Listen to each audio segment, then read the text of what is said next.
Assalamu alaikum, good morning. We would like to just invite everybody into the room so that we could begin. We'd like to give you a 5 minutes notice and we would like to get this day started. Thank you.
alaikum.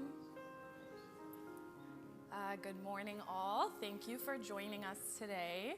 I hope you have all made yourself comfortable as we begin our exciting day. We ask you to kindly please put your phones on silent throughout the workshop as we are about to begin. Thank you. So, Optimal Solution and Services, welcome all of you to today's workshop. Effective enterprise risk management for business continuity and resilience in fragile markets is a very appropriate topic for today. The effectiveness of ERM is really important for any organization, and so is BCM and resilience. In the turbulent time our world is going through, at the moment, we can easily acknowledge how fragile markets are becoming every single day. So this workshop will give you all the valuable insights into ERM and BCM for our subjects, from our subject specialists who are highly experienced and expert practitioners in their respective areas. So today we are very privileged to welcome the following speakers to join us. So today we have Mr. Joy Vierdut, Mr. Jimmy Hammond, Mr. Johan Bota, Mr. Hekmat Nassan Ara, and Ms. Ashwini Sorekar. And I'd like to now actually invite, for our very first session of the day, we will be getting some great insight on the connection between BCM and ERM. And our specialized expert on this topic is Ms. Ashwini Sorekar. She is the current Chief Audit and Risk Management Officer, and she was also the former chairperson at the ICAI Muscat chapter, and she's currently on the board of the Indian schools in Oman. Sorry. I'd like to now please invite Ms. Ashwini to come to the stage and start the opening session of today.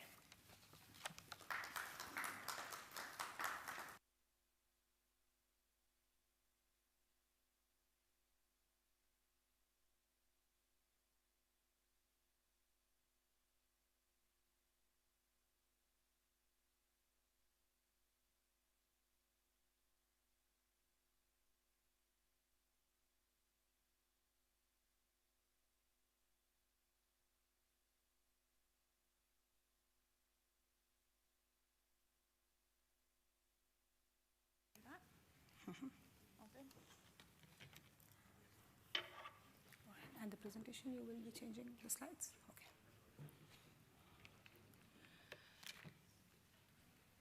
Good morning. Assalamu alaikum. Namaskar to all of you. I think being the first speaker is good and bad in some ways.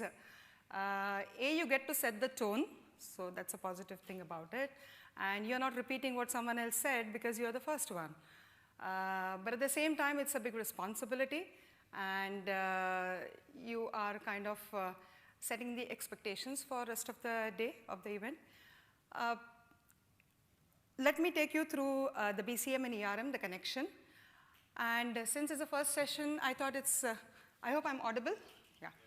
So I thought it's good that we set the tone, understand the concepts. There are some misconceptions around the two terms which are being mentioned here.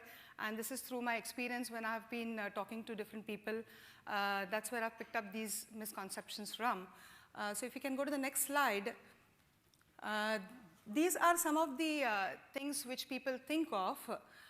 These terms are many times used interchangeably, BCM and ERM. People feel they are one and the same. They are, in some cases, handled by separate teams. And by separate teams, I mean totally separate teams where the teams don't talk to each other or they compete with each other, which is also, again, a totally different approach. And these two teams are then working in silos. I've heard this comment that I have a very robust ERM. Why do I need BCM? What is BCM? So again, that's another approach which is what we have come across. Then there is the midway where BCM and ERM both coexist with some commonalities, some sharing of inputs.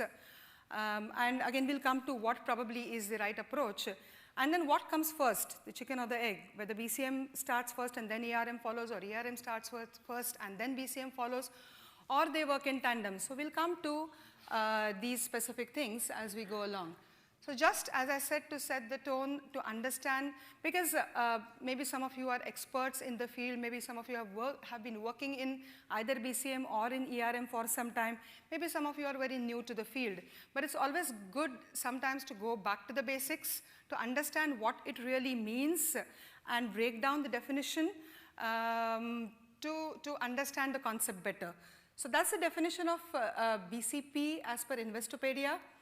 And BCM, Business Continuity Management, is the approach or the overall methodology which is followed, which includes in it BCP and DRP. So BCP is a business continuity plan, DRP is a disaster recovery plan, and again, the two are not the same. So many times you see consultants or the auditors saying, do you have a BCP DRP? But BCP is different, DRP is different, the purpose is different. Yes, they are linked. They both come under BCM as the approach, but BCP is different and DRP is different. BCP or BCM as a whole, it encompasses people, process, technology, all the three major aspects of a business. And the key point is, how do you recover from a disaster? And then there are definitions of disaster, of course. So it's not that only fire and earthquake can be disasters. There are different disasters. So how do you recover from a disaster for that business? And how do you still continue doing the business at an acceptable level? So a disaster here is typically like in a human being, how you treat a life-threatening disease. So there are life-threatening diseases, people face it and come out of it, recover and come out of it. So that is exactly what we do in BCM. So BCM is the same thing for a company or a corporate. And below are the boxes. They just show the steps which are typically followed. There's a lot of jargon, but the business impact analysis, the RTOs and RPOs which have to be determined when you do a BCM, and that is what you do, whether it's DRP or it's BCP, you have to follow that approach. Then you prepare the actual plan, and then testing of the plan, and then maintenance of the plan. So that's the typical journey of a BCM, whether it's a BCP or the DRP. A DRP is typically the ITDR, where you are focusing more on the technology part, whereas BCP covers the people and the process part as well. Coming to the next slide, ERM, I'm sure most of you have seen this diagram, which is a typical diagram, the COSO framework and these things. ERM, Enterprise Risk Management, of course. That's the definition of Investopedia, which is there on the screen. It aims at every risk. So a company which claims to say that we follow an enterprise risk management approach, we look at all the risks facing our enterprise, then that necessarily means that the company is looking at the smallest of risks to the largest of risks. Very small, low, medium, high, catastrophic, all the risks have to be covered by the company if they have to claim that I'm having an ERM approach for my company. So that's the wide range of risks that get covered, and it has to cover across all locations, across all people, across all departments, across all elements of the business. So that's unlike the BCM again. And then the risk treatment. So of course, once you identify the risks, how do you treat the different risks? Those are the four typical manners in which you would treat the risk. Either you try to reduce the risk, putting preventive controls in place. You try to transfer the risk, like the insurances and things like that. You avoid the risk. Maybe there's some business which is very risky. You don't want to enter into that market. You avoid that risk. Or if something has to be done, you accept the risk.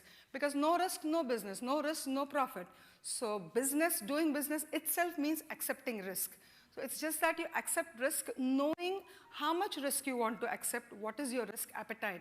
So that's typically the ERM framework and the ERM methodology when you follow it across the organization. Coming to the next slide. So since we are talking about the connection between ERM and BCM, it's also necessary to understand the subtle difference between the two. BCM is more tactical and ERM is more strategic.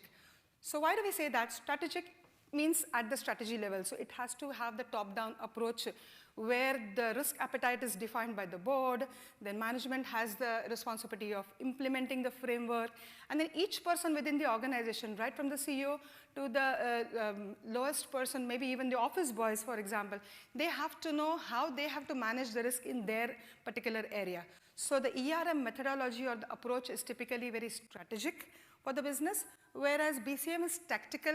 And why do we say tactical is because that's more of war footing. You have to do something, because when a disaster strikes, you have to do something very immediately to recover and to continue the business. So that's something more tactical in nature. The focus in BCM, it is a business impact, because everything depends on if a disaster was to happen, what is going to be the business impact, how worst is my business going to be affected, and I have to come out of it unscathed. Whereas the ERM focus is typically the likelihood of risk. So how likely is this risk supposed to happen? And then what measures I want to take, whether I want to reduce it, whether I want to accept it, whether I want to transfer it, and the other things. So that's another thing. One is on the business impact, and the other one is on the likelihood of risk.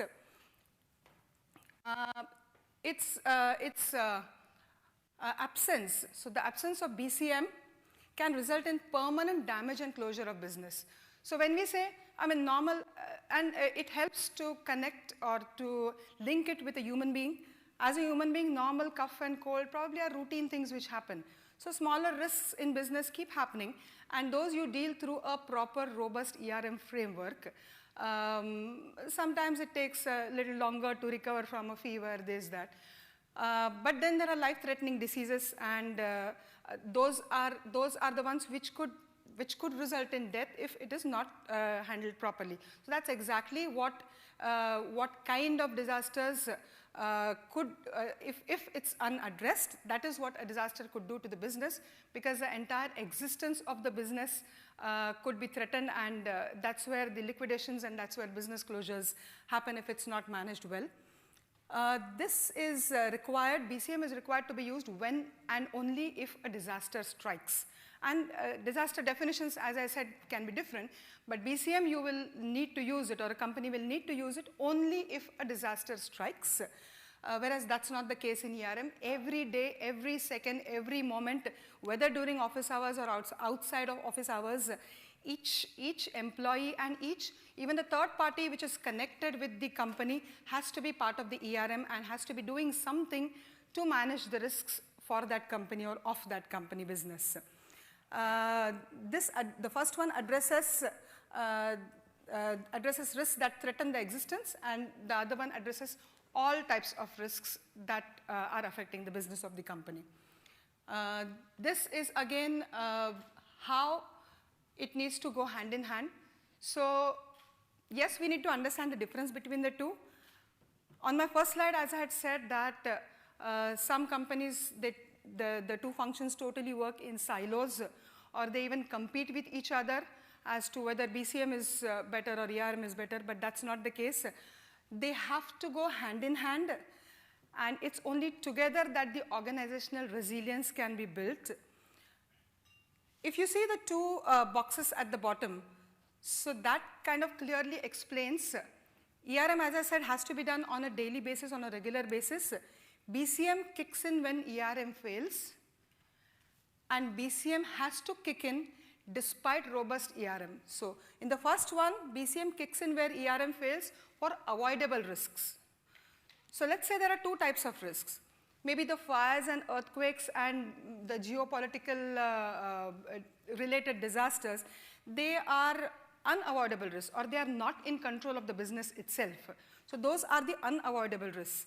So if those kind of instances happen, then BCM has to kick in even if you have a robust ERM. So how much ever good your ERM may be, if an unavoidable risk was to happen, event was to happen, then your BCM will have to kick in at that point in time. Whereas there are some avoidable risks. And by avoidable risk, examples can be like, if I have only one customer, let's say, and the customer goes bankrupt.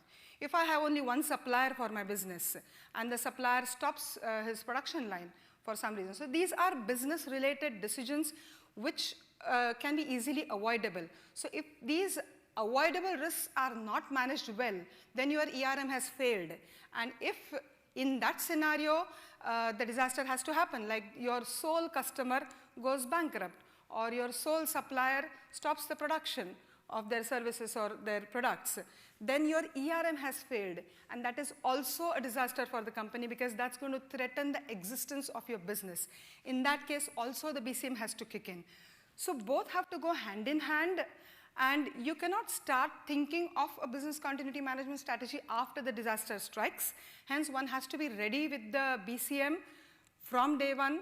You have to know that if something was to happen, how I will address that. So that's clearly the difference, and that's why both have to go hand in hand. Just to put it again in a different way, BCM is a part of overall ERM.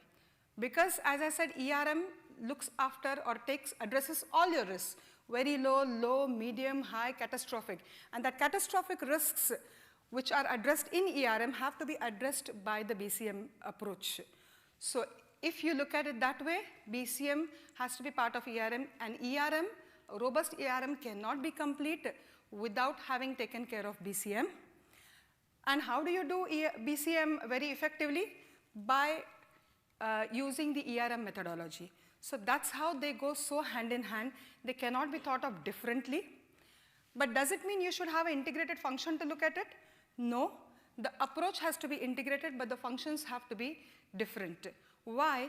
Because the focus is different, the purpose is different, what you will do in BCM and in ERM will be different, but your approach has to be same. That is why it needs to have an integrated approach, but not an integrated function. As I said, approach has to be same, but focus and scope are different. And together, when you have both the things together, only then you can ensure the sustainability of the business or the organization.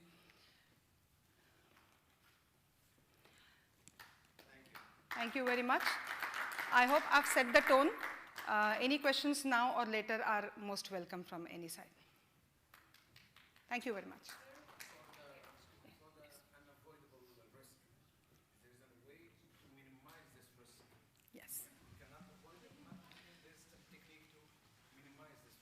Yes. So when you say risk, I think, okay, for the advantage of everyone, the gentleman here, he asked about how to minimize the risk, the avoidable risk, unavoidable risk, right? So unavoidable risks, again, there is a likelihood of that happening and the impact of that. So likelihood, it's something which is not in control of the organization and hence cannot be changed. But the impact of that could be reduced. Like for example, a fire happening, the impact of that would be reduced if you have all the fire fighting mechanisms and evacuation plans and all those things in place, then the impact of that can be reduced. But typically unavoidable risks are those where they are beyond the control of that business. You mentioned for the fire, it's not the right related example, but there's some like geopolitical, yeah. Yes. things. Earthquakes. So the risk is right there, and we cannot say not to avoid it. Our intention is to minimize the risk. Absolutely. Is there any way to minimize near to the zero? It depends on what risk specifically that you're talking about. For example, let's say earthquake, okay, or geopolitical risks. So yes, you can minimize the impact of that by, let's say, diversifying your business into different locations, different geopolitical areas where probably the risk gets distributed at least. If not minimized, you could distribute the risk. Earthquake, let's say, earthquake is totally out of the control of any business to control. But then probably if your company operations are on a fault zone, fault line, you could be shifting to a more safer location. So yes, you could reduce some part of it, but the instance itself happening is beyond the control of the company as an individual company. So that's where we call it an unavoidable risk. Thank you very much. Thank you. Thank you.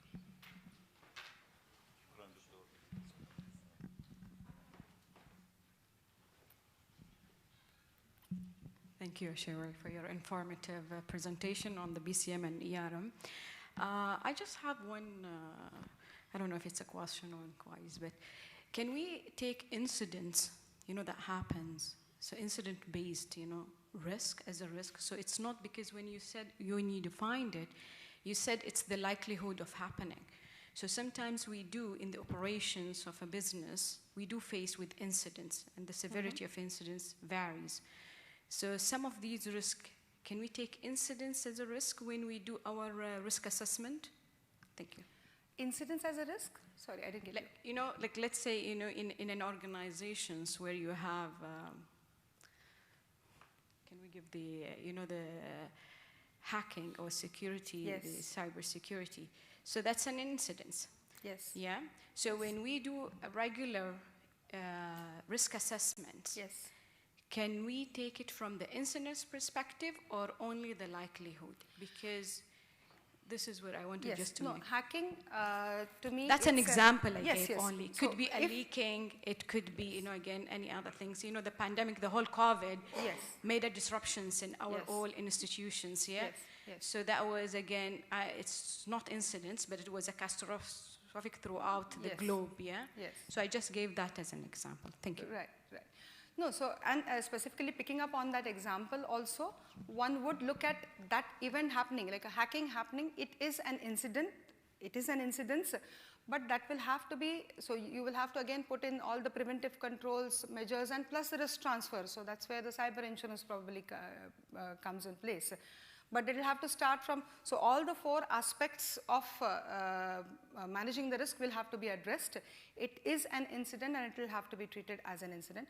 Any risk event, so something which depends on something happening out of the ordinary, then that's an incidence.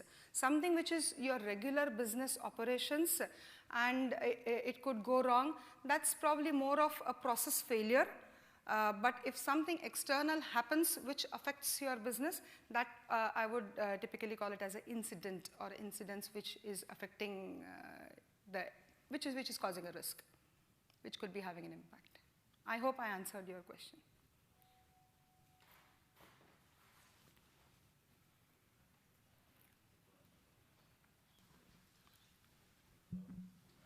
Hi, and thank you for your presentation.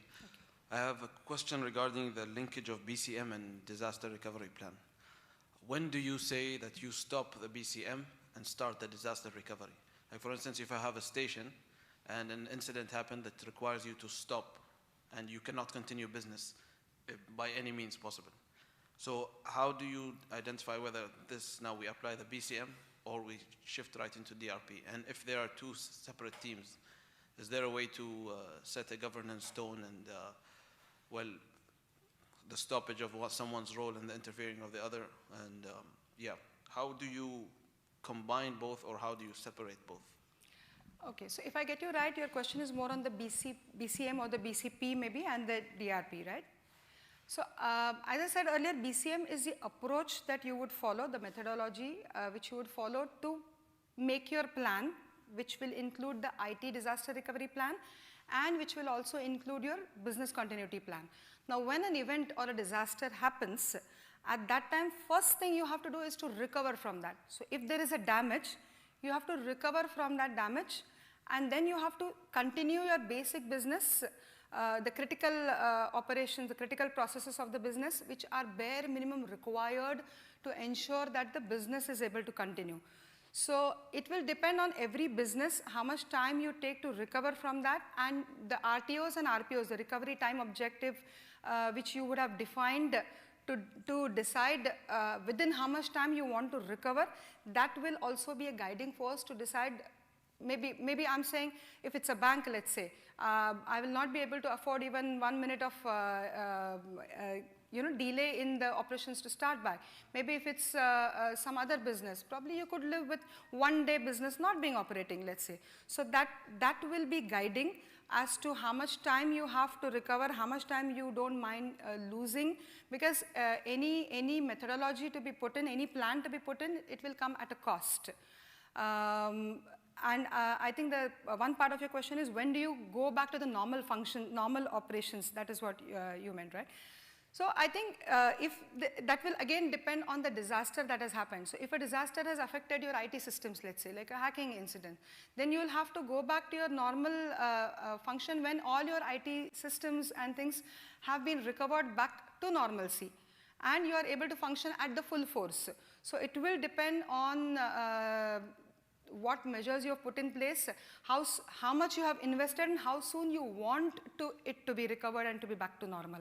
So it's not a clear answer, but it will all be defined in the planning stage itself, because what is acceptable to your business? Can I really be in the disaster mode or the safe mode, as they say, safe mode for 1 month? Maybe my business can afford it, so I invest less in the plan itself, in implementing the plan itself. So it will depend business to business, but that will be defined in that company's plan as to within how much time I want to be back to normal. And the sooner I want to be back to normal, I would be spending typically more on getting the plan in place.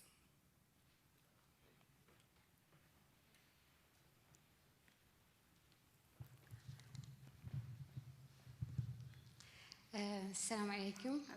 Thank you for your presentation. I just have a question regarding the documentation for business continuity. It is proper to have like a business continuity plan which include inside it business impact analysis and recovery strategy, because it's linked at the end. You define the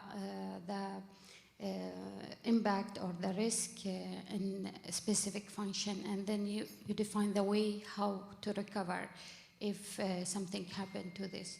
So my question is, what's the most professional way to reporting BCM or business continuity plan?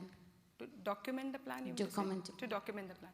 So documentation is important. Or the structure of business continuity plan. It can be like a business impact analysis included in the document, same document with the recovery strategy, or there is another way of reporting. Okay. So there are two purposes of documenting a plan, or any documentation for that matter. One is you need to have the steps handy when you have to implement it. Like in the disaster event, you want to know exactly what steps to follow, who should follow that step, what are the contact numbers, all those things. So that's the action plan. Another purpose of any documentation is the maintenance and continuity of that process itself. So for example, I want to also learn as a company, I want to learn from my own BCM, my BCP. In the event of a disaster, what really happened? What was the business impact analysis I had done at that time? Why I decided that this is the method I will adopt? So all that has to be documented in the overall BCM documentation. Now, whether it has to be the same document, whether the business impact analysis has to be shared with everyone in the company, no. So that's where you can decide which portions are meant for whose eyes. The actions to be taken have to be shared with the people who are supposed to do the actions. They should know what I'm supposed to do if a disaster happens, what my role will be if a disaster was to strike, or depending on what disaster strikes. But documentation is definitely necessary. It needs to be there. And probably the BCM team will have to have the complete documentation of the approach which was followed, because that's when they will be able to revise the approach, maintain it current for the latest situation, amend it as and when there are changes in the business environment. So the documentation has to be complete with all those aspects. Whom you share with which parts of that document, that will depend on the need to know basis. The need to know rule will have to be applied for that.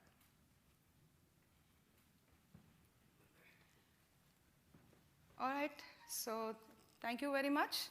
Thank you.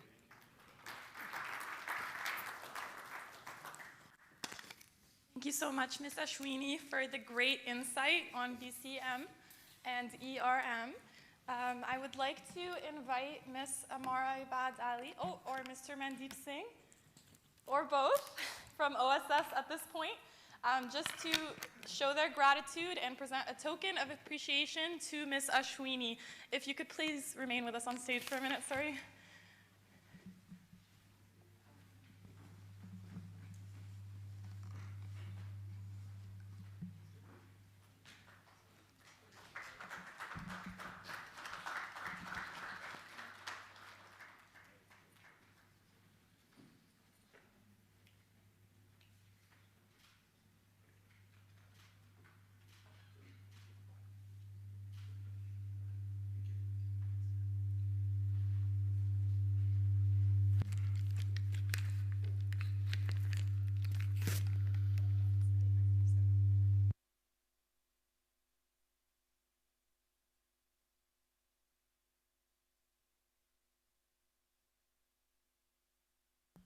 All right, so our second session of the day is on a very important hot topic in the world lately. So it is on health and safety, where we will key in on risks as well as the impact of its interactions on overall enterprise risks.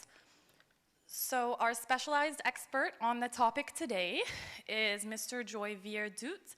He is the head of quality, health, and safety training business at Genetico Oman. He worked in risk management through the UN with the ILO. He's an occupational safety, and in addition to working in occupational safety and health, he's also an aeronautical and fire engineer and a researcher and professor at Edinburgh University. So I'd like to welcome up Mr. Joyvier.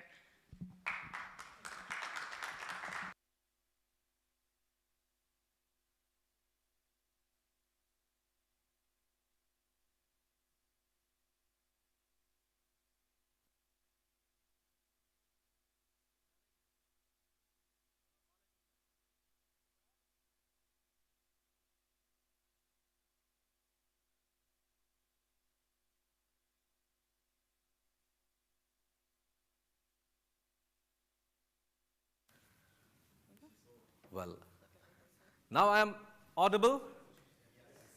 If this system fails, we'll apply the BCM, or the Disaster Recovery Plan. And the Disaster Recovery Plan is my own voice, if ladies and gentlemen all agrees with it. So again, I'm telling, good morning, Muscat. Salam alaikum, Muscat. How are you all doing today? So today my presentation basically is into the health and safety aspects of it. And the reason of it is, just let me put it here. And how does the health and safety risks interacts with enterprise risk? Now, as our previous speaker was telling like what enterprise risk is, I'm not going in detail, and you all people know about that. That any enterprise or any business, or in the sense, even when we get up from the bed, even our livelihood is all about risk, managing risks. When you get up from the bed, until the time you get again in the bed in the night, we all deal with the risk, isn't that? Risk is a part of our life, and we all need to know how to manage that. That's all. And enterprise risk management is when you do a business, when you are into a business, that particular business has certain amounts of risk, which is internal, as well as something which is external and beyond your control. Now, today's topic, what I am going to talk about, is a health and safety risk within the enterprise risk. And why is that? Why the organization is formed, with whom the organization is formed, is the key answer to it. Why we are today in this room? Who are we? Humans, correct? Enterprise, organization. It is consisting of whom? There is a species called Homo sapiens. That means me, you, and all. So if the risk of this Homo sapiens or the actual asset of the organization is not managed properly, imagine what will happen to the overall risk or enterprise risk of an organization. So today what we are going to talk about the most important asset of an organization, which is people. We talk about people, we talk about processes, we talk about technologies. But if there is no people, no processes, no technologies. So my talk is all about the key element of any organization, which is people, and hence the health and safety and its interaction with the enterprise risk.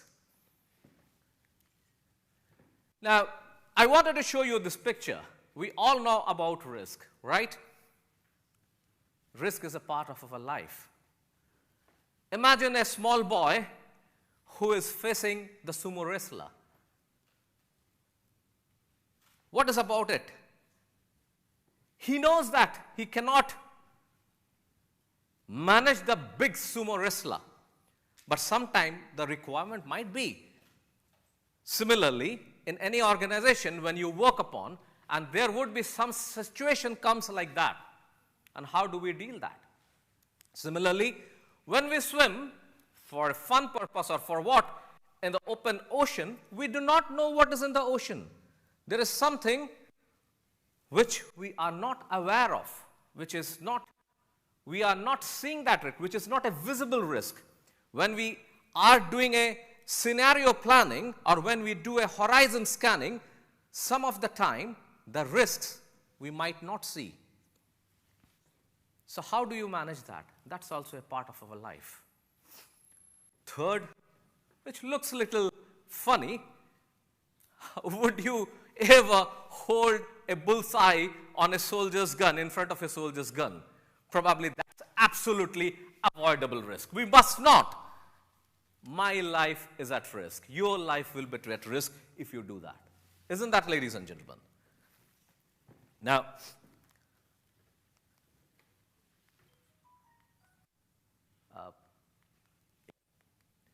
what is risk? I know all the professionals here in this room knows what is risk.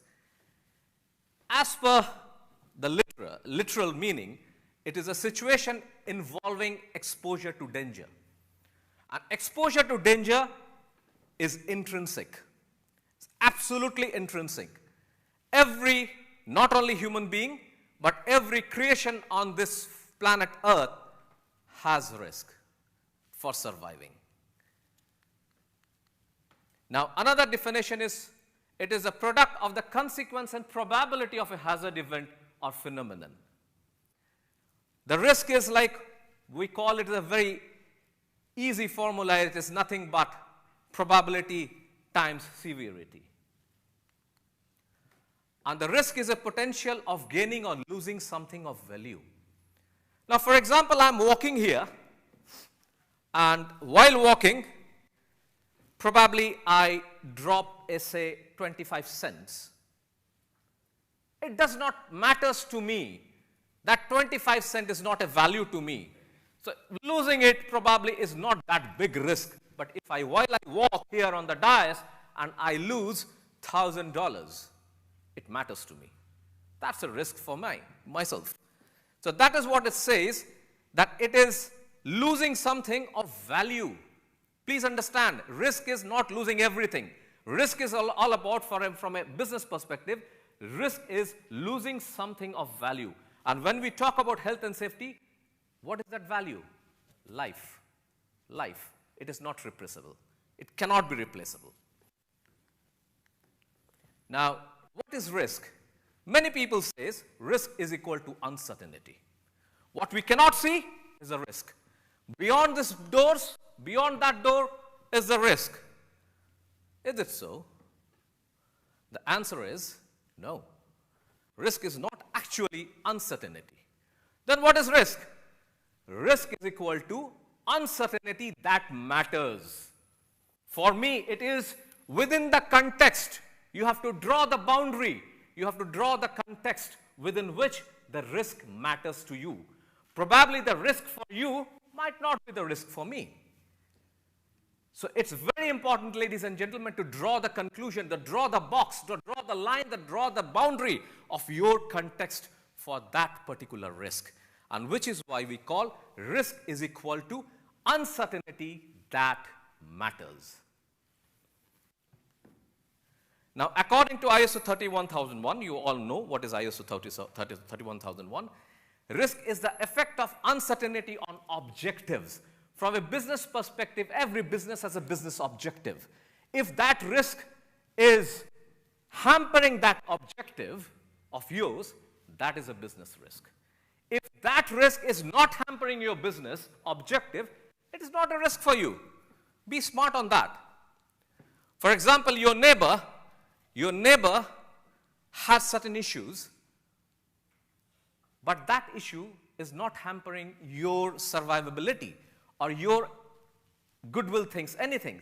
So your neighbor's risk might not be your risk altogether. So you have to be very focused that what risk is actually matters to you.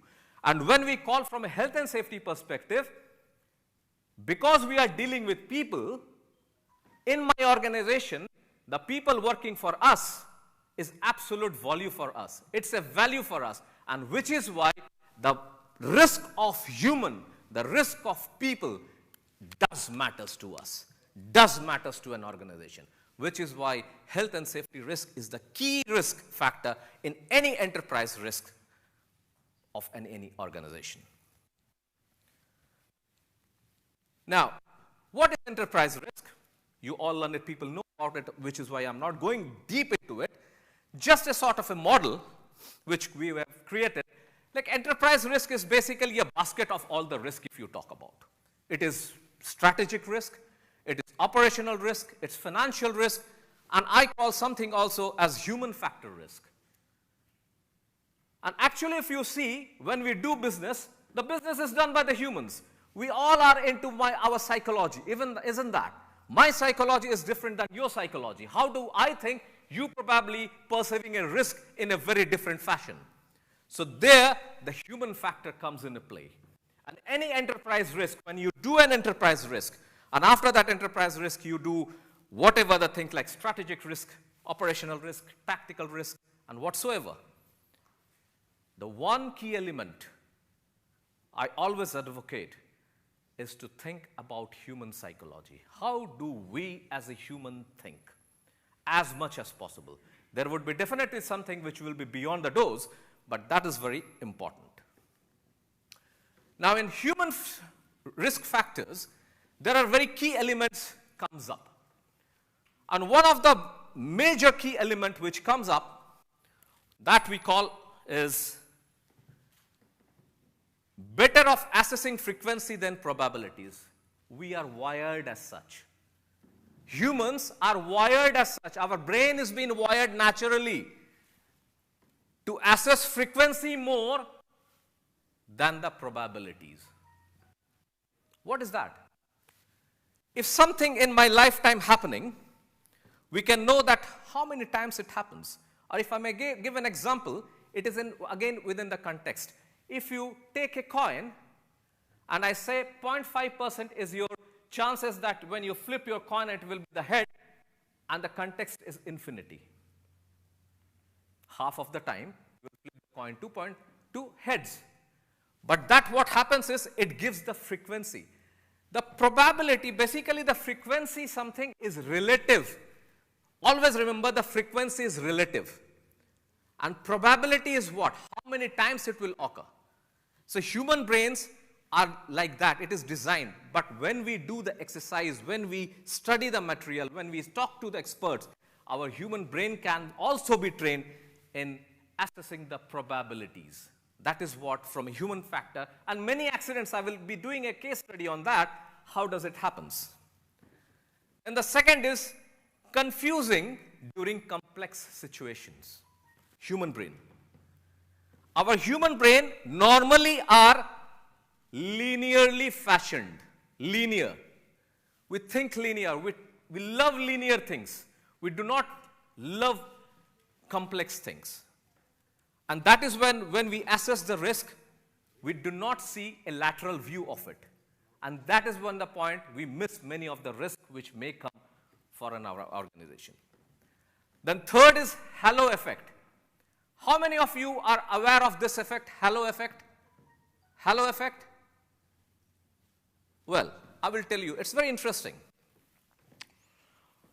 Let me tell you something, or give you an example. Ladies and gentlemen, what is this? What is this? This is a mic. Why it is a mic?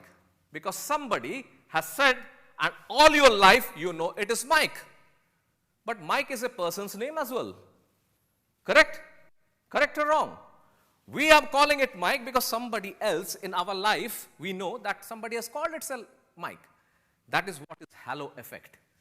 Somebody say, your principal in the room says something that this is what it is. It is his perspective because the person is in a frame or is in a position of power and influence. We try and we intend to believe him. In health and safety, this is a very important factor. Sometimes when you are in the boardroom, your CEO might say 10 years down the line, we did not have any accident. And I can tell you, my organization is the one of the safest one. The same thing happened in Occidental, if I may quote that. when the Piper Alpha happened. You might have known many people of that. The CEO said 10 years down the line, no accident has happened, and then Piper Alpha happened. So there was an halo effect to the people down that somebody influential is saying that it is safe, so I am safe. We are safe. That is called halo effect. In halo effect, another thing is there. We call it as a negative halo. What is negative halo? For example, I am talking to you, but you don't believe on my credibility. Or my experience, I have not done so good. So when I tell you something, even though if I have done a lot of homeworks and things, you will not believe me. That is called as negative halo effect.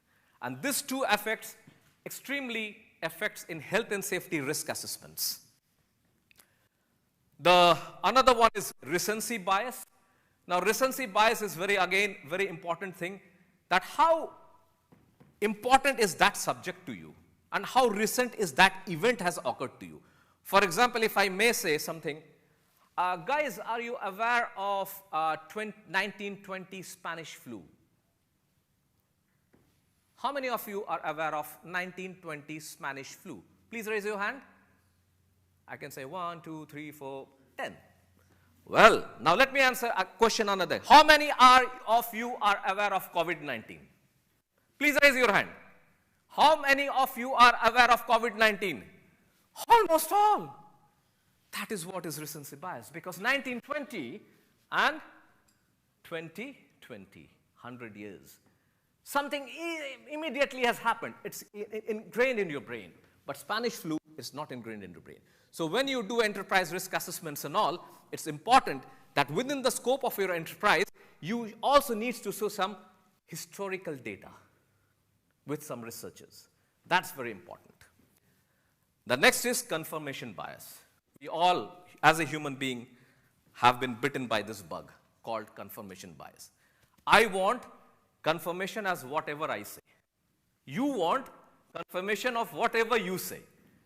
And the best example, my dear friends, on a lighter note, is none other than our wives. Isn't that? With all due respect to ladies.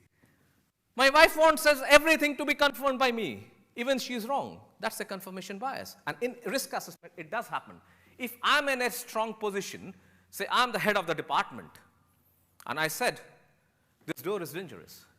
I'm not a civil engineer, for example, but I will try to confirm my bias with somebody else. You know, my friend, do you know, 20 years before, the similar door somewhere has fallen and 2 people have died. You said, yes, my friend, I have seen in that majlis it's filled. Here you go, my friend. So that's a confirmation bias the human psychology acts on. We as a risk assessors, we as an enterprise risk assessors, needs to be away from these biases. My talk today is almost all of that. Get out of these biases. This is very important. The third thing is is false sense of security. False sense of security. Well, I will give you an example of that again. 2021, August 21st. I was in India and I was driving a motorbike. I'm a biker. So once upon a time, I have done a biking from Dubai to London as well. So I was very confident that I'm a biker and I was driving on the roads of Mumbai, India. How many of you have driven bikes in Mumbai? Oh, well, you know how it is. So I was thinking that I am the safest, false confidence in me. I'm the biker. I have driven from Dubai to London. What's about Mumbai? And I was driving, somebody came and hit me from behind. And I had 6 broken ribs. Imagine, if I was careful that day, that I am driving in a very dangerous road, probably I could have saved myself because I was self-confident and I was in a false sense of safety and confidence that I'm a very good biker, nothing can happen to me. Similarly, in organization, it happens when you say that my health and safety systems are robust. My health and safety people are very good. We don't need to train them. They are the masters. That is the time when you fall in a trap of false sense of safety. Get rid of these biases again. Then again, it comes on anchoring basis bias. Anchoring bias is something, we call it like, you know, one accident has happened and this particular accident has cost 100 million. So what happens in the human brain is Similar incidents, we will always try to anchor it within that 100 million. But some other accidents, similar accident can even cost more. In my case study, I will show how it is. And then there comes under is influence of rewards and punishment. I need not have to go in detail. Every human being have an influence of rewards and punishment. If I do good and if you reward me, I will keep doing good. And in health and safety, what happens sometimes? We cut corners. We cut corners. Why? Production goes high. Now that wall has to come, but the resources are not there. You have to cure that cement, but the water wasn't there, but you said, do it here. Yalla habibi, do it. We want, because the engineer wants that wall by tomorrow. When you do that wall, your engineer comes and pat in your back. So you are smart enough to cut the safety again. But the day that wall falls down and kills some people, nobody is going to pat your back. You will be regretting yourself. So that's very important, and that's the reason I said. And all this human factor, what it does, it shifts to the health and safety risks and the psychology of the people, which affects altogether the enterprise risk. Now, this is something I call, and when I was doing my research, basically I'm doing a research again on return on investment of health and safety on a medium-sized construction business.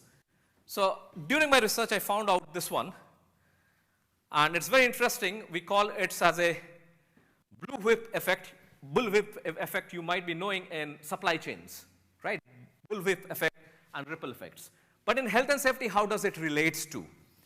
Now in health and safety, bullwhip effect in terms of safety is when a very small variations or unsafe act conditions occurs in an organization and it is accepted by the leadership as a norm, resulting in a catastrophic or a major incidents down the line.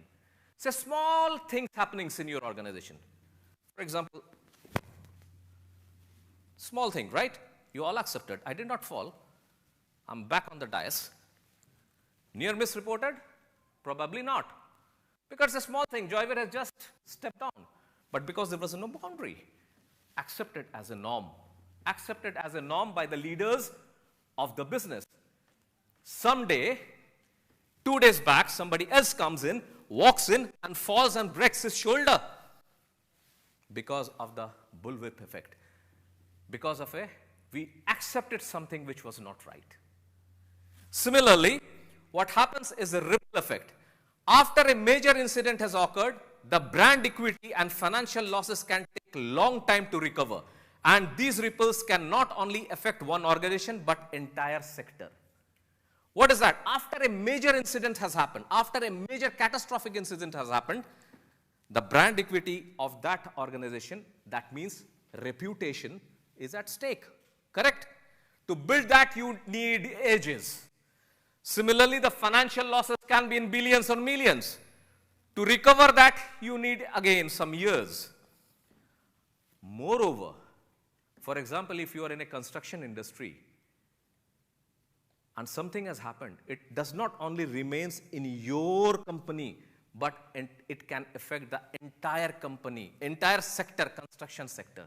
That is what happens in a ripple effect of a major catastrophic event.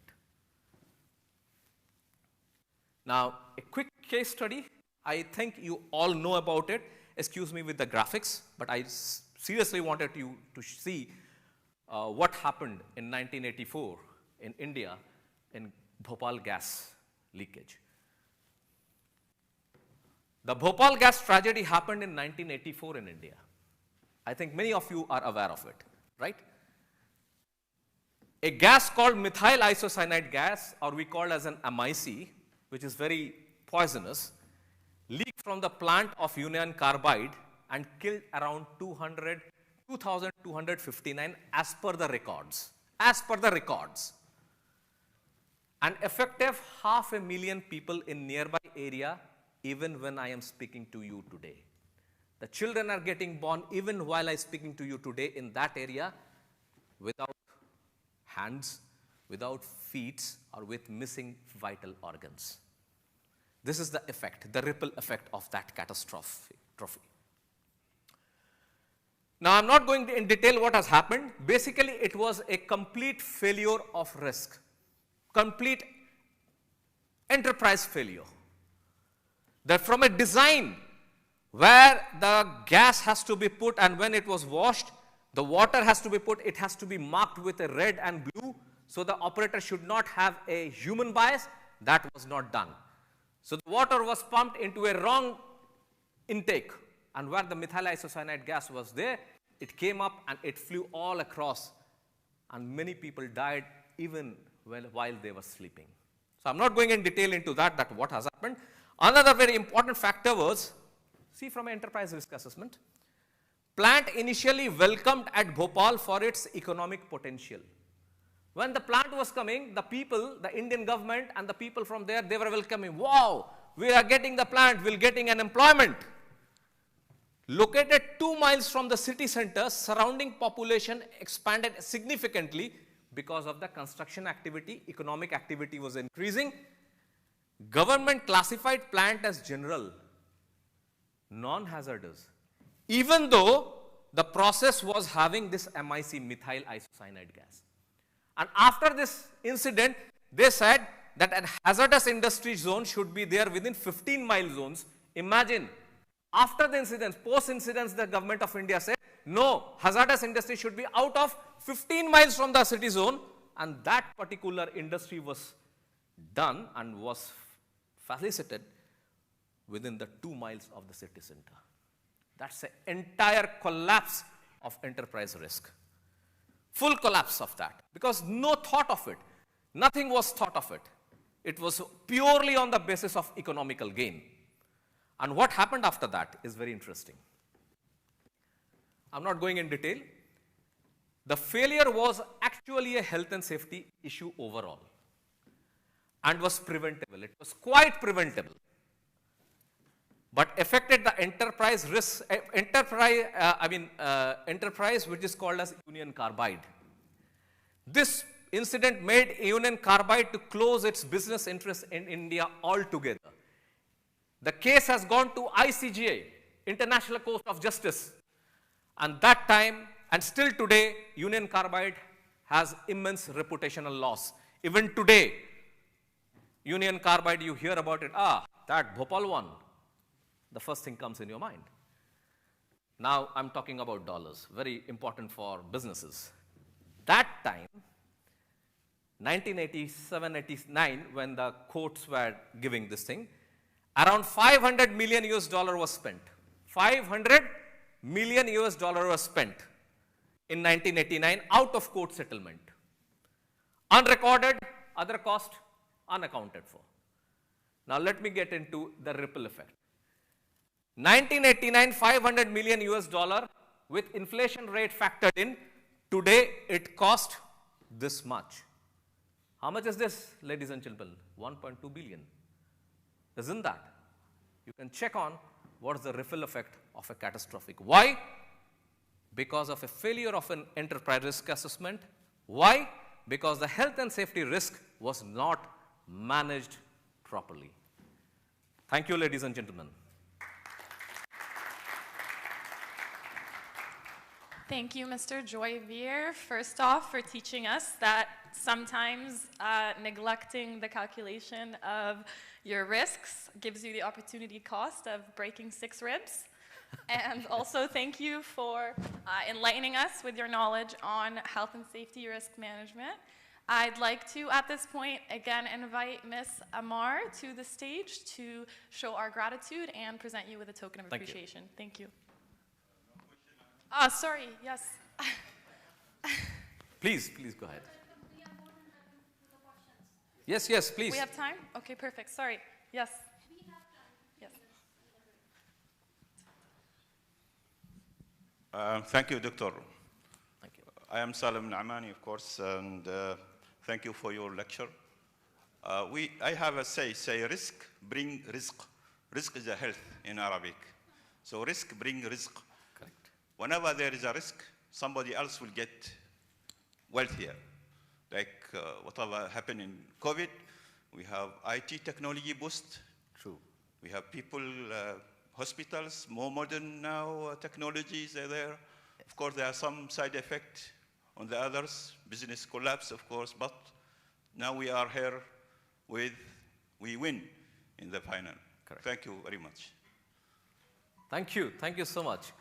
I completely agree. Yes, the risk gives a risk. But there is something called, because we all are from one clan called as a Homo sapiens and human beings, there should be something which is ethical. We do the transaction which must be ethical. I will not do anything which will harm anybody of it. So that's what is very much required. Thank you, gentlemen. Thank you so much. Any more? Yes, please.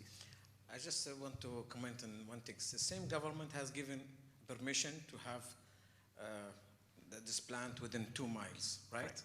And the same government says it has to be 15 miles. Yes. And the same government sent the case to the court. So this is something making confusion. Who's responsible? See, ultimately, who is responsible? It's a big question and very good question, actually. My child, who is 4 years old, other day she was running around and she got angry and she threw a stone on a boy who is 3 years old. And that little boy had a cut on his forehead. Now the question comes, who is responsible? 4 years old girl? Probably not. Responsible is the father. Isn't that? The responsible is the father. Responsible is the government. The government who gave the permission in the first place of what? Setting an industry within 2 miles of the city. They failed. Why they failed? Because they did not selected the right person to do the right job. Or unofficially, out of the record, there might be a corruption.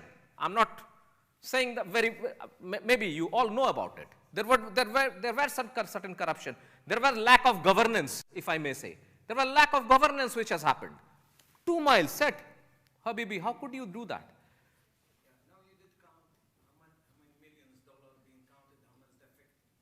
What's the hidden one, which is the effect on the human being? As we said, people are still until now. Absolutely. Born without hand, without this. Absolutely. This is something that's not a risk, a disaster. It should be. You can avoid, or you can have something regarding the 1 billion or even 10 billion. True.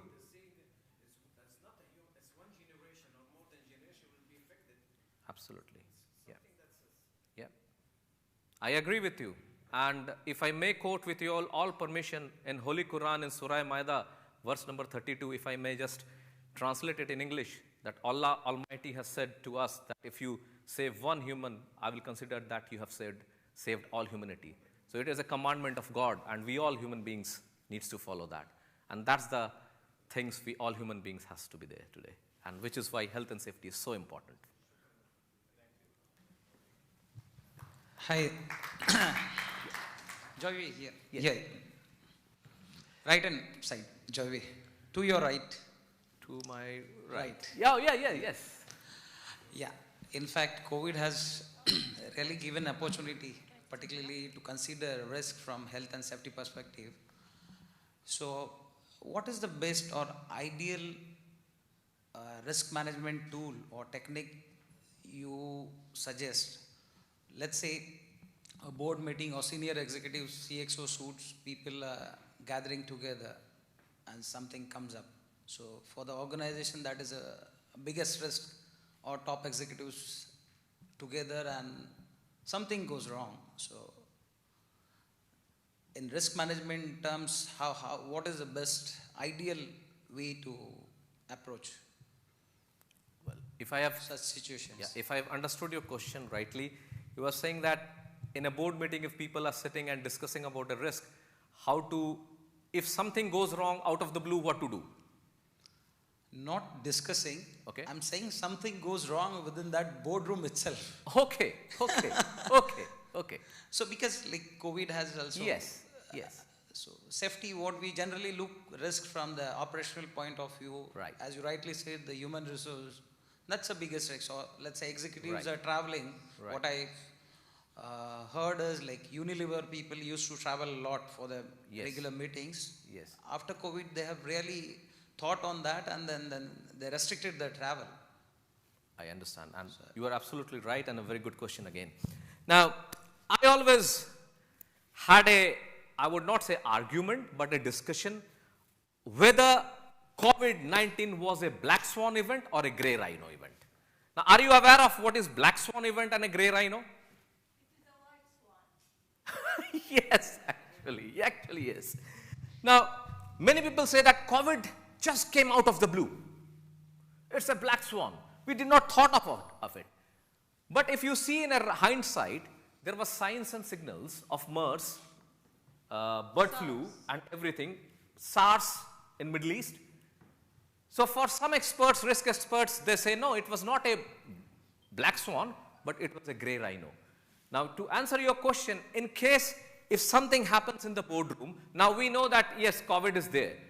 During the COVID, what happens? We were not sitting in the boardroom, but what we are doing is we were into the Teams or in the Zoom meeting. Much more safer. Similarly, every organization, I believe, even yours, during the COVID, has a COVID protocol. Even the country like Oman, they have the protocol, COVID protocol.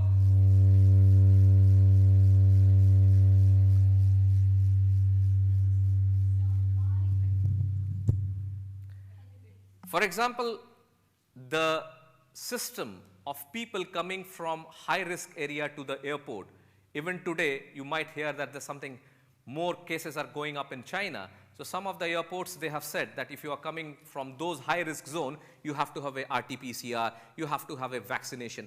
What it does, it brings the risk to the acceptable level. We all have a risk appetite. It's similar to our stomach. How much I can eat a roti or a chapati? I can eat 2 chapati. Similarly, you can eat 4 chapati. That is your risk appetite, and 2 chapati is my risk appetite. So within our risk appetite, we have to set how much I can accept. So in a boardroom as well, it is a call of the board and the organization, how much acceptance to the risk is there. When it comes to life, if you ask me as an expert, I would say do Zoom meeting if there is a COVID, or there is a situation of infectious disease, I will say do Zoom meeting. Or put mask as much as you can, put the sanitizers and do the meeting and ensure that you are sitting 2 meters away. Point here was, these are the preventive measures. Yes. What if this thing happens? As an ECP perspective, Okay. what should be the organization planning to see that the overall financials are not impacted? Like we go for an alternate risk transfer, like taking insurance or D&O covers or something like that. See, if you remember when the COVID struck, how many insurance were accepting COVID claims? None. Now they are doing the insurance, are claiming the COVID claims. So from a financial aspect, yes, something has happened. How best you can deal with the situation? If somebody is infected, the first and foremost as a health and safety practitioner, I will say, save his life. Forget about the business and the financial part of it, save his life, save his fellow human life, then think of the financial things. If you lose $1, my friend, I'm pretty sure after 15 days you can earn another $1. But if you lose a person, after 150 years also, you will not get the same person on the board. So as a health and safety profession, I will profess save the person's health. For a while, leave little bit the financial aspect of it when it comes to something like COVID. Have I answered your question? Thank you. Yes, dear. It's not a question. Just you reminded me something about Bhopal, because after this incident, about 3 years after this incident, I met somebody whose face had become total white. Yes. And he had lost one half finger, small finger, and the thing which must have happened at that time, the governance was there, but the compliance to the governance was not done. Possibly that could be the reason. Means we are just deliberating after 30, 40 years of time. Actually, I would say I partially agree with you. You will say that you are saying that governance was there, but compliance wasn't there. Now, my question to you would be, if governance was there, why not the compliance was there? Governance is meant for any organization to ensure the compliance is there, for any system. So, in a nutshell, if you see that it's a total system collapse, isn't that? Correct. And I do agree that still I have seen many people suffering, and we pray to Almighty that everybody gets right there. Yes, please. I'll ask a brief question quickly. So would you say in the last remark that it would be a key thing to address the implementation of the policy that is supposed to be addressing these risks? Absolutely, yes. Absolutely, yes.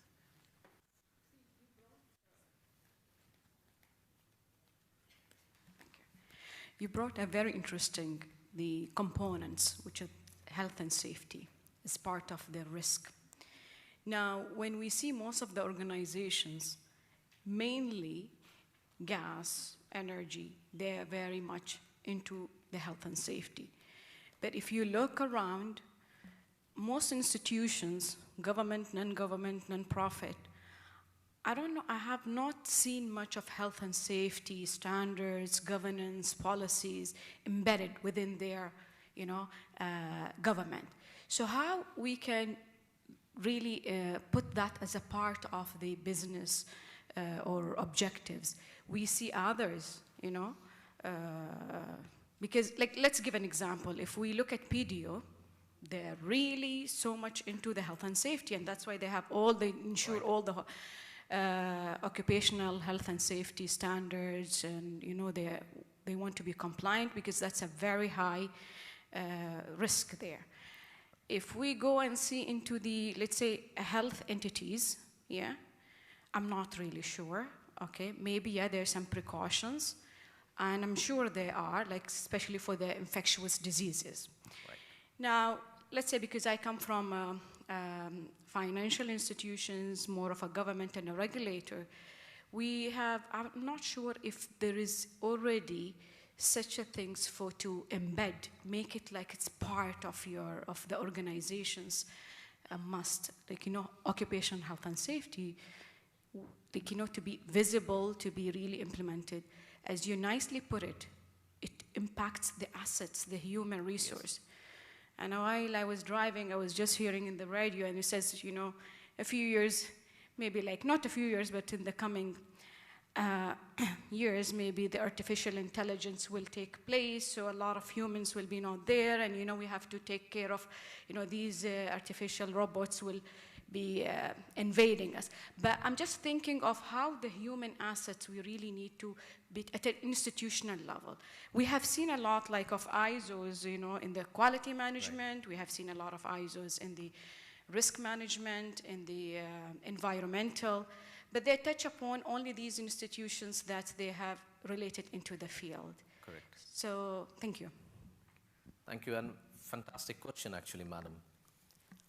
I would say safety is a culture. The organization needs to set its tone on this organizational culture called as a safety culture.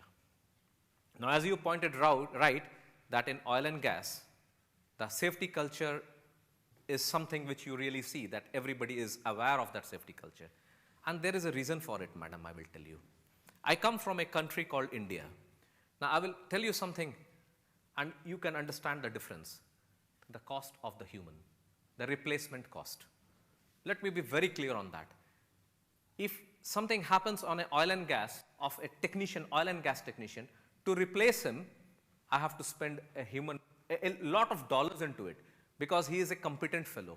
But imagine in an unregulated industry, coming from where I am coming from a construction industry, if I lose a plumber, probably it will not take me more than 5 minutes to get a replacement of his.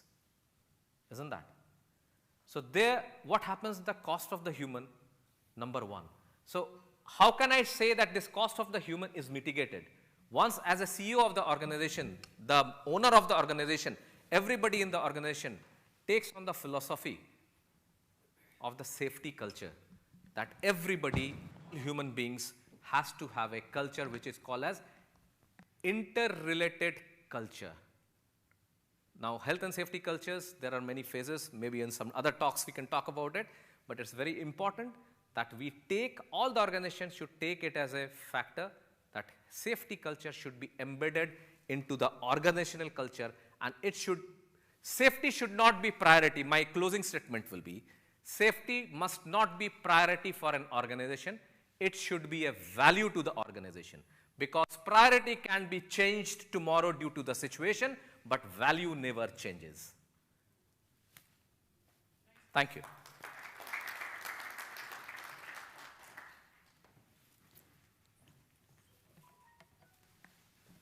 Okay, thank you so much, Mr. Joyvier. Do we have any further questions? We'll ask you to remain with us at the front for just a moment. Mr. Joyvier? Yep. We'll just like to present our gratitude to you, if that's okay. I'd like to welcome Ms. Amar up to the stage. On the stage? Yes, okay. please. And we'll just like to present you this token of appreciation. Thank you so much for your time. Thank you. Thank you. Thank you. Same here. Same here.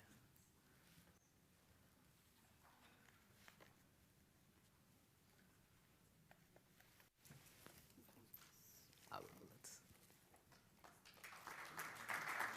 Thank you. Thank you so much.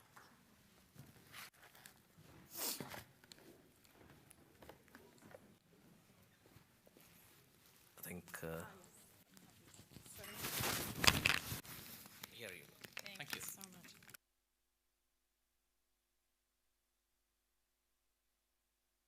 Okay, I'd like to kindly welcome Mr. Mandeep from OSS to the stage for a brief announcement.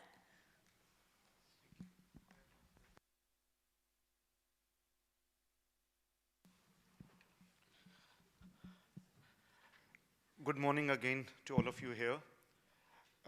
Hope all of us here, including me, are getting a bit of learning this morning here, and wish that as the day progresses, we'll get more insights, not only into the effectiveness of the enterprise management, as both of our speakers, Ms. Ashwini, who has delved a lot into connection of ERM and BCM. It's kind of chicken and egg equation, or occupational health and safety, or HSC sustainability, where the world is most likely heading to. Thank you all for your patience, for listening to our wonderful speakers so far. As the day progresses, we'll have much more to learn. Before I stand between you and your breakfast, immediately after the break, which we are slipping into right now, our next speaker is going to be Mr. Hikmat, after the break, of course. And then we'll have further things to do. During the break, please feel free to do whatever networking you wish to. We'll have ample time, half an hour for the breakfast and your networking thing. We join back in half an hour time from now.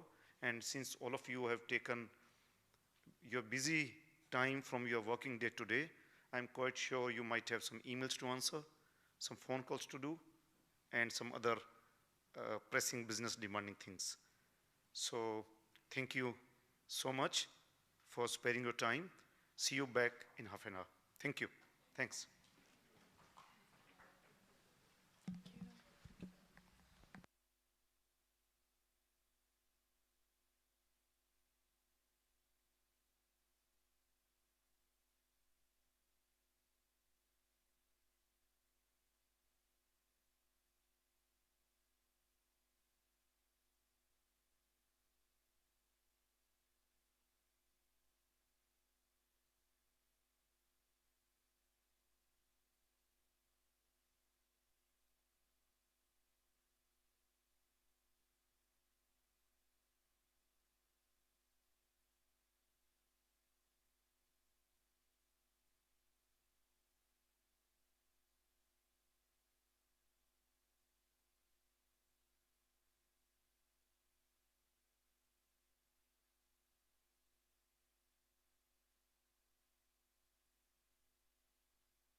Yeah. Hello all, welcome back. I just want to give you a 5-minute notice so that we can proceed with the workshops. If you could please proceed towards the banquet hall as soon as possible. Thank you.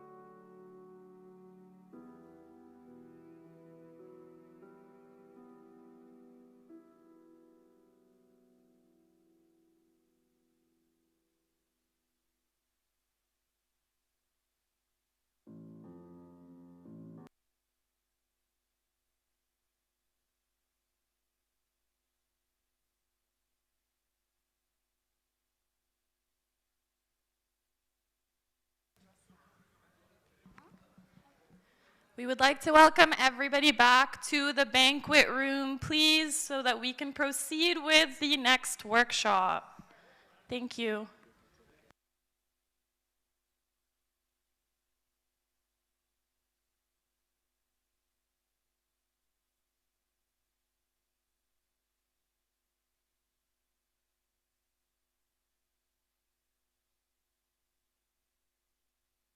Ladies and gentlemen, we would like to welcome everybody back to the banquet hall so that we can begin the next session.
Ladies and gentlemen, may I please kindly ask everybody to return back to the banquet room.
All right, as everybody begins to return back to the banquet, I'd like to welcome you back. I hope you enjoyed your break and networking opportunity and are all feeling refreshed.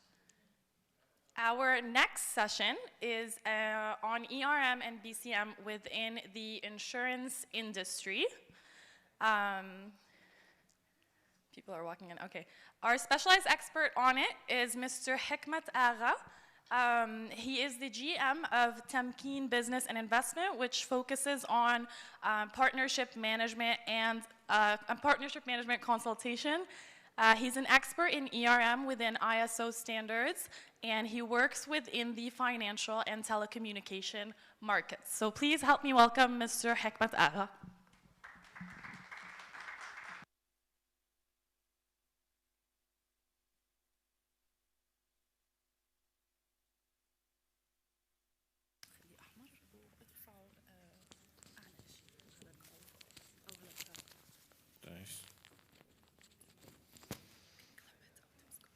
It's all right.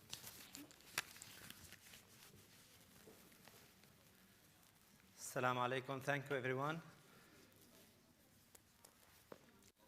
My name is Hikmat. As Nastalia introduced me, I come from a background of the insurance industry, and I wanted to talk about enterprise risk management from insurance perspective. I believe following the exciting two presentations of our earlier speakers, it's a risk to sit myself in here, but I hope it will go well.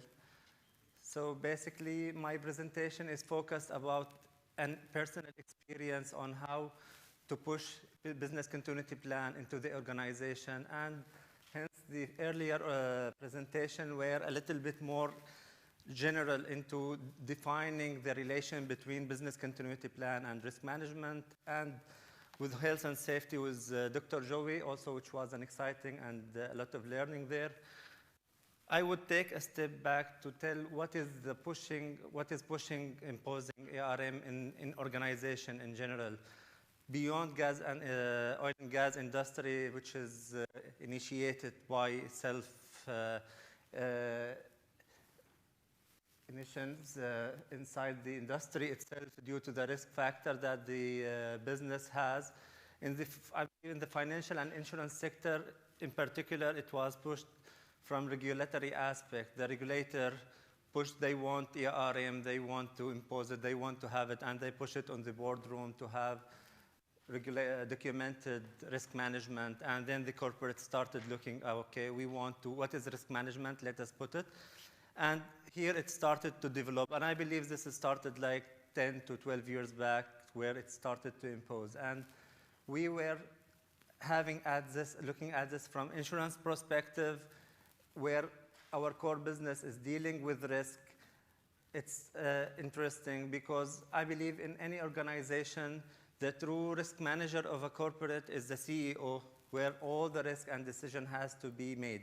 And the challenges that we were facing is pushing the organization to have decision-making, risk-based decision-making, and to have a place on the boardroom, and to be more involved into putting the risk and risk criteria, decisions, and KRI into the table, and informing people. And the challenges that the corporate normally used to face is the risk register that we are updating. Mostly it's not proactive, it is all legacy. It's the collecting information, contribution with people.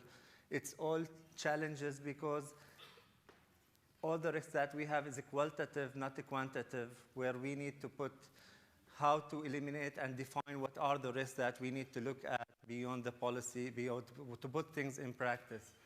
So in insurance industry, we have something called business continuity insurance, or business interruption insurance, which is also a very important factor when you put this together, and it will impact the cost of risk transfer.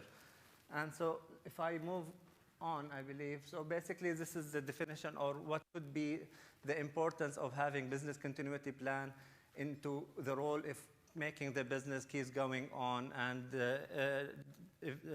remove the disruption of business and ensure that the essential processes are going on very well. And our first speaker, she was talking about the differences between business continuity plan and enterprise risk manager. In organizations where there is no defined role of a business continuity plan officer or a template, I believe the risk manager should step up and says, this is out of my role and my responsibility. I need to ensure that there is business continuity plan for the essential processes that are available. And when this started with us, I believe the first test to put this on practice before the COVID, I believe looking at what was going on at late 2019 and around the world where lockdowns started to happen, someone, I believe, in the organization should ring the bell and tell the audience and the management that this is a risk that we are gonna face. What are we ready to do? And pandemic itself also, we have, because we update our risk register in a quarterly basis or as the standard, the practice, we have added pandemic, but no clear information on what would be the impact or how it will hit us. And nobody expected at that level in our industry that it can be that hard on us. So pushing the people to the room, ringing the bells, bringing it to the attention of the board and the C-level team. And then we decide we already have an issued and authorized, approved ERM policy, but the limits of business continuity plan, it is not clear on it. So basically what we used to have into the framework, we define each and every factor or risk, and we say that if this happened, what would happen? And there's always a challenge that the companies have is quantifying risk and having the cost of risk. When this will trigger, how it will escalate to different level of the organization. Also, it has been defined in the policy or in the framework, but never put in practice, and somehow it is always challengeable. It's a point of view. It is not because of the problem of having clear data or analytic information from the organization. All the organization that is normally happening and analysis is happening on historical level, no clear forecast on what's going on or simulation how it will happen. So this is where we come and introduce what we said. We need to have a business continuity plan in place. And with the team, we have developed a business continuity plan that says if something happened, who should be addressed, what would be the main or level of escalation, alert, and it was done before the end of 2020. So it was a success, but then we said, based on, it was a bit general. Then we said there should be something response plan. It depends on the nature of any circumstances or risk or a catastrophe or a disaster, where we have said that in case of a certain, and that time it was the COVID on place, we said there should be a response plan document. And this talks about the essentials of business continuity. It's about people and process and infrastructure or IT digitalization. And at that level, most companies were very, I believe, early steps on digital, I believe, journey. And everybody knows that COVID has pushed companies to accelerate their digital journey. But most companies, even their call center, I believe it used to be very basic. We're only accepting call and taking messages. In some of the, I'm not talking about bank, maybe in the insurance industry. So there was a rapid pace to look at how we can make sure the essential processes are met and our customers are addressed correctly. So we look at the resources, we define the people who wants to be, and we categorize people like essential, the one who will be available at sites, the one who will be available remotely, and the one on standby. And then we ensure that the infrastructure available is also for them is accessible. They have access to their websites, to their devices, to the services of the internet, and to make sure that their customer, at the end customer, are answered and served. and especially when we're talking about the people who have a claim.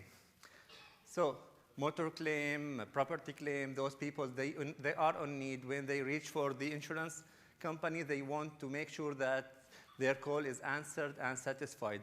And luckily, within first, I believe, month or second month of 2020, the Capital Authority has checked and called every insurance company in the market, give us your business continuity plan.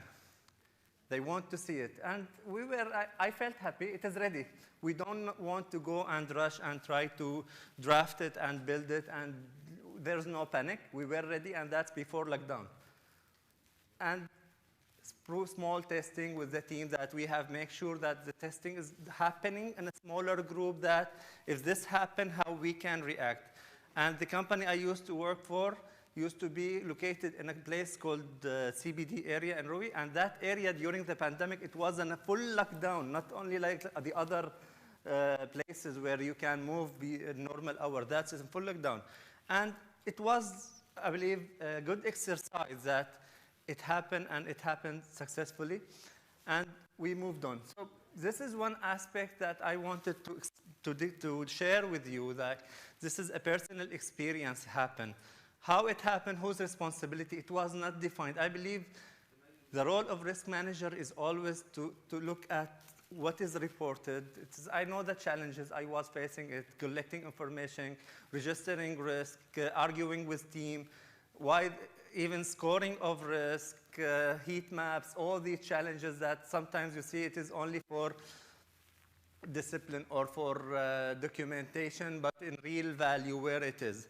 But in many cases, it has turned out to be very valuable, because when you are aware of the nature of the information, the business, and the analytic of the information you are having, you will be able to develop some sort of simulation or expectation, projection on what could go on. And especially if you are talking about financial risk, there are factors, indicators that can tell you what will move on and what will keep going on. So basically, this is what I was telling you about. It's about identifying risk based on your data intelligence, based on market risk, based on the key risk indicator that you have in place, and how you escalate it to the right team. The cooperation, I believe, of the board, as the gentleman before said, that it is risk management or ERM is a top-down, so it has to. And actually, it is two-way street. It's top-down because if you have the support and empowerment of the board and of the CEO, your mission will be successful and will be easier. But still, there are things that is happening that not documented, or even sometimes it does not need to be documented, but you need to react or to act within that space and keep it all available within the document that you have. So after defining what is the business continuity plan policy in general, which is a general document, can be only one paper, what we will do, how we will act, and then we go to the response plan, which will go into details. In the details, we have built up even the name of each and every asset is available. And speaking of Dr. Joy, what was speaking about, was very important is the health and safety of our assets as the employee. That, okay, we want business to carry on, but we want to make sure those people are safe, are in a good place. And put all the scenarios, take the approval of the board on what's happening there, and to make sure all the assets needed are available and in place. And then also definitely it's prioritizing what is the processes that we need to use or to have access to during that critical area or critical time. So we did put it onto testing, we put it into maintenance, we review, but it was in a short time, so it was effective, I believe. And it should be always reviewed based on the nature of risk. So in my experience in different type of businesses, other than the pandemic, where I believe in the insurance industry, we see like one time there was a factory which was blocked away from their employees and customers because of a flood for a certain time. Customer has no access to that area. And this is part of their risk as having accessibility to their work. They never thought that they will never have access to that workplace. And different scenarios where we can talk about in a minute, where we can see the relation between business continuity planning and the proper business interruption insurance. So basically, from the insurance perspective, if we want to look at some clients who wants to buy a business interruption, the first evaluation will be what safety measure they have in place, what sort of business plan they have, how it will be happening, and how it can be react, whether tested or not. And based on that, there will be the cost. And as we are in risk management teams here, or as professionals, there is always the cost of risk transfer. So one time there was the cost of, everybody was speaking about cyber attacks and hacking. And then let's see what happened. We are all going digital. Let us see how much it will cost us to buy cyber insurance. And if you see the questionnaire of cyber insurance, it will be like 10 to 15 pages. It should be at the highest IT degree to fill it. And then they will give you the quotation. And based on the information, which is the safety and security measure that you apply, you will realize what would be the cost. The highest quality of safety and backup and assurances that you have, the cost of the premium will be lower. And vice versa, it would be higher. And sometimes we received, I believe, or if the price is let's say, very expensive, sometimes you will accept the risk and say, okay, what is my daily income or revenue? And how much would I need to make that premium? Then you will decide whether to take that risk or invest in your security, because no matter what you do, if you have that exposure, you have to go and develop in your security and safety. So business interruption has happened to many businesses other than insurance industry, I believe, if I move on. So what can be covered in business interruption covers? So basically, there will be loss of profit for organization. So now we are imagining that the loss has happened, the business has stopped. We need to focus on how to recover, to make sure that we have the resources and incomes to make sure that our business and revenue keep going on, that we are still be able to pay our rents, to pay for our staff and our supply chain demand. So basically, there will be increase of cost of working and dependent business interruption, utility service interruption. We had a case, I believe, a few years back where there was some internet cable was disconnected somewhere in a sea, and there was no internet power for a day or something. How does this impact the business, and can we cover it from an insurance perspective? So all these factors, it is not something that it's imaginary. It is something that we have it in practice. We have seen it. I believe the hazards that happen can be happening due to natural disasters. We talked about catastrophe. We talked about floods, cyclones. Also, fire happen, power cuttage, and restrictions due from government or authorities, and supply chain disruption and loss of key customers, as discussed. So there are many reasons that business continuity could happen, and it can be addressed from insurance perspective. These are major key incidents that happened recently, I believe, or not recently for the 9/11 attacks, but the amount of claims happened from business interruption was in billions of dollars, and nobody could have seen it. So basically, there's no risk register can tell that these two towers could be hit at the same time on same level. These are also California fire that happened, another hurricane in Katrina. I believe let's not go very far to hurricanes. We can talk about Mykonos 2 years back. It was a big cyclone that hit in 2018, if I'm not wrong. It hit Oman. And many businesses, because we're out of business, they were not accessible, and there is no power in some places. And the role of the risk engineer in an insurance company was very clear. They moved on. immediately relocated to the place of the damage or the cyclone. They assisted business to get the resources to make the business keep going on. Not 100%, but 20%. For some businesses, maybe it's a relief. Okay, I have insurance, I don't worry, let the business interruption happen. But our core business is to make sure that, okay, if something happens, we will make sure that you will be compensated. But our role as a risk advisor is to make sure that you have the resources to keep going on. Also, I believe there was a very famous incident a few years back in Suhar Aluminium. There was a big fire, I believe, and also the business interruption claim was in 100 million of US dollar.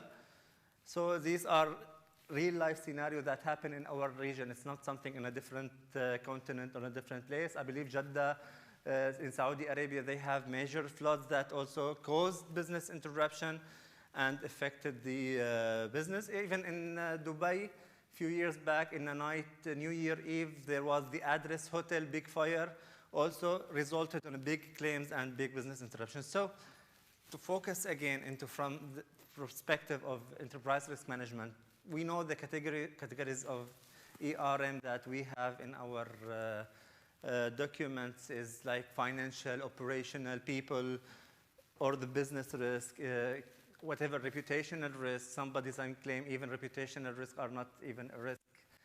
What are the challenges that we have and how we can react to it? I believe the biggest challenges for us is having proper information and having risk management put into system and run simulation that can make things go and give us a better vision on how things could move on and move forward. And depending on old-fashioned Excel templates or sheets, it's not the right answer. I believe now there is big development in the digital space, especially into the risk management. And OSS, I believe, one of the supporter of similar risk management solution, where you will have better visualization on your risk and better understanding. And very important things that needs to be connected to ERM solutions is also project management, because what are the risks? The risks that our projects are not achieved or our objectives are not made.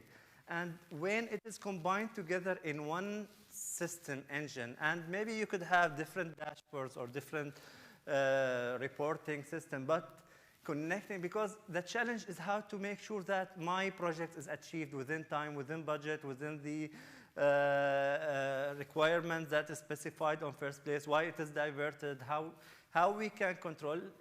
You could be a smart genius having some working on different platforms, but if you have it in one place, it would make your life easy. And this will help, I believe, the risk manager have also on those type of digital platforms.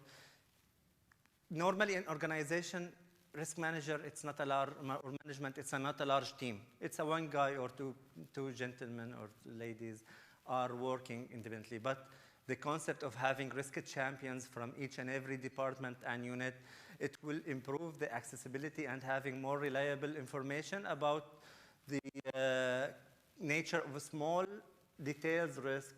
And it will give motivation to the team and the people to be more involved and giving full picture on the system. Quantifying risk, I believe it's another challenge, but I believe I will leave that to Mr. John and Jimmy. I believe they will be the perfect to talk about it. In a nutshell, this is what we need to look at, how we can make a perfect relation between ERM, business continuity, and putting insurance as a safety net at the end of the process. So this is, I believe, most of my speech. I hope I was not too annoying for you. Thank you, guys. Thank you so much, Mr. Hikmat, for your time and your great insight on ERM and BCM in the insurance industry. At this point, we'd like to open up the floor if anybody in the audience has any questions.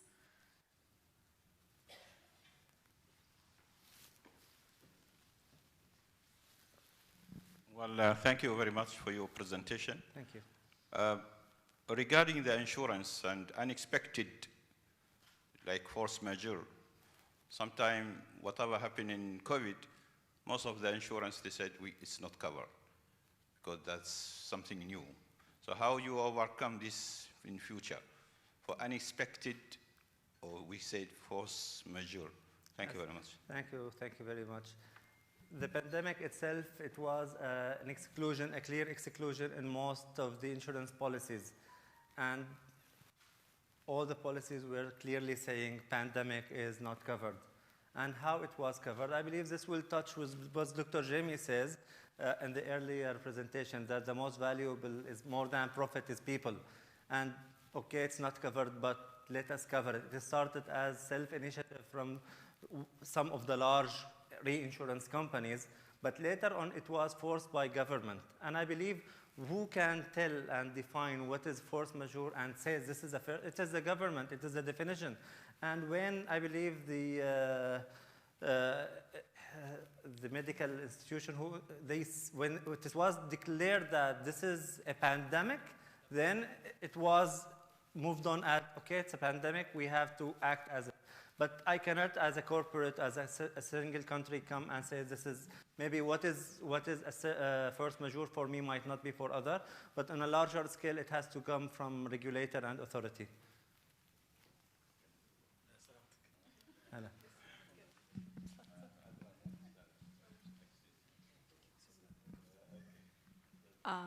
Thank you very much. Yeah, okay. I just have one comment. Why exclusions always in small fonts? Yeah. In all the insurance, exclusions always comes very small, teeny, tiny fonts that the clients cannot see it or even realize it. That's just as a comment. Sorry. Yeah, I guess that's part of the psychology of... Is it intentionally, I mean, or as you say? Maybe it's a psychological, I mean, it should be a lawyer who drafted those policy wordings, but I believe the one which matters, I believe it's always in red.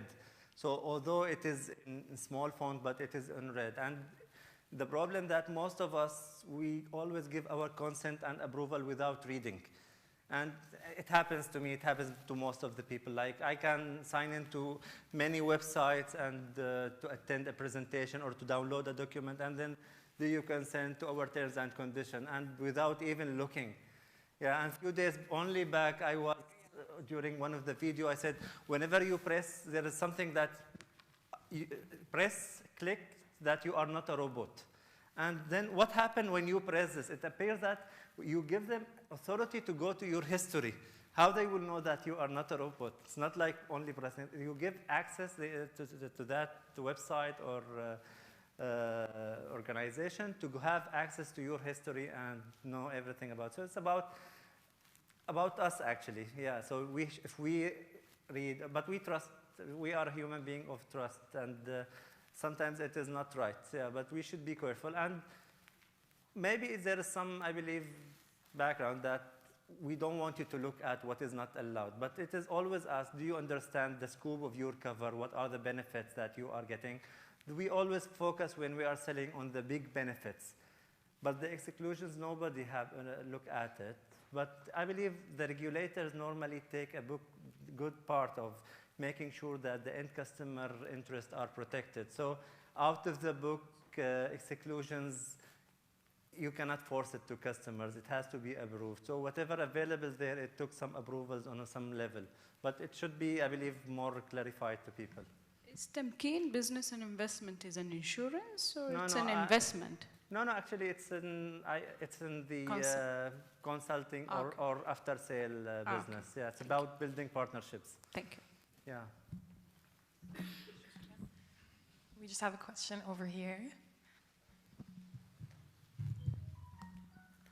Yeah, it's not a question. Basically, I'd like to clarify a few misconceptions about insurance. I am from insurance industry, and Mr. Aga just mentioned about Sohar aluminum.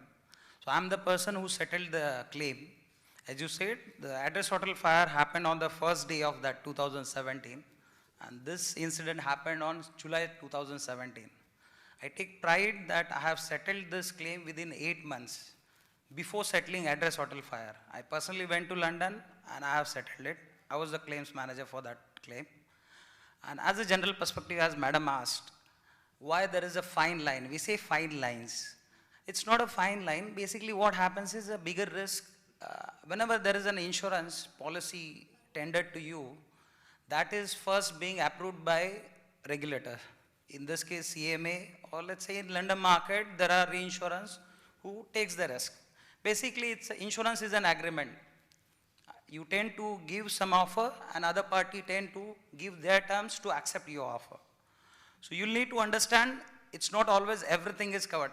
Again, in insurance, there are two types of covers. One is like the mentioned perils policy, other one is all risk policy. All risk policy, you don't need to prove anything. Onus lies on insurer to prove that that is not going through the exclusion. So why exclusion? Because definitely it's not a charity. Whatever premium is collected, it's law of large numbers. The more risk people are gathering together, and I work for Takaful. So Takaful concept, we have cooperative insurance, same concept.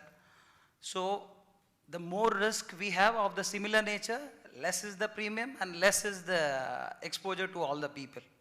But if there is a customized or special risk, definitely there are less people and naturally the premium will be more to share it. Having said that, yes, there will be fine lines, but again there is a condition. After delivering the policy within first 15 days, if you go through it and if you feel like, no, that is not matching with your organization requirement, you can obviously go for a cancellation. That provision is there. So most of the time, big corporates, they nominate a broker. A broker is an entity who knows each and everything. They got the insurance expert on the panel. So they were supposed to study. So yes, we do feel, oh, I have taken the insurance, so everything should be covered. It doesn't happen like that. Even during Shaheen, we have faced lot of issues when the people were really needing for help. But then prior to that, 2 months before, Salal also faced similar issue, Sur also faced similar issue, but nobody bothered. When it came to this particular part of the Oman, everybody was bothering. So these are the aspects, like you have to consider, it's not a charity, it's basically a contract, so you need to see it thoroughly, and then accordingly you have to take it action. So thanks Mr. Aga for giving the insights. Thanks a lot. Very much. Thank you. I can only agree with you. It's a business and it's an agreement and a contract. And everything you do, it's what you take in and what you take out. And the larger the risk, the larger the premium. And this is how it works. Please.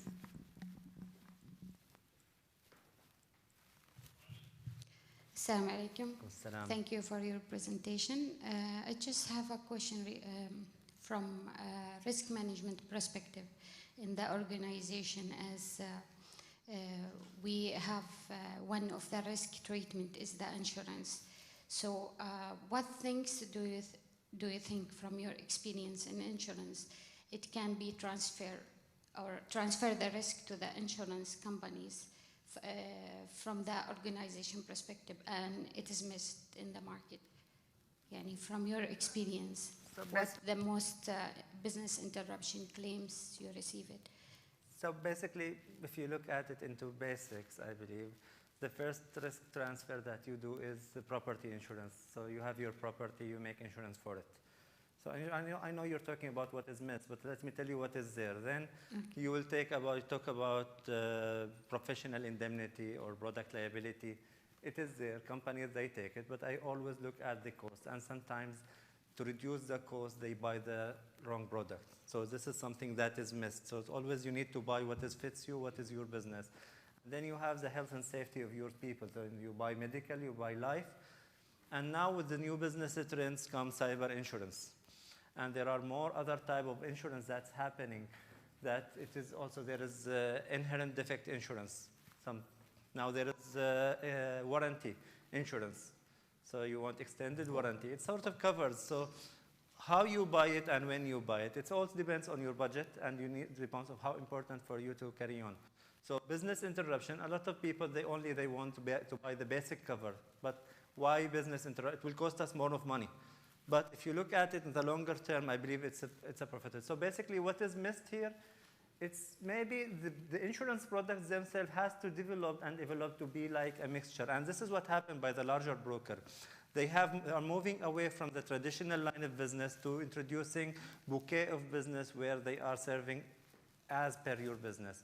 So if you're a banker, you have a bank bond. If you are in the logistic, your marine and the property in one place, one policy are covered. So it is evolving. The most important thing is to keep resilient and keep moving on and develop not only your supplier and product, develop your mentality, how you act to it, and to use it as not a luxury. It is not a luxury, it is essential. It is part of the cost of your running your business. I hope I answered you. Yeah.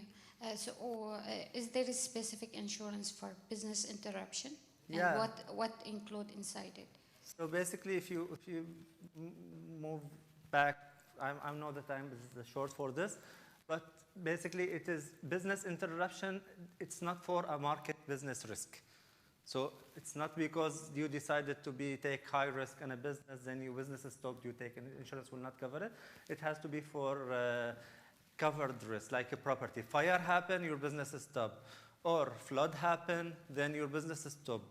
It can be for small or large businesses. It can run in the corporate side. It can in your own house. You can buy a property insurance for your own house. And you say, okay, if fire happen, I want to have loss of rent. So until the time your house is recovered, built again, whatever you are paying for rent, it will be covered. For property, for business, you said, okay, I make 1 million real in a year. If my business is stopped for 2 months, during these 2 months, they will look back to your financials and they will cover you. So basically, it's what you need and how it will act. But it is always covered out of insurable loss. So it has to be the proximate cause of this loss covered in your policy. Okay. Yeah. Thank you. Welcome. Thank you very much. Thank you. Thank you so much, Mr. Hekmat Agha, for your time and your insights. At this point, I'd like to invite Ms. Amora Rebadali from OSS to show our appreciation and present you with a token of gratitude. Thank you.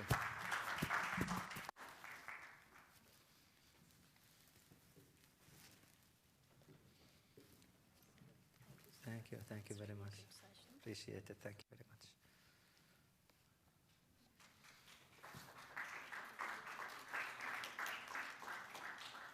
Shukran. Thank you.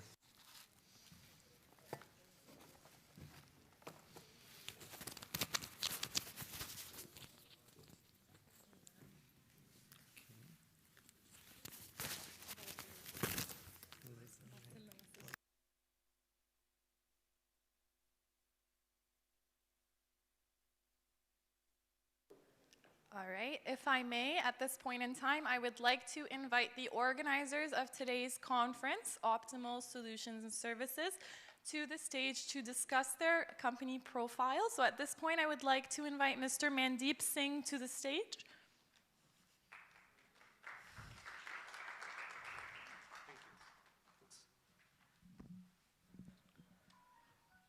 Very good afternoon, everyone.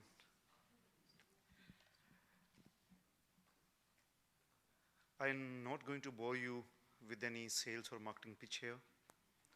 So all we are going to discuss probably is the kind of amount of work we are doing here in Oman in general, in Muscat in particular.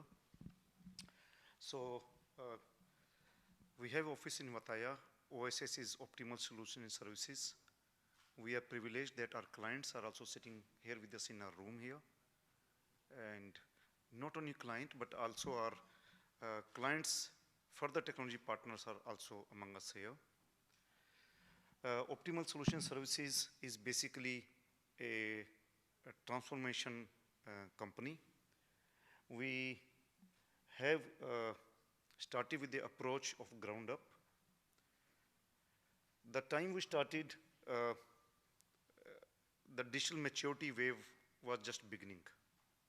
We have seen enough of digital marketing over last couple of years, or more than a decade now. The world is moving toward digital maturity. And with the advent of Chat GPT and multiple AI and MLs, it's it's all random guess how the future, near foreseeable future is going to be. So coming back, we always start with the on the ground approach, as is approach, current mode of operations, and where the organization want to be. What is the future mode of operations? There may be rainy day scenarios, there may be jeopardy, there may be exceptions, there may be negative scenarios, which is always happens in any business life cycle. But we always look for sunny day scenario, happy day scenario, golden day scenario, where the business want to be, where our clients want to be. So with those uncertainties in place, and uncertainties are nothing new. Since any organism born, not only human being, any organism, aquatic, amphibian, Homo sapiens sapiens, as Mr. Joyvi rightly said, and bird, anything, the uncertainty risk is always there.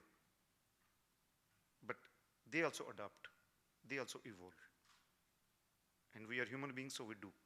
So with that possibilities, we take different approaches, be it EFQM, be it balanced scorecard, be it blue sky, be it blue ocean, whatever the business jargon would be, we'll try to take all different approach so that the model should work for the client. The client should not work for any model. There are so many models, guidelines, frameworks, so many approaches.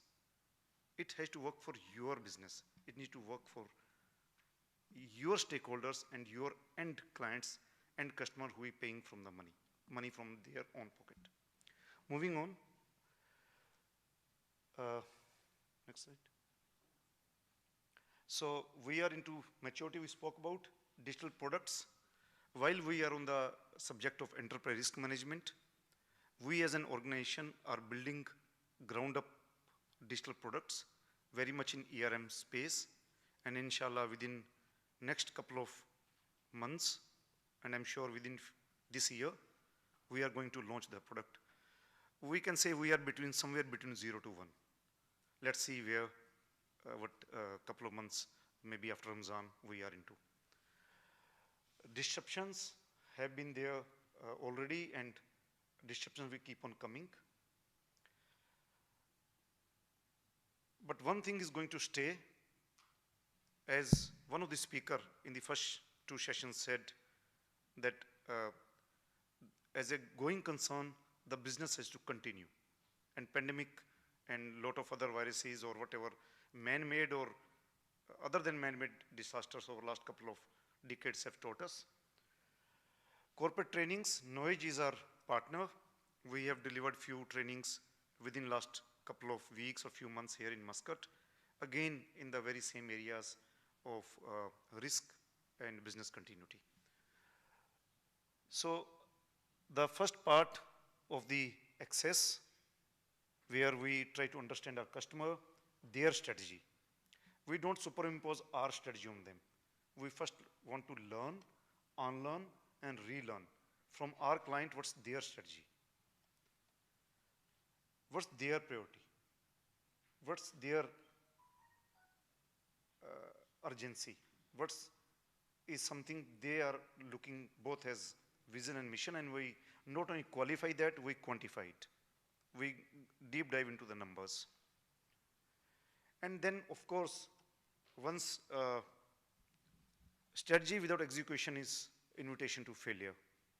So then we need to not only implement, but post-implement day-to-day operations.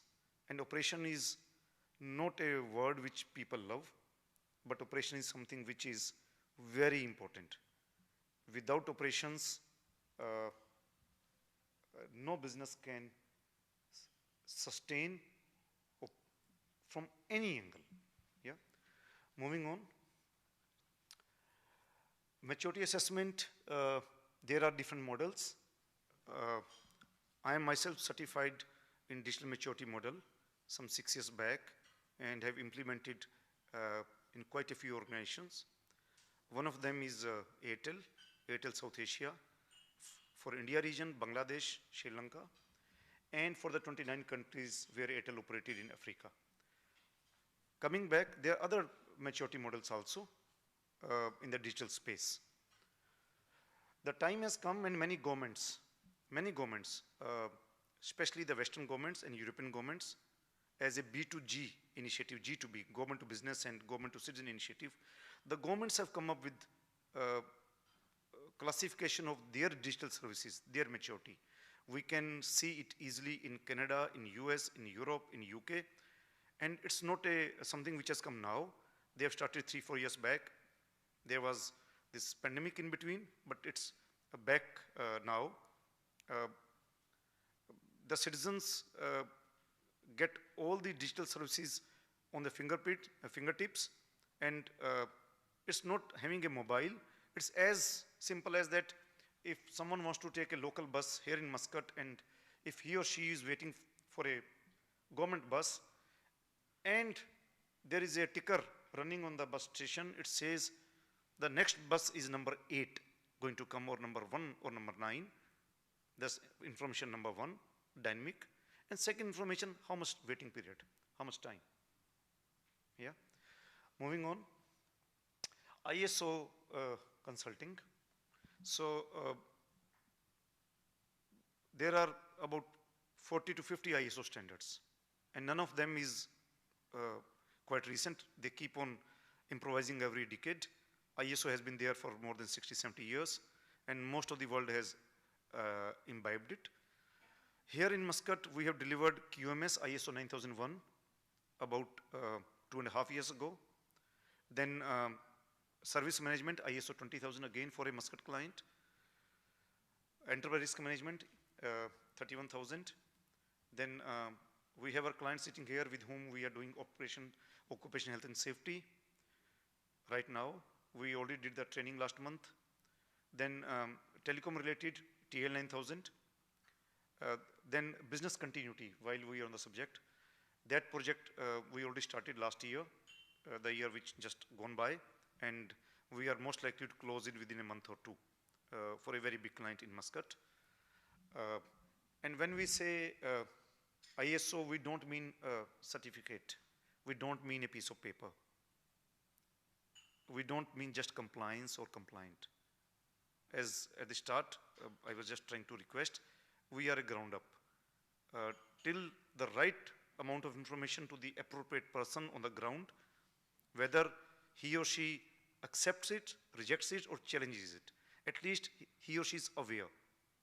And again, the model should work for your organization, and not your organization should not work for any of these models. So 27001, yeah, new thing has come up in November. It got updated. There are other ones like NIST also in this space. Then 14001, OHS, HSC, environment, business continuity spoke about. 31,000 we spoke about, 20,000 we spoke, energy management, risk management, 31,000 we spoke about. Then the auditing and technical audition, crisis management also delivered. Few more which is not here are like food related, and 1-2 more. For example, we have our consultants here in this room who are going to deliver next sessions. That is also a ERM called COSO, which again we are doing for a existing client here in Muscat. Next slide, please. Now, these slides just go into details, but I think we can just, without boring you too much, this is same doing the as is, whatever is on the ground, pre-assessment, and then design, development, implementation, roadmap, execution, end-to-end internal audit, full and final assessment, and then it goes to whatever third party you may choose. It's up to you to choose third party auditor. You should not put all the eggs in one basket. So if we do the pre-assessment to gap analysis, to design, development, implementation, and internal audit, you must not give third audit to us. It should go to whatever agency you may choose. However, it's our job to enable and empower your organization to achieve right first time. We can go on quickly, same approaches. Yeah.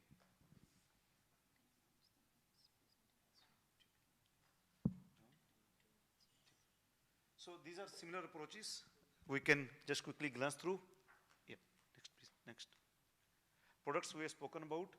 Other than risk management, there are 2 other projects in the pipeline, digital products, which should be launching within this year. Next slide, please. This is the risk management product proposition which are building. Next slide, please. The features are pretty standard, which you would have seen in any ERM tool or product or package. Now, we also have, like any consulting company, we do have IT and software. Next, please. And this description, we have spoken about the implementation cycle. This will be anyway shared to you through email, all of you. The trainings part, and this will be the last 2 minutes I'm going to take, and then I'm going to invite our next speaker. These trainings, couple of them were delivered recently in Muscat. Few of them are planned within coming month. Rather, next 2 days we are delivering a training here in same hotel for one of our existing clients. So multiple trainings in these areas, and balance scorecard and EFQM and all those. These are our associations. Citrix, TM Forum, that digital maturity model I spoke about, Microsoft, SUS, ITIA, PECB. PECB is the one who awards the certificate. I think we are on the last slide probably. Yeah, our company is 100% Omani. So we do comply with the local rules and regulations. It's 100% Omani organization having an office in Vataya. We'll invite you to join us. Well, you are most welcome to come to our office any day. With that, I will end my talk, and thank you again for bearing me and patiently listening to me. Thanks. Now I'd like to invite, thank you, thanks. Now I'd like to invite Mr. Johan. He's a senior, not only risk consultant, but a cyber security consultant also. He has extensively worked in the Middle East, especially in Saudi, and he's the one who is helping us from last couple of months in the COSO journey of our client. And I also look forward to actively listen and hear him while we are all here, and to learn multiple things in next half an hour when he delivered his speech. Thank you. Thanks.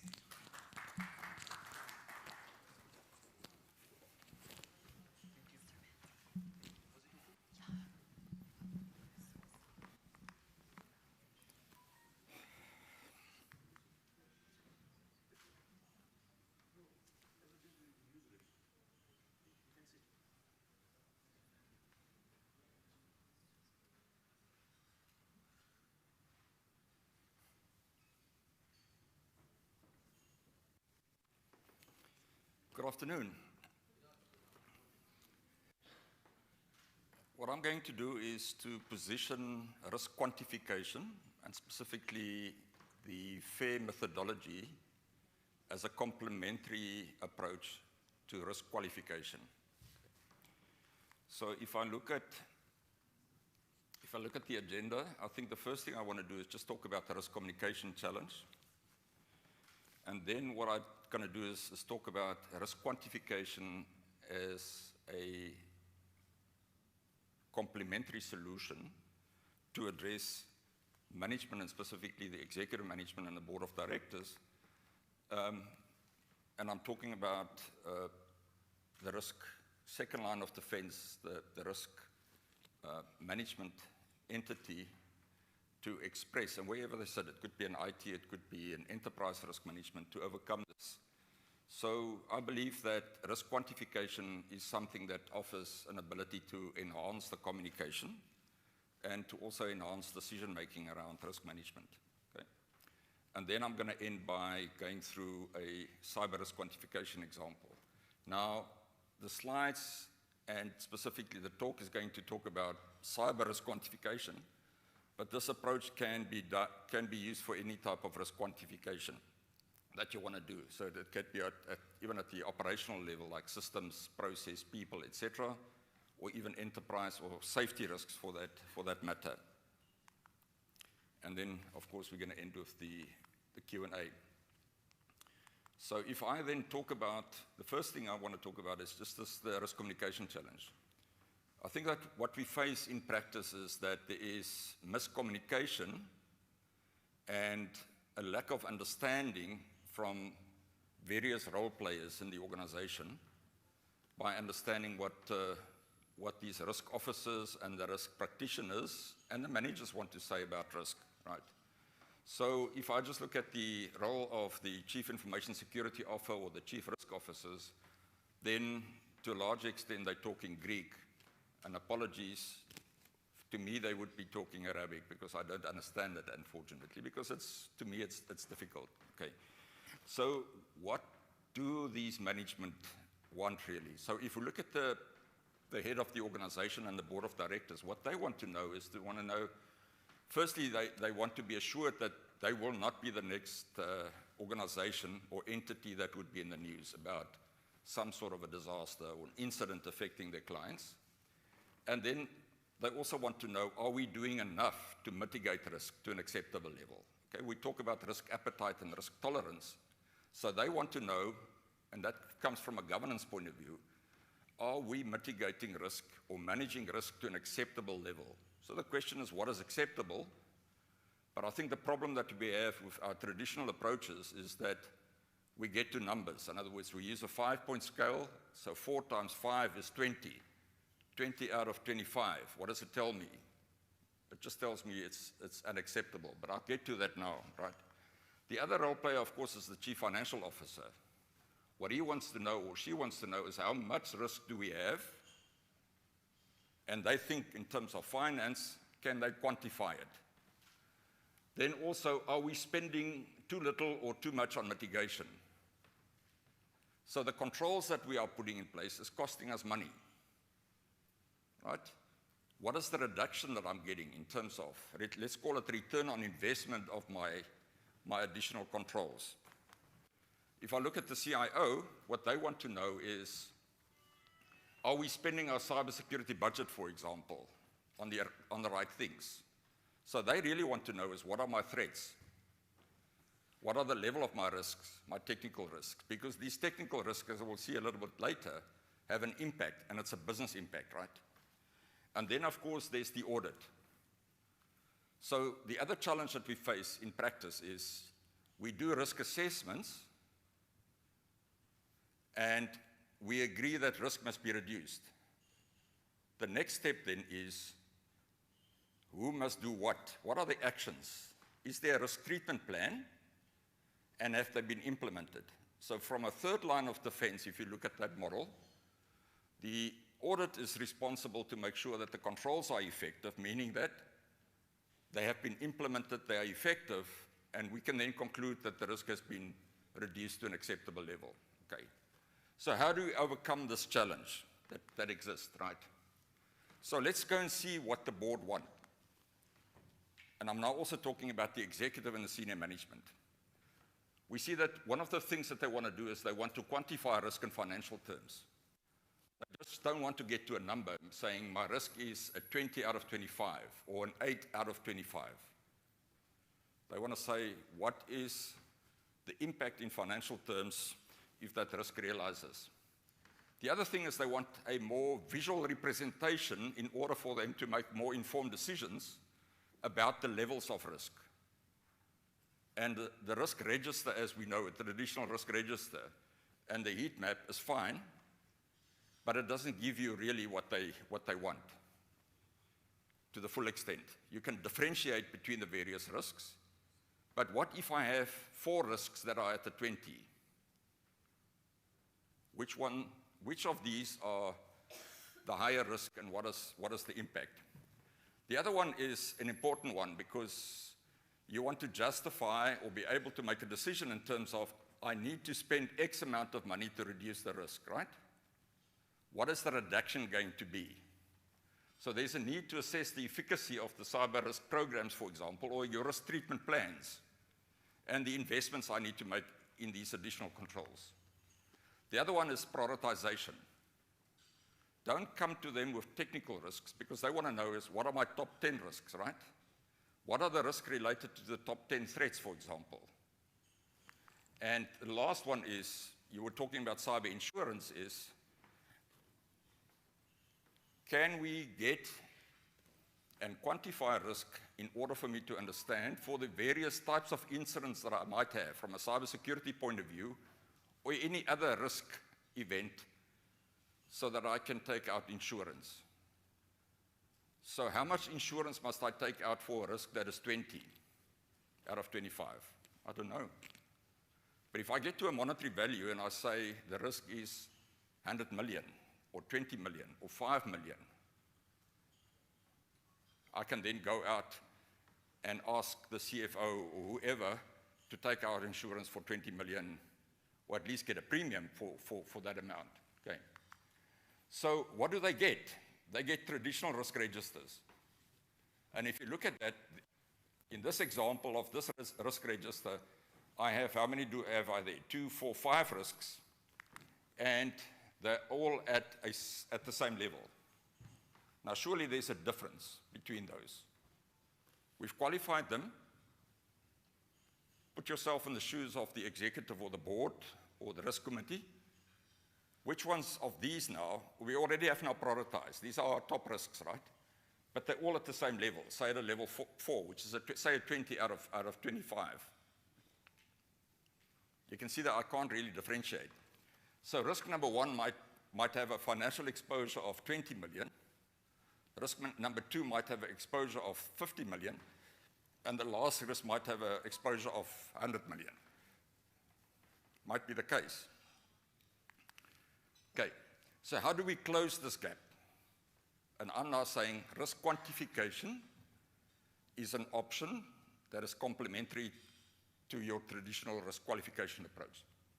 So typically, we see that IT risk management and risk practitioners, they measure risk in terms of vulnerabilities. They look at incidents, events, control deficiencies. That's all fine. Okay? It's very much compliant with ISO 31000, COSA ERM, etc., right? What the business require is they need visibility in terms of the financial impact of those risks. They also want to know which of these risks must we treat and not treat. So even though we have 5 risks at a level 20, there must surely be a different impact there, and which of those have priority in terms of treatment. And then the last one is they may want to know what the effect or the financial impact could be in order to take out the insurance. So I'm saying risk quantification, or to get to the value of risk, to calculate the value of risk, is that. So what I'm introducing now is to say there is an international standard now managed by the open group that is called FAIR. And what it allows us to do is to use known, tested quantification techniques and statistical models, including Monte Carlo and Beta PERT, to model risk. And we don't need an actuary to do it.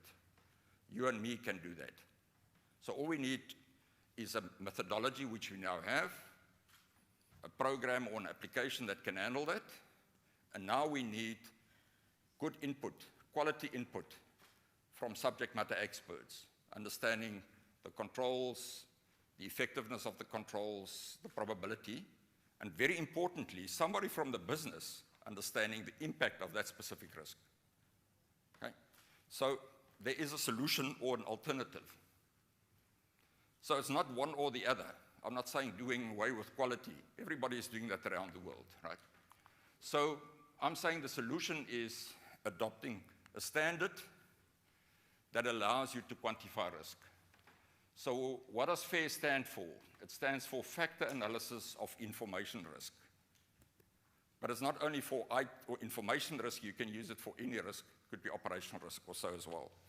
So what does it offer us? Firstly, there's a standard taxonomy of information and operational risk. So whereas traditional risk management in terms of qualification is looking at risk at one level, it says, look at impact and probability. I multiply the two, and that gives me my risk, which is a number typically, if I use a 3-point scale or a 5-point scale, is a number. So typically people use a 5-point scale, So the probability is 3 out of 5, so it's a medium probability, right? The impact is high. So that's a 4. So 3 times 4 is a 12, and that gives me a level of the risk. And now I can compare it with another risk from a qualitative point of view, right? It is also a methodology for quantifying and managing risk in financial terms, and as I said, it's based on statistical methods behind it, and these are tested. So, but I have it now in a practical program or methodology. If I have a software tool to be able to do it, it's important for us now to understand the model, bring the assumptions and the expertise to that, and we can actually model the risk and produce a result in financial terms. It's complementary to ISO 31000, to COSO, ERM, etc., right? And it's an international standard. So there is the model.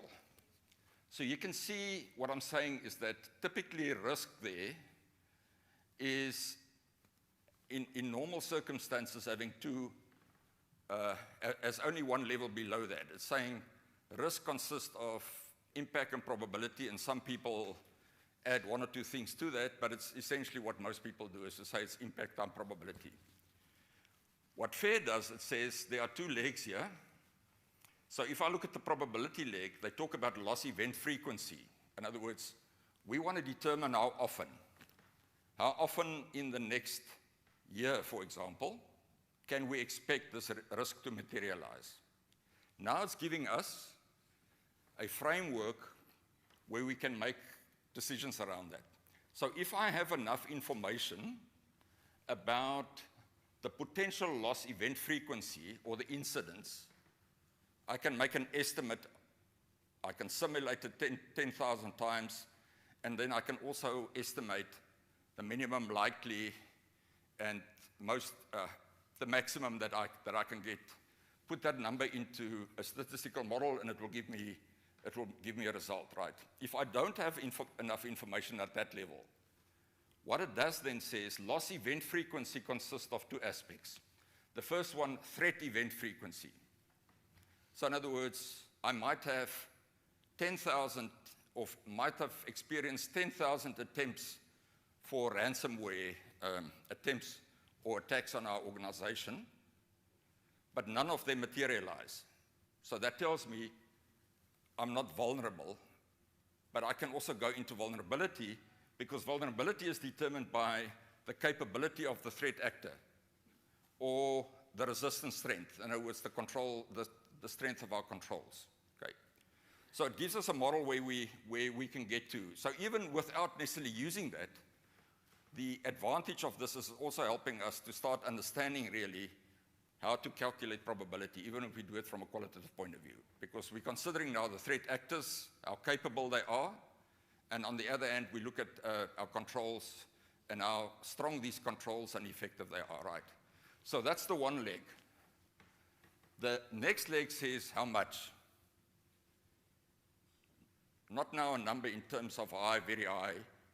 We need to now understand the impact of that risk event, if it happens, what it will. And there's 2 aspects to that, as you see at one lower below the loss magnitude. So the loss magnitude is a monetary. So it's either reals or dollars, whatever currency you're using. Okay. So loss magnitude consists of impacts at 2 levels. The first one is a primary impact. In other words, if there is a risk event, there's typically a primary loss in terms of financial terms. It could be things like loss of productivity. In other words, our systems are down, and now we can't earn money, so we're going to make a loss or lose business because of that, right? Or it could be recovery costs. I need to get somebody in to come and help me with this malware that is there. It's going to cost me. So I bring in the experts to actually address the technical issues and the malware that has actually spread, or the encryption of my systems. And then I also might have recovery costs. If I look at the secondary loss, it could be things like loss of reputation. It could also be things like penalties. You will incur penalty because of whatever has happened, or it could be competitive advantage. Okay. So as I said, you know, it's a model that is accredited and it's complementary. So within the limits of time, I'd like to maybe go through that. But what does it help us with? So there are various outputs or reasons why we could use this. So for example, it helps us to do risk assessments by looking at the migration to another system to the cloud. What would the increase or the reduction be in monetary terms, right? In terms of my risk. For example, if I do patching, what would it do to reduce my risk? Okay. The other one is, for example, it can be used for cost-benefit analysis. I have a risk of 100 million. I spend 10 million on controls, and that reduces my risk to 50. Okay, so by spending 10 million, I'm reducing my risk by 50. So that should become a no-brainer, isn't it? Because the net effect of that is I'm going to reduce the risk essentially after the investment in those controls by 40. Okay. The other one is comparative analysis. In other words, we can now go to those stakeholders and decision makers and tell them these are our top risks and these are the numbers in financial terms. So if this happens, so if this system is down for various reasons, say cybersecurity, if it's down for 1 hour, then the financial value at risk is X. If it's down for 24 hours or 8 hours, so I can go and now they can compare that and they can actually see that in financial terms, right? And then, yeah, so that in general helps me to do that. Okay, so what we're saying here is we now have an approach that is complementary to what is being done already in organizations. So and it's going to overcome this challenge. Most risk management frameworks do not prescribe a specific approach to identifying or analyzing and prioritizing the important things, or the important aspect here, risk, and leave it to the risk practitioners to select the preferred analytics model. In other words, we want to make decisions around risk at the right level, right? So in other words, it could be at a committee level, and eventually it's the executive management that needs to sign, and if they can't, they take it to the subcommittee for risk at the board level, and the board to agree to the risk. So we want to make decisions around risk, so we want to make informed decisions around risk, right? So this is where FAIR comes in. It helps us to identify the top risks. It also helps us to quantify it in monetary terms. And now, visually, we can see what the effect is of the controls, how it's being reduced. And now we overcome this language barrier that we have.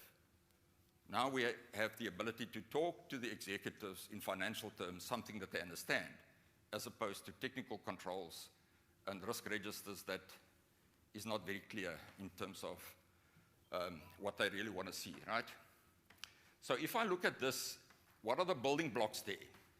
I think the first thing we need to say is that we have business assets that typically are supported by IT assets, for example, or people, right? So what is a business asset? It could be a business service, a business process, or it could be data or IP or any of those. Then it forces us or helps us to understand who the attack or what the attack vectors are and the threat agents are and how capable they are. Okay? So those business assets are threatened by actors. It could even be accidental internal. Mostly it's external. And if you look at cybersecurity, there are malicious threat actors out there that are very experienced that is attacking your company or that are attacking your company. And this is real. What these threat actors then do is they compromise your controls. So in other words, if you don't have effective controls in place, they overcome those controls or the vulnerabilities or weaknesses in those controls, and they affect the asset. That meaning, my IT system is down, the process doesn't work, and I can't offer the service to my clients out there. Meaning, it's going to be having a direct or indirect impact. And I can think of it now in terms of financial terms. So there's going to be either a direct impact, a loss of productivity, or it could be a fine, because whatever we've done there may be disclosing personal information, and that fine might have a monetary value. So those are the building blocks. So what I'd like to do and end up with an example. Okay, so the scenario that I have is a cybersecurity one, and as I said, is not only applicable to cybersecurity events, you can use it for operational enterprise risk, etc. And you can quantify risk using this methodology. So the scenario that I have is there is a cyber criminal community, the threats, the threat actors, coming from a threat vector. They might be capable, very professional, or they might not be, okay? The more capable they are, of course, the more probability there is for them to bypass my controls. If I have weak controls, then that means it's easy for them to get through, right? Then I have the assets. In this instance, there's a technical asset, which is a server. This is the most important thing is that server is running a business application, which is one of our core applications, and it is helping us to deliver this service to the clients. So if this technical asset, which is the server, is affected, corrupted, encrypted, then the service will not be down, meaning that our systems will be unavailable to our clients out there. And that will have an effect. And may have, most probably it will, have a monetary value to attach to that, which we don't normally do at the moment. We don't calculate that. We don't go that far. We don't have a framework or methodology to be able to do that, right? And in a lot of instances, we need to start thinking and teaching ourselves, for example, the subject matter experts in IT, to start thinking in terms of efficacy of controls, strength of controls, as opposed to just saying, I have a control, right? And we need to bring the business in, because they're the people that can bring their expertise to bear so that we can make an estimate about the impact. Okay. So now we have some questions. The question is, how much would it cost if this ransomware event materializes, right? Of course, timing is important. Is it an hour, 8 hours, 24 hours? And eventually I'd like to stand, what is the probability in the next year that it may happen? So that's the risk event. Of the incident as such. If I spend money now in terms of controls that reduces or increases my controls that protect me from cyber or ransomware events, right? How much would the exposure be reduced by? And then lastly, for example, how can I justify this budget request for ransomware-related controls in a way that the executives that need to approve the budget or this cost can understand it. Okay, so typically what we then do is, the first part is I establish the context and gather the data. So let's take the scenario and say it's a ransomware attack. I want to see what the impact is. The context could also be, look at the risk related to, for example, cybersecurity of my top 10 systems. And I want to see what the probability is and what the impact is, right? Then I analyze the risk, but I have a more thorough approach to risk analysis now. And then I put it into a model. So we provide a Python-based program which has taken this statistical this model and enables analysis using statistical methods like Monte Carlo and beta PERT. Okay, and then you run the model, and now we're in a position to analyze the risks. So in other words, we can now compare the risks, more than one risk, for example, with the other one, and look at the financial impact. Or I can go further by saying, if I spend X amount in terms of enhancing my controls, what would the reduction be to my overall value, and then I can report results. Now I can go to the executive. It could be a risk committee, it could be the IT management, it could be the CEO, his management, or whatever related risk committee there is, and I can even take it to the board, right? So in this instance, typical things that I would look at is I look at this risk description. So the example here is a ransomware attack holds infected systems or files hostage until you pay the victim. Okay. So what are the assets?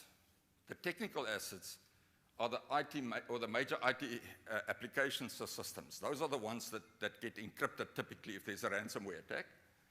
Then I need to understand who the threat actors are.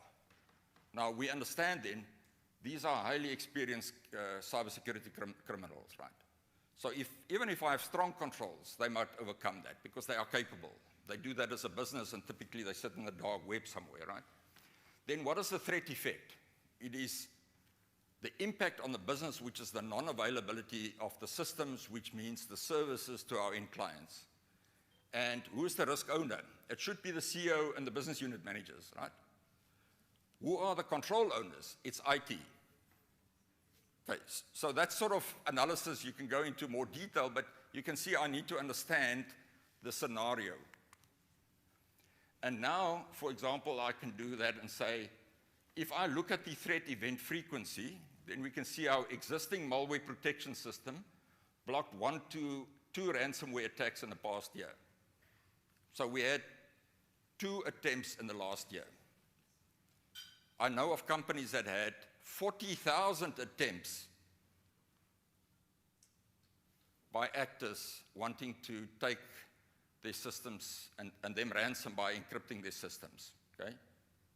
So it's very prevalent, okay? In this instance, it's 1 to 2. So that gives me an indication and an input that I can look in terms of probability for the next year, right? So if the ransomware cannot be blocked, there is nothing we can do, and we are 100% vulnerable. Okay? So we're assuming in this instance, maybe we don't have any proper controls in place. Okay? The next thing we want to do, which I don't have on the slide, is to bring the business in and say, if we have a ransomware attack, and we understand which services and applications are being affected, they can tell us.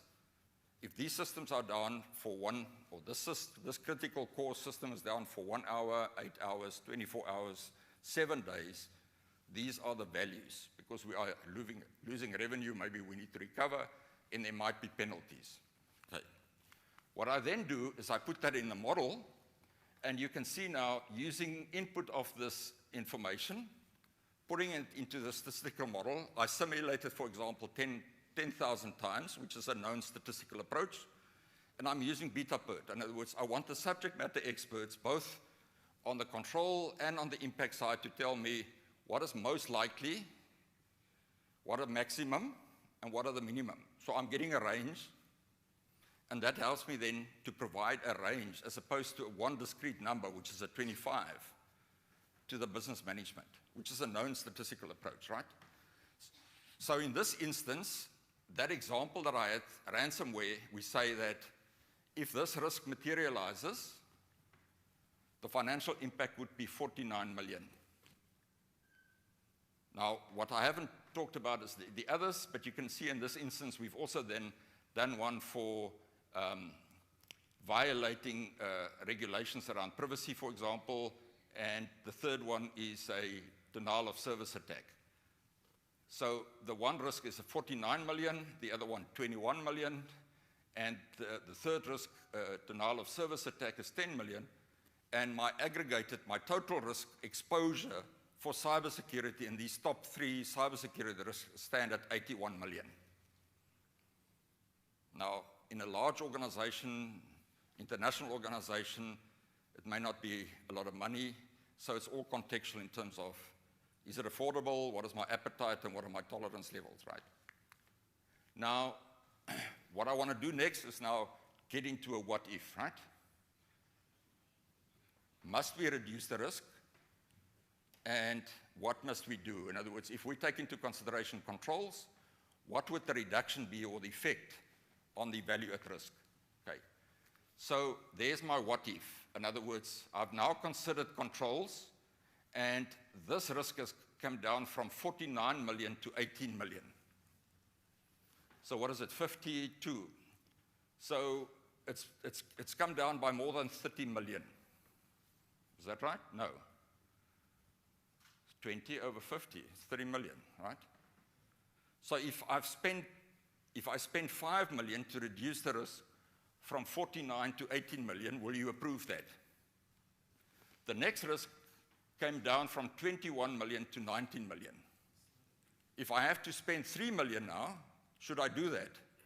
No, because the risk reduction is not. So you can see this is just an example of showing how we can do it. The last one then says, if we spend some money, we can't do anything, the risk stays the same.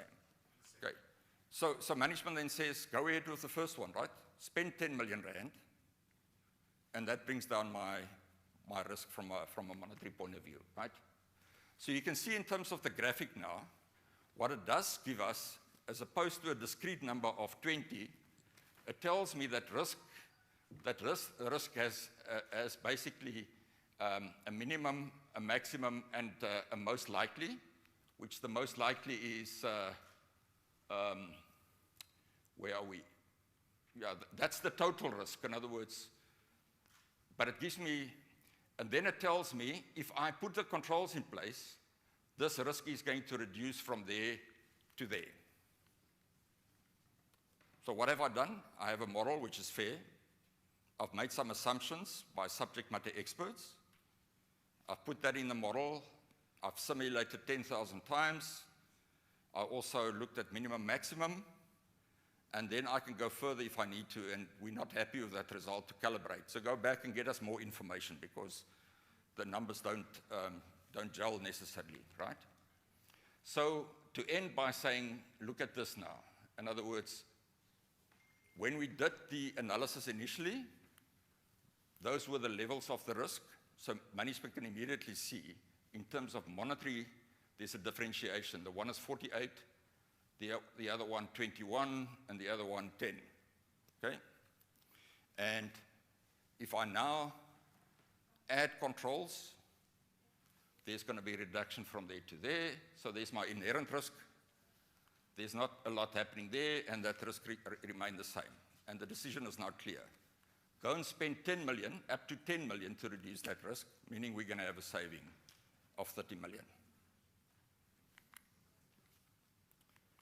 Okay, so in a nutshell, it is not replacing qualitative, and you're not going to do it for every assessment, but you can see clearly it adds value by looking at my top risks and specifically helping to enhance the communication and the quality of information and the decision making at the right levels.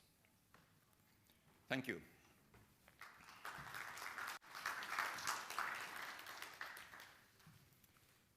Any questions? In case of the revenue, you can count the revenue, that how much you're going to lose or how much you're losing. So you can calculate and you decide which is the scenario you're going to choose.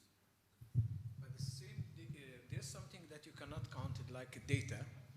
Data is not the revenue, which is, the main nerve of this company. So how is it a system that will retrieve this data? There's some data is more important than the money, that revenue of the company, for example. Oil and gas especially, and there's a reserve data, a lot of data. I have, even in the cloud, some time they could not retrieve it, or the insurance of this data become more than the real value of the data. So this is another game. Some people, they get insurance for things like 5 million, and they ask for, as you said, 80 million, and they get. So who's going to evaluate the data?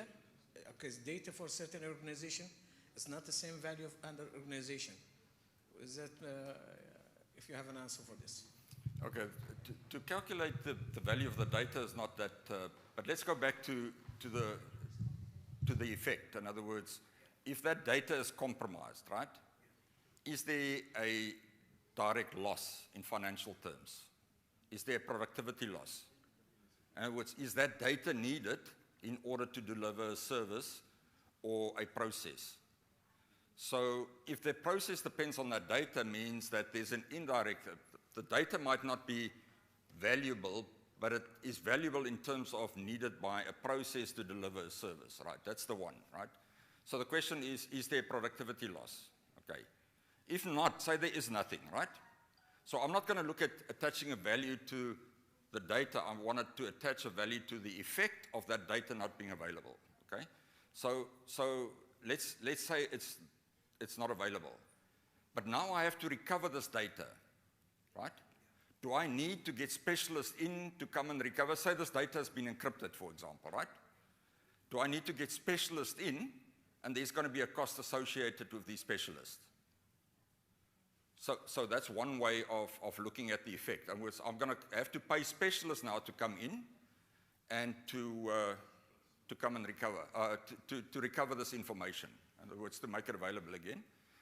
And is there then a replacement cost?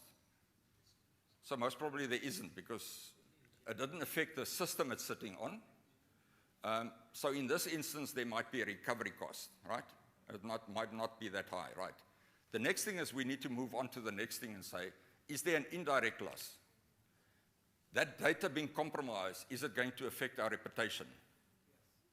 If it is going to affect our reputation, that's more of a difficult one, then we need to do it. Okay, so let's put that in a model and then see what the reputational cost related to that is. Okay. The second aspect to that is then to say, is there a penalty to this data? In other words, if this data has been compromised, so somebody has stolen my data and encrypted it, right? So now I have violated, for example, if I look at GDPR, may be applicable to the organization or not, right? So GDPR is about the European Union that says any data, personal data of European citizens may not be compromised, right? And if it is compromised, then organizations that do that will pay a penalty, and it could be quite substantial. So you can see, yes, there is a penalty, and it could be $20 million, right? So that's the way I would get to that, as opposed to wanting to attach a value to that. So I use the model then in terms of looking at the impact, going through that. There's no productivity loss. There's a recovery cost. So how much do we need for these specialists to come in and to read? There's no replacement cost. And then the indirect is there's reputational loss. We're going to be in the papers. Our clients are going to be unhappy because this data cannot be, say, for example, you're a research organization or you're a bank, and I need information about my account data, etc. Now it's not available. So I have a negative perception about the bank. And the other one is to say you may even pay a penalty because this data was disclosed and you didn't protect it properly. So that's the way the model can help you to actually report on that.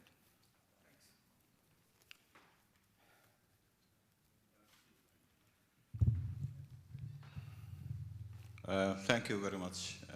Sometimes hackers come from the nearest colleague who left the work, and nobody take care of that friend. He used to be a friend. By any means, maybe there was a dispute between the company and that person, and he left. We have so many things of that. How you, of course, they have to, maybe before sending him back or releasing him, there must be measures to protect all this system. We had so many fatal hackers here in Oman. Maybe most of them, they don't know. And how you protect from the nearest person, not from the enemy, of course. Okay, we need to differentiate between employees that can do certain actions, or disgruntled employees, in other words, they are still working for you, or ones that are leaving the organization. Now, ones that are leaving the organization, you need a well thought out and implemented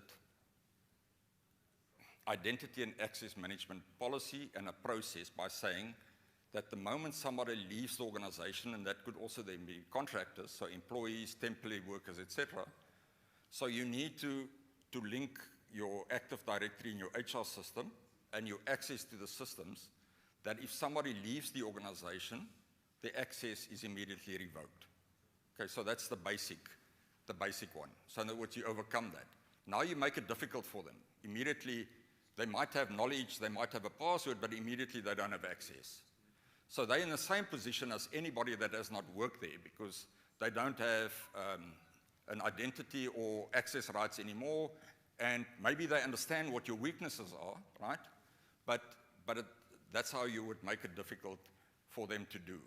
The other one is for insiders. In other words, you need to also have a proper identity and access management system, making sure that those that have privileged access, for example, programmers, must have certain rights, and the access to that have certain conditions which is different to that person as an employee and that person as a system administrator.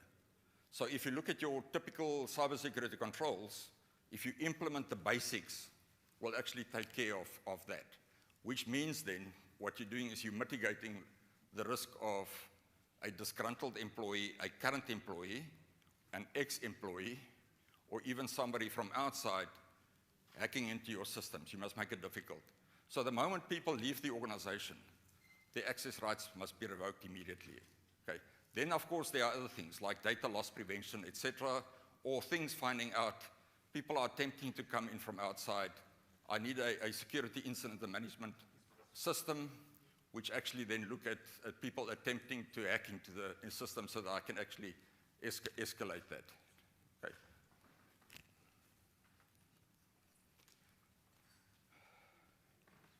If you find one of your team at the company has this, was a hacker, what are you going to do with him? If you find? One of your team is a good hacker, and he did he entered to the system and he did something. Okay, you caught him, okay? What are you going to do with him? Okay, what does your policy say? A policy then says from an identity and access management point of view is... Take him to court or you hire him? To protect you. You can do that, depends on what you want to do there, right? But the first thing is there must be... In your system. Actually, I'm saying this from a real story in one of the bigger organizations. One of the students found a gap that he can enter to the center and change everything. But that organization they didn't say even thank you for him. He was very regretting that. So in state, if you have somebody like what's happening in another country, they looking for this smart people who's hacking, and they offer them a job that to protect, because they are the only guys they know, because they work in the gray area and they work in the dark area, which is the dark room, and they know where to go and get in, and they're very smart. You have to respect them. Okay, that's one option. So it depends on what your policy is, right? So some people would say, let them go immediately. But you must also have a policy that says there are repercussions. In other words, there are things happening if you don't do that. It's not allowed, and we might even let you go. Okay.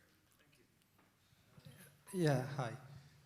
You've mentioned about quantifying risk that it depends on impact and probability.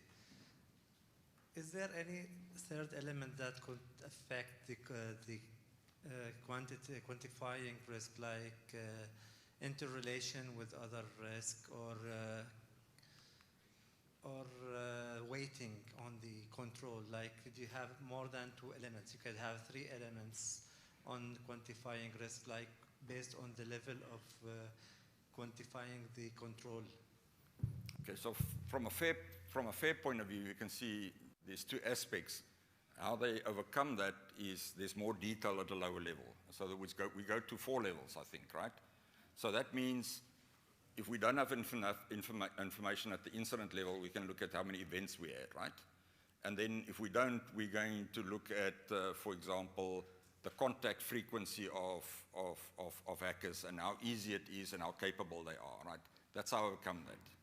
I know that people from a qualitative point of view look at impact and probability and they add another factor. So it is 2 times 3 times 2, that's 6 times 12, that gives you that.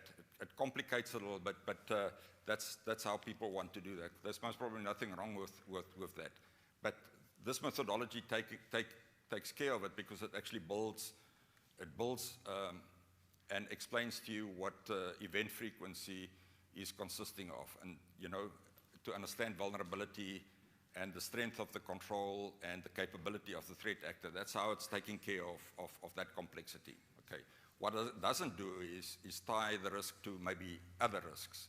You can then go back and look at systemic risks or so, but let's just go overcome the challenge of just quantifying risk or reporting it properly. I think that's the first step that we want to get to. Yes. Interestingly, to gain insights of the fear.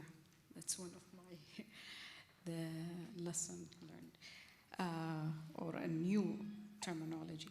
But I was thinking, is there any relationship or correlations between the BIA, because there you do the cost as well for the critical, let's say, applications? The BIA, as I understand it, does not look at cost. It looks at the impact, the impact on the business, not necessarily on the cost, right? Mm-hmm. So it looks at a qualitative impact. The impact is very high. What is it on? So that's the focus, but it doesn't get to cost. Okay? It gives you the cost of the time. It does. Like, you know, how much it costs you. Like, let's give an example. Okay, if you have that information, you can utilize that in terms of getting that. Now, what you mentioned there is important, because if I've done a proper business impact assessment, yes, that's going to tell you what my critical systems are, for example, at a technical level. Exactly. Are you with me? Yes. And that becomes an input here, because I think the first things people struggle, if I look at the NIST cybersecurity framework, the first thing it does, it says, do you understand what your attack surface is? They call it something else. Do you understand what your assets are that could be compromised, right? Yes. Services, applications, processes, or whatever the case is. And a lot of people struggle with that because they don't differentiate between the importance. Now, if you've done a proper business impact analysis, that's going to tell us what our most important systems or processes are, services are, right? So let's start with the business services. I can understand that relationship, and that becomes an input into this. Because you can now go to management and say, we've done a proper business impact analysis, and out of this is our most important area, this is our most important system, this is most important data. And you can differentiate that. That becomes an input into this.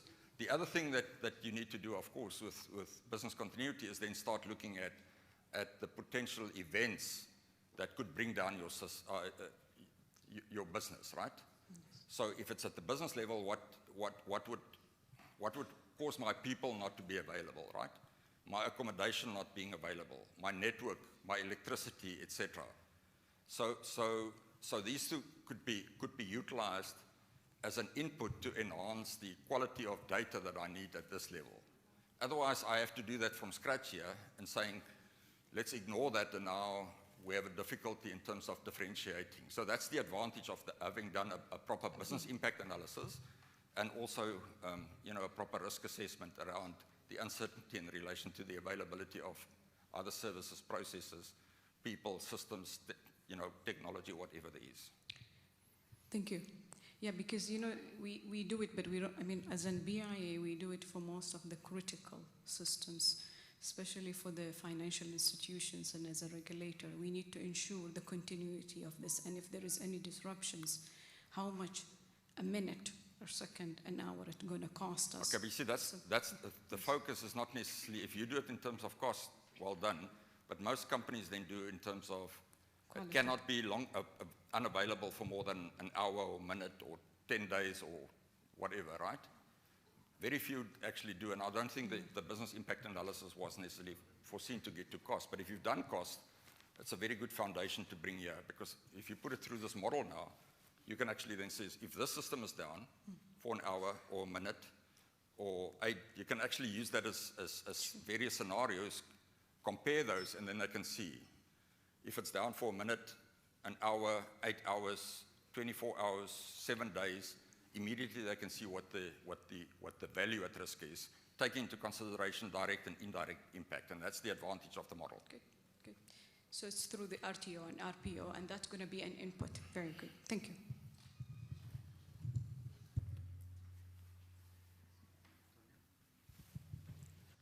Thank you for your presentation. Actually, I have a small point. As we know, when we are measuring the risk, we look for the probability and impact. But when we are measuring the impact or evaluating the impact, might I evaluate it at 5 or 4? Another person might evaluate it for 1 or 2. So in that time, we will find a dispute between us. How can we gather those two different point of views? I think the first thing is to develop proper scales.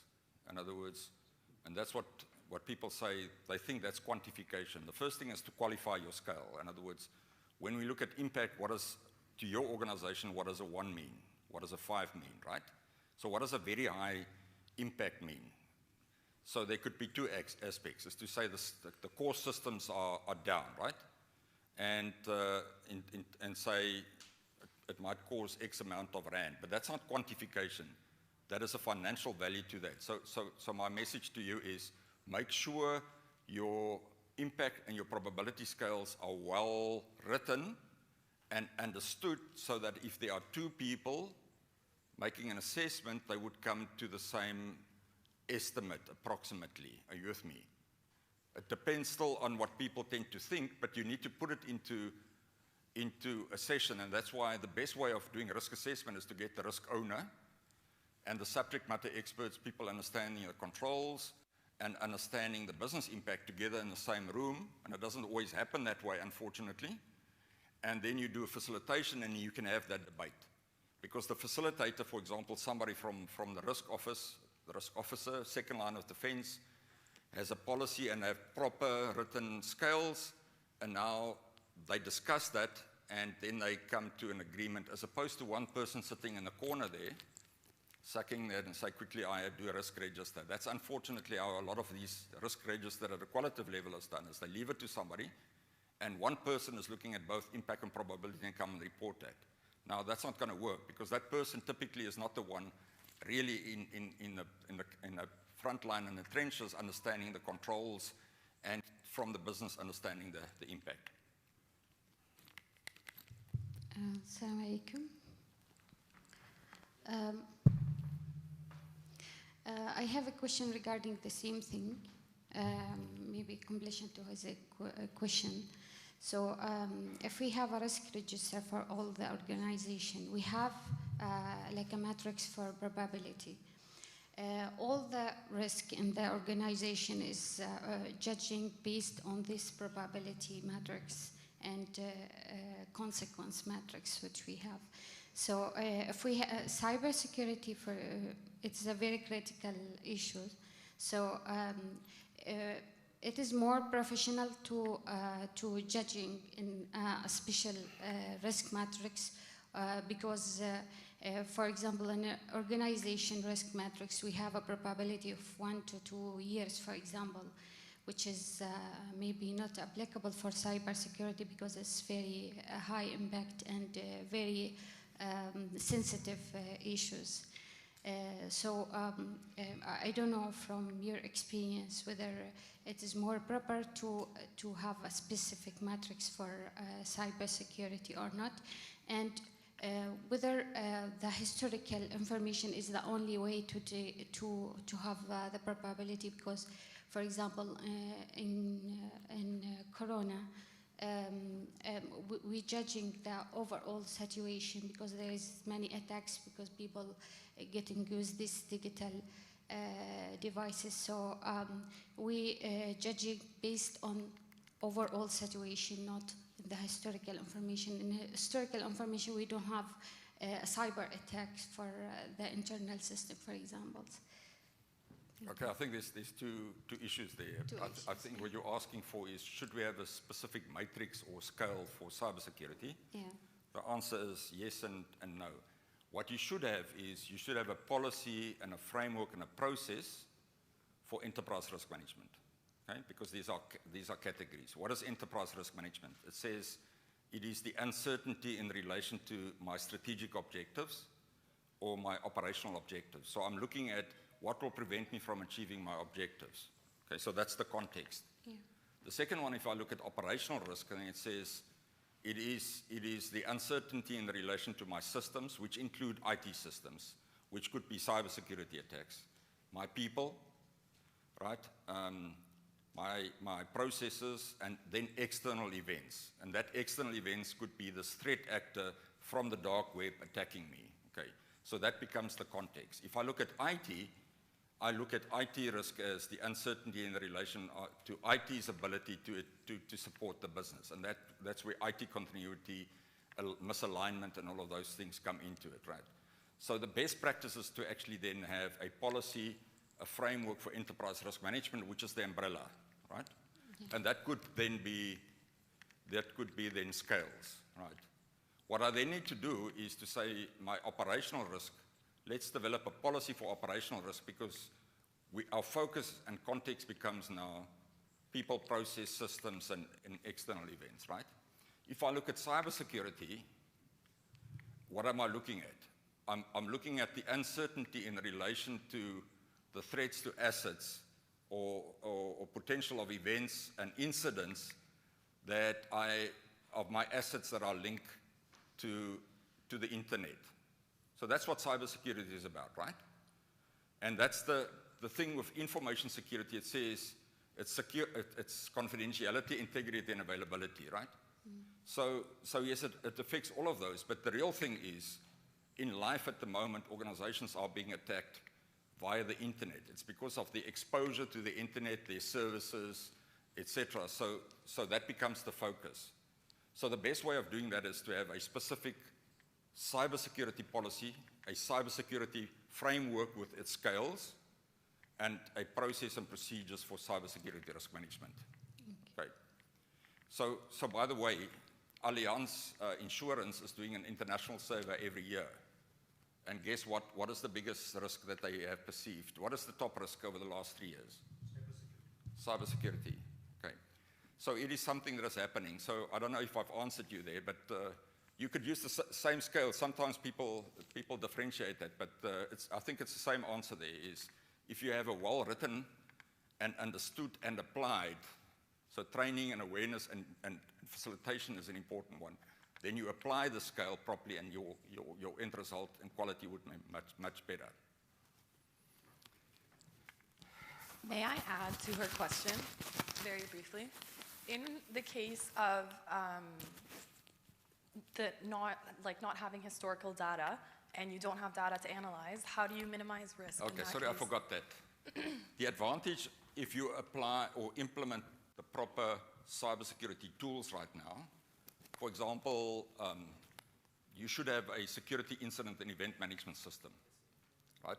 That looks at your events, it looks at your incidents, and analyzes and monitors your whole environment, right? So what it's doing, it's collecting real time a lot of information. So those people coming from there's a lot of information about the threats, attempts, etc., etc.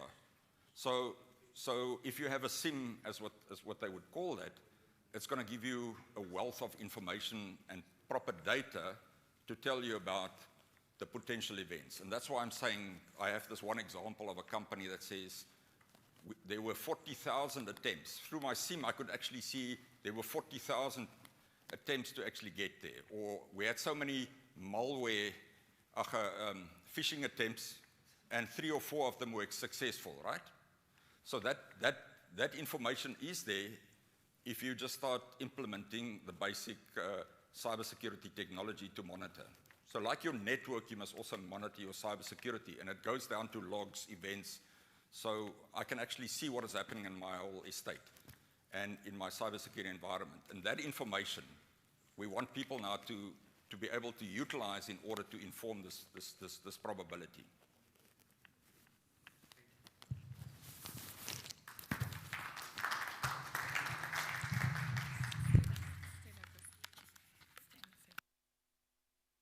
Okay, thank you so much, Mr. Johan. At this time, I'd like to invite Ms. Amara from OSS to the stage to express our gratitude for your time and to present you with a token of our appreciation.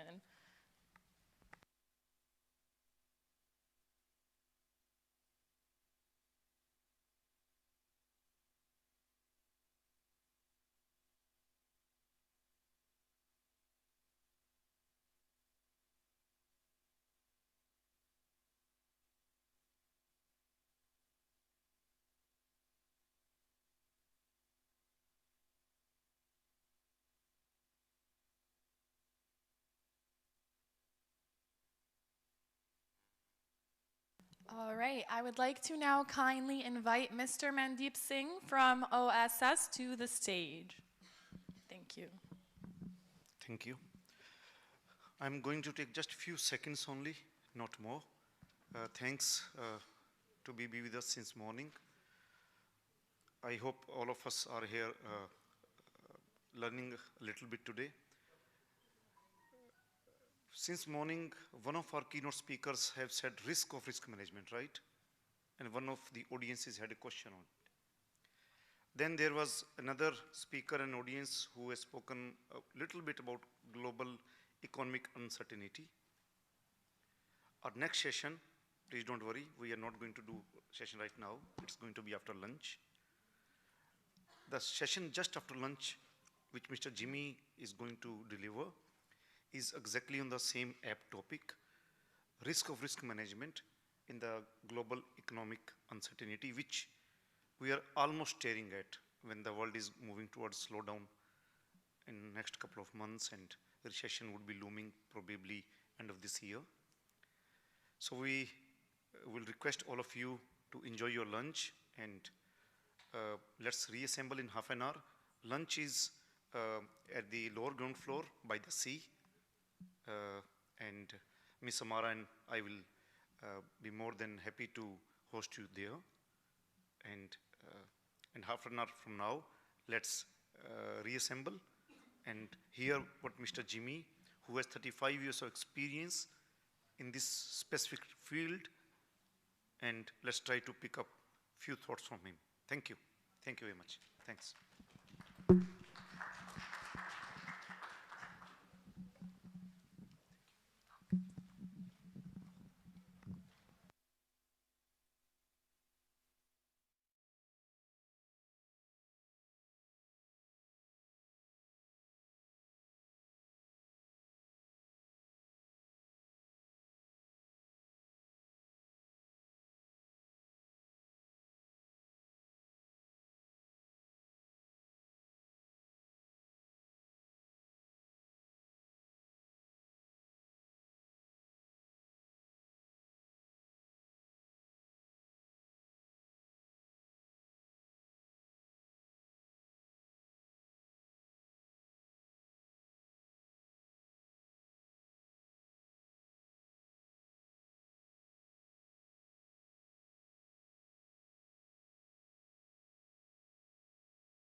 Good afternoon, everybody. Welcome back from lunch. I just wanted to give everybody a 5 minutes notice as we will begin very shortly.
Good afternoon. We will be starting in about 1 minute once the remainder of the room joins us. Just letting you know, we will start shortly.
all for coming back for lunch so promptly. If you know anybody who's still enjoying their lunch break, could you please send them a message and let them know to come back? And hopefully we will begin very shortly, if they're all back in the next 2 minutes, inshallah.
Okay, without further ado, let's continue and begin. Welcome back from your lunch. I hope everybody enjoyed their meal and had a good break.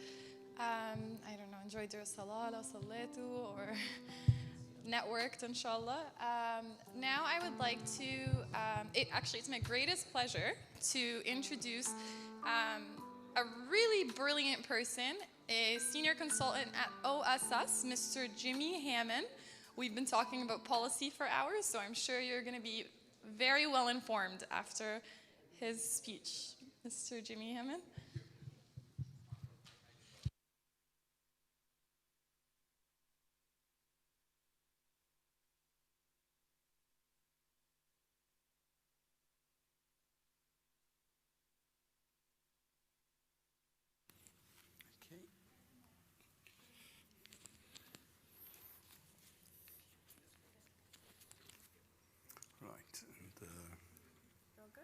The remote.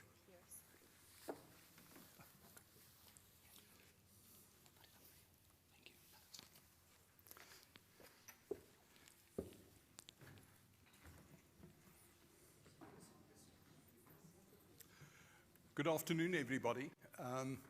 I must tell you the only reason why Talia called me brilliant is because I agreed with some of her points in the discussion we had over lunch. Right. Good afternoon. I trust that you are all well on this lovely day. I'm having the graveyard session, which is always fun. Please be aware that I have a tendency to throw water bottles at people falling asleep, so I know it's not good etiquette from a speaker, but please be aware it may happen. Thank you for the opportunity to speak to you about something that I feel very passionate about, and that is talking about the risks of risk management. Now, that sounds funny. I mean, choosing the speaking after lunch, maybe everybody Yeah. No questions. Yeah, I expect to have a very peaceful session. So, in terms of risk management, okay, before I continue, I just need to make this disclaimer. I grew up in a generation that believed that you show people respect by wearing a jacket. Unfortunately, I can't present wearing a jacket. So I brought a jacket to show you that I respect you, but I can't wear it while I'm presenting. So please bear with me as far as that's concerned. Okay, so we're going to talk about the risk of risk management in uncertain conditions. Now, we spoke about it many times today. What is a risk? And broadly speaking, a risk is anything that causes uncertainty with regards to whether you will be able to achieve your objectives. Whatever those objectives are, risk is about uncertainty in terms of, will I be able to achieve my objectives? Risk, obviously, as we heard, applies to everything. Any process in an organization, you can say, what are the risks? Anything that has an objective, you can ask the question, what could prevent this objective from being achieved? What causes uncertainty with regards to, will I be able to achieve this objective? So, risk management is a process, amongst other things. So the moment we say it's a process, it means that it has objectives. We are doing risk management for a specific reason. We want to achieve specific objectives. Now, the moment we say there's a process with objectives, it means that there's risk. So we should actually ask the question, and it's my contention that we don't ask the question enough. What are the risks inherent in risk management itself? So, the outcome of risk management is optimized risk. We don't want to, it's quite often not feasible to completely eliminate the risk, but we want to bring the risk to a point where we say the risk is now commensurate to the rewards, and we are happy to accept the risk in the way it is now. So the outcome of risk is optimized risk. There's uncertainty of, will our risk process actually provide us with optimized risk? That's the question. So it means that there is risk in terms of risk management. Now, the risks of risk management itself are known. Come on. I'm sure when I list the risks, you will say, yeah, I know about that. I knew about that. The problem is we don't always keep those risks at top of mind. And if you neglect the risk, if you know about a risk but you neglect it, it will happen sometime that it will bite you. So what I'm trying to do through today is to say, yes, you may know about these risks, but the problem is you may forget about them. You may not watch them. The mitigation that you do for your risk management risks may not be effective. Or it may be effective, and then because you forget about it, it's ineffective. So finally, we have issues in terms of risk management. Things that happen that shows us our risk management is not working. So what I'm going to do now is I identified some risks which I thought is very specific to risk management, but you are all in a unique situation. It differs from company to company. I can't prescribe, even if I wanted to, which I don't, but I can't prescribe to you, hey, you must look at these risks. You will look at my list of risks and say, come on, Jimmy. We know about this, or that's not a risk for us. Great. Because your situation is unique, I can't prescribe to you. What I try to do is just to stimulate your thinking about the risks of risk management by identifying some common risks which we get in the literature and from my personal experience. And then what I did is I gave them some catchy titles. If you want to take it seriously afterwards, you may word them more seriously in your risk register. Don't use my titles necessarily. The reason why I chose the catchy titles is to keep you awake and to be able for me to remember them better, to be honest. Okay, so let's, without further ado, look at the possible risks that you face from a risk management process. The first one is risk. What risk? The problem is success creates failure. Why do I say that? If an organization is very successful at what it does, if an organization, whether it be a government, whether it be a private company, if they do something very well, then they tend to think, okay, we know everything. We determine the reality of this business. And therefore, they may not acknowledge risks which are material to the continued existence of that company. Let me give you a few examples if you don't believe me. Who invented the digital camera? Kodak. Kodak invented the digital camera. What was the outcome? A few years later. Yeah? Kodak went belly up. They went bankrupt.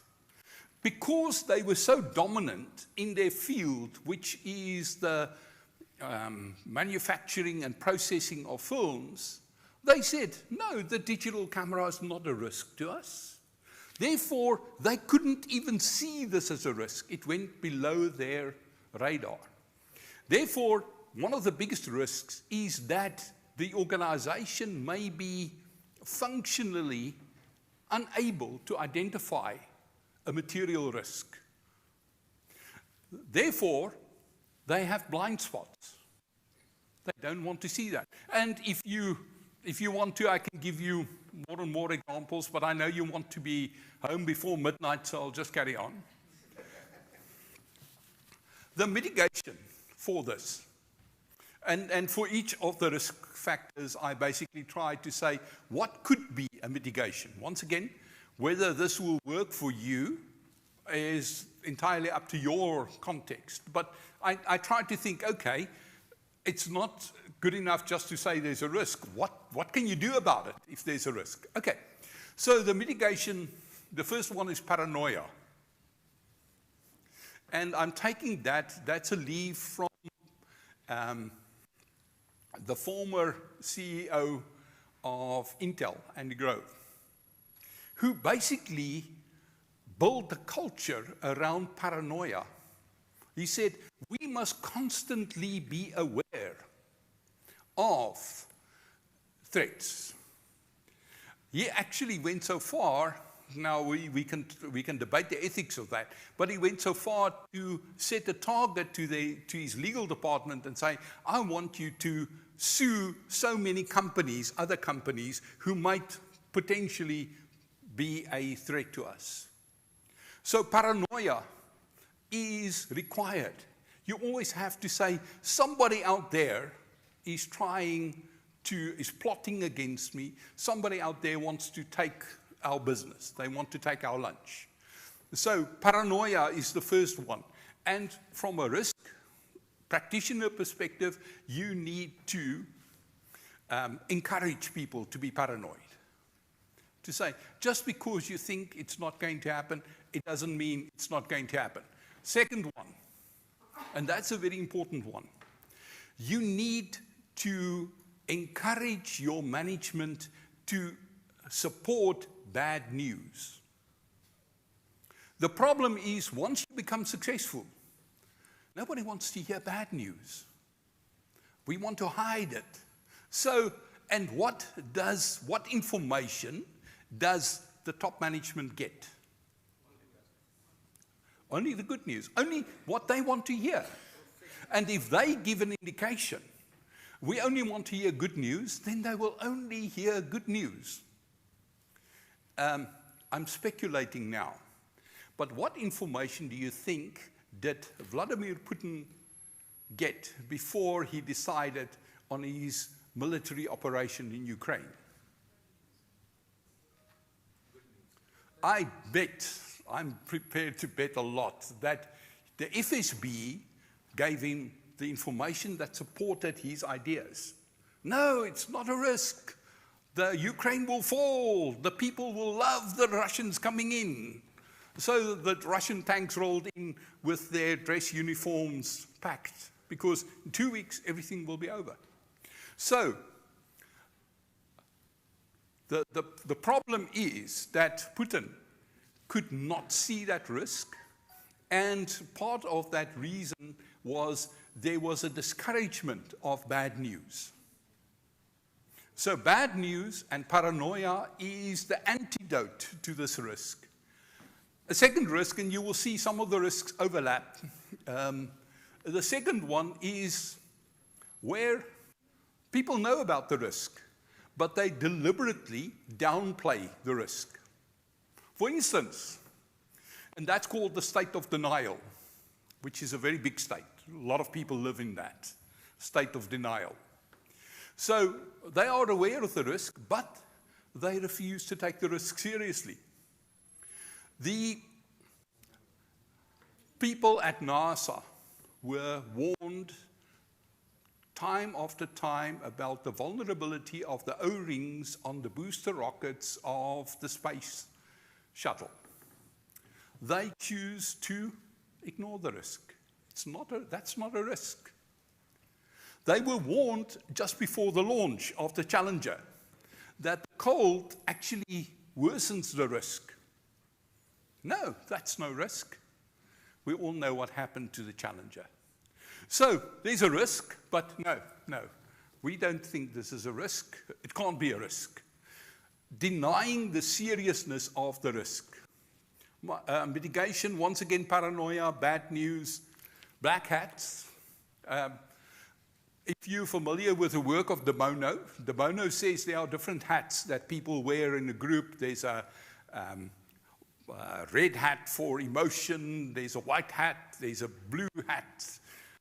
But a black hat is somebody who's always questioning, who's negative. If you don't tolerate bad hat or black hats in your organization, if you don't counsel your executive, your board, to cultivate black hats, you are facing a serious risk in terms of risk management, that risks will be known, but no, that's not a risk. That's not going to happen. Okay, next one. Whose risk is this anyway?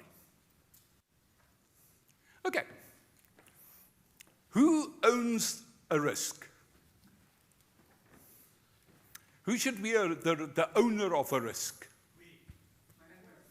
Management of what?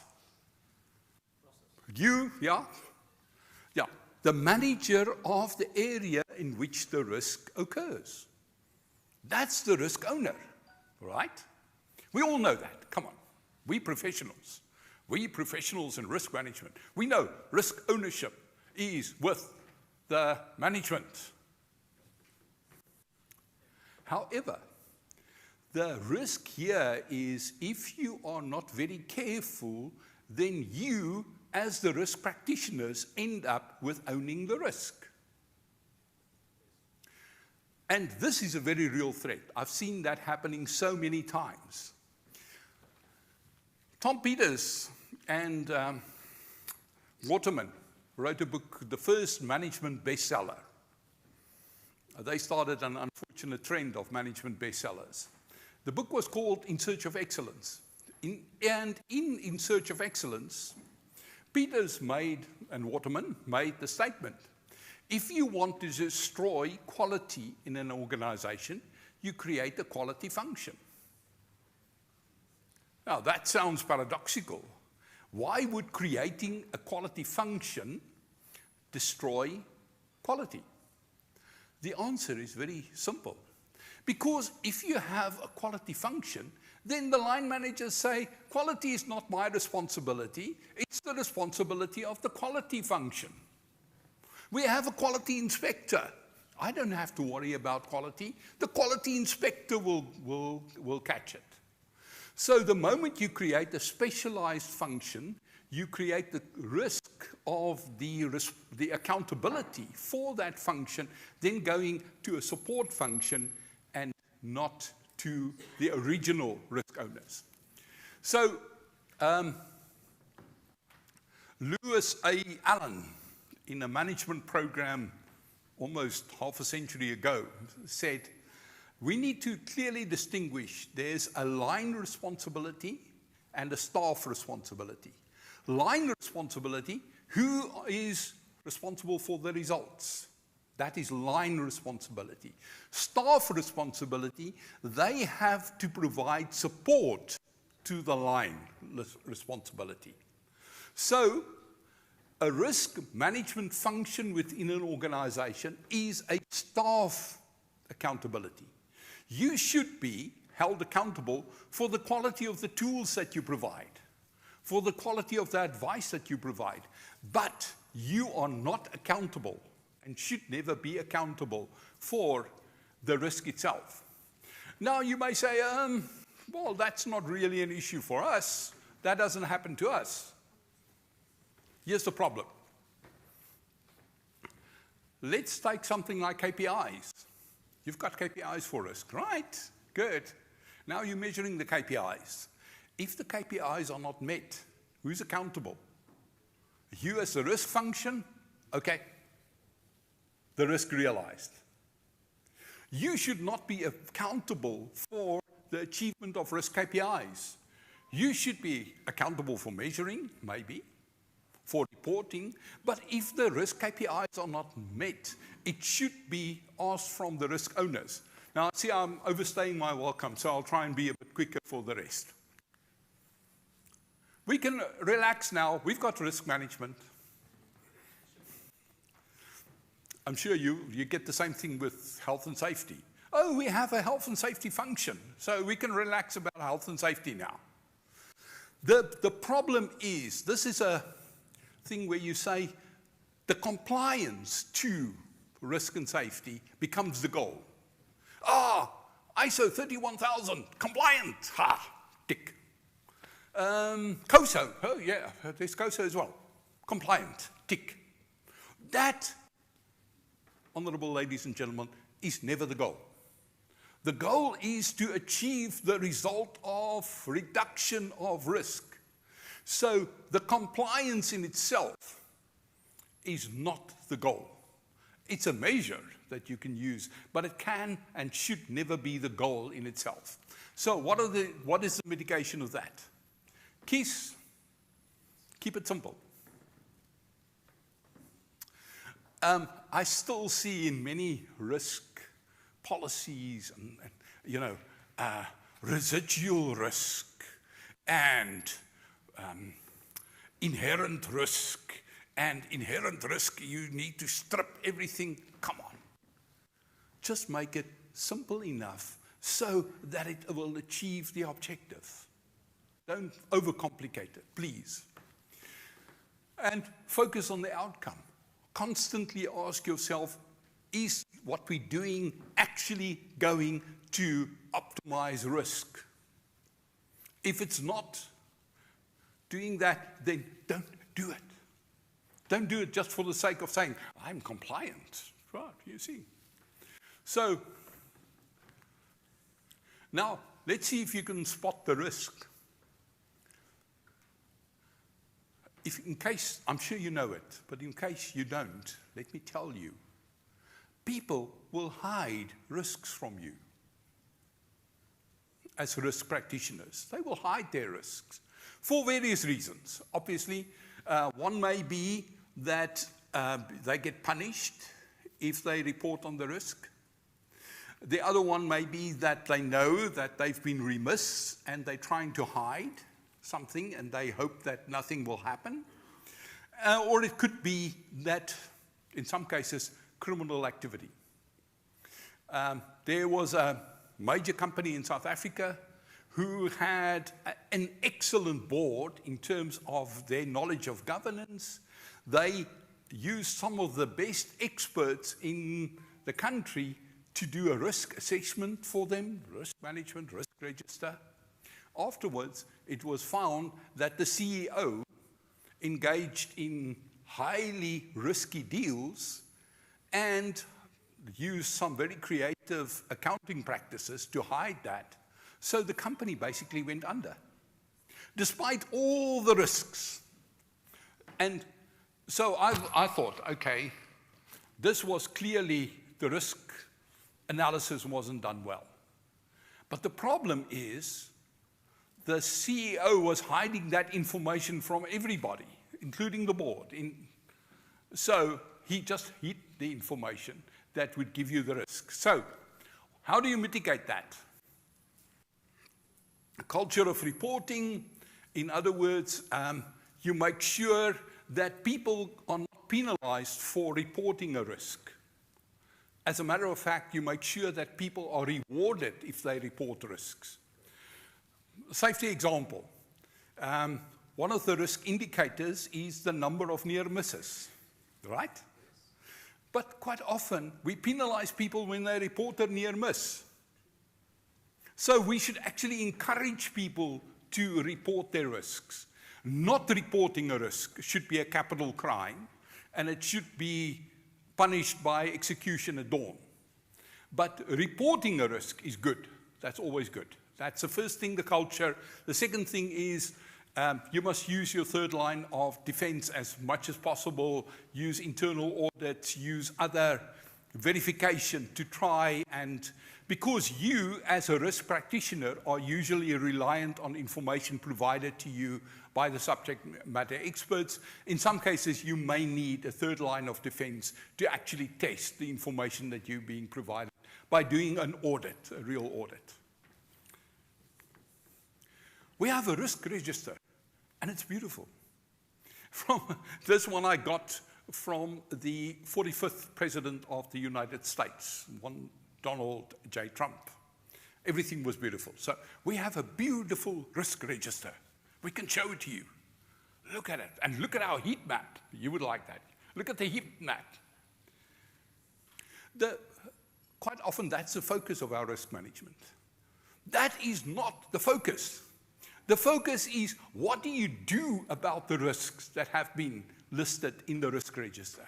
Are those risks mitigated, or are you allowing risks in the same risks to keep in the risk register year after year? If we do the risk register, the same risk is there time after time.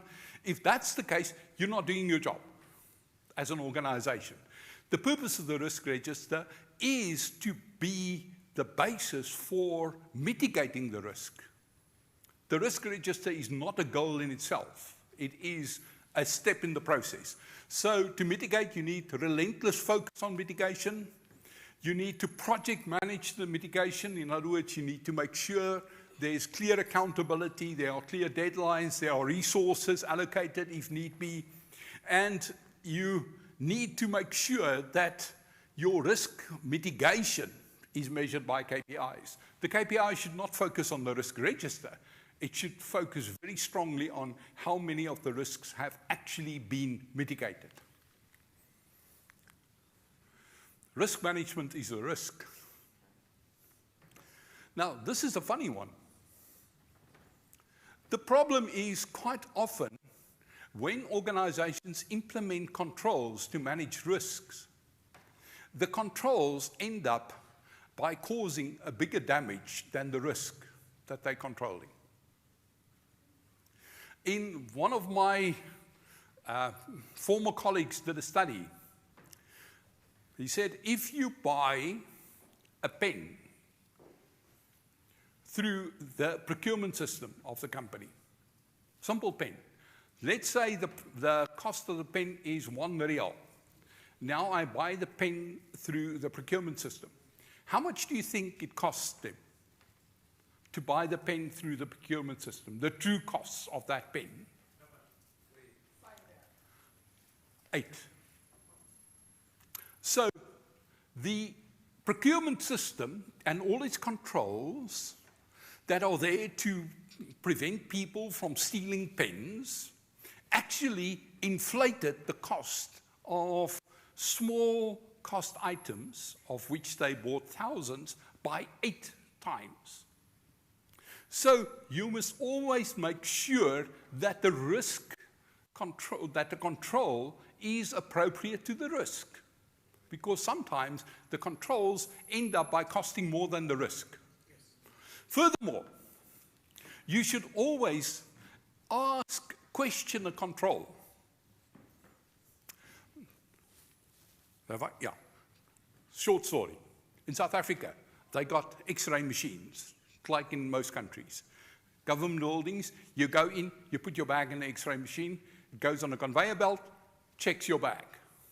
And I understand the risk that they're managing. They don't want you to take a weapon or a bomb or whatever into the building. Fine.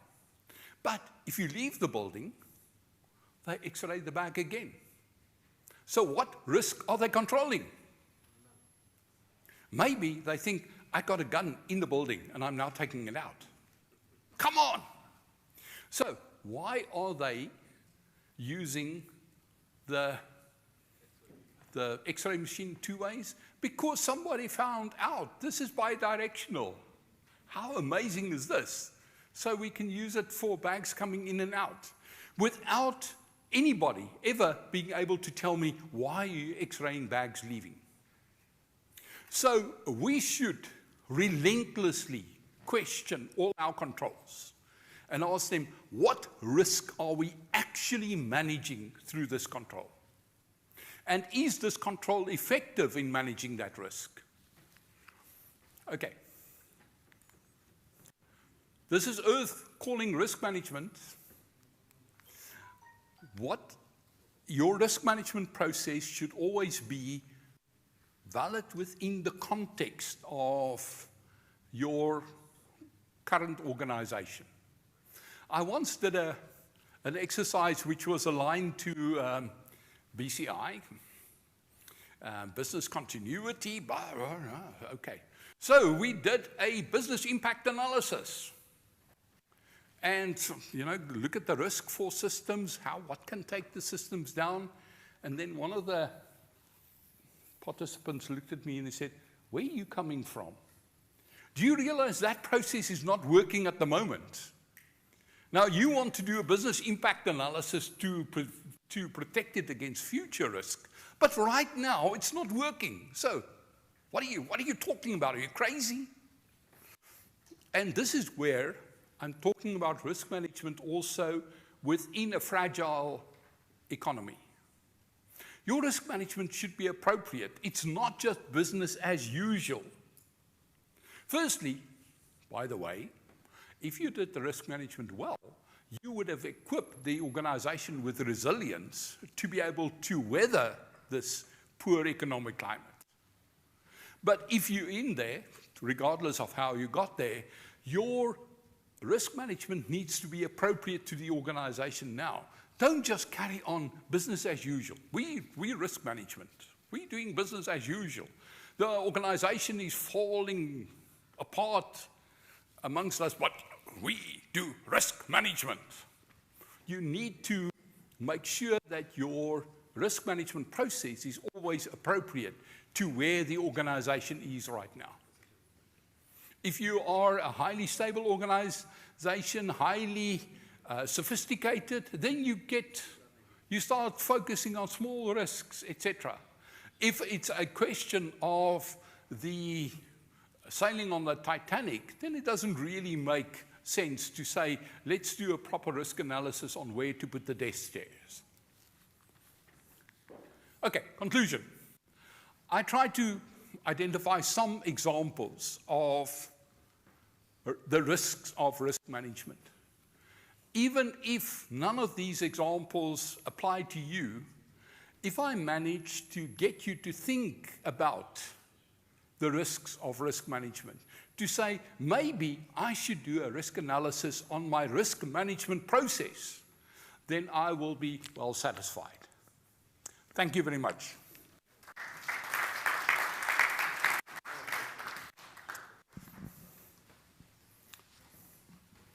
Okay, if you have any difficult questions, I'll ask my colleague Johan at the back to answer them. Thank you. Thank you, Jimmy, for this exciting presentation. Just there was a video going viral a few days back about some consultant or bright mind. He said, engineers, they don't really make good businessmen because they always think, put the problem before the opportunity. Speaking on this context, I believe being as a risk manager or in the risk management, if you put all these risks, is there a conflict between the risk management and the business objectives, marketing objectives, and who will put the control, the middleman? Because there is always risk, there are always exposures, but what about the opportunities that even sometimes contradict on what's going on? Okay. And I think obviously all risks have not been created equal. Some risks are more important than others. So that's the first thing that you need to do. It also has to do with your risk appetite. How much risk are we willing to tolerate in a specific instance? It may be that you say, as an investment house, we are comfortable. Yes, we know that's a risky investment, but as an investment house, we are comfortable with taking risks because that's the only way to get high yield returns. So that's why I talk of risk optimization and not risk minimization. Risk minimization, I've got my tablet on the table there. If I want to minimize the risk to that tablet, what do I do with it? No, it could still drop, and it has happened. So if I really want to minimize the risk to that, the first thing I do is I take super glue and I block all the ports. And I disable the Wi-Fi so I can't get viruses from the internet, and then I put it in the vault. Now I've minimized the risk. What have I done in the process? The context is lost. I've destroyed the value. So yes, it's always a balance. And therefore, the ultimate decision is a business decision. To say, okay, let's not gloss over risks. By the way, risk denial is not a strategy. It's not one of the 4 ways in which you treat risk. So take full cognizance of the risk, listen to the black hat engineers, and then say, yes, I hear what you're saying. I'm evaluating this risk. Given the returns, I'm still going to accept this risk. Or I'm going to take some actions to mitigate the results of the risk or whatever. But don't ignore the risks, but don't let the risk paralyze you. That's the other thing. But if they say engineers don't solve problems, it means they are in that mode of, we don't want to hear the bad news. You want to hear the bad news and then take that into consideration in making your decision. And by the way, if they say engineers don't solve problems, they don't know lawyers. Okay, sorry about any lawyers here. Right. Okay, thank you.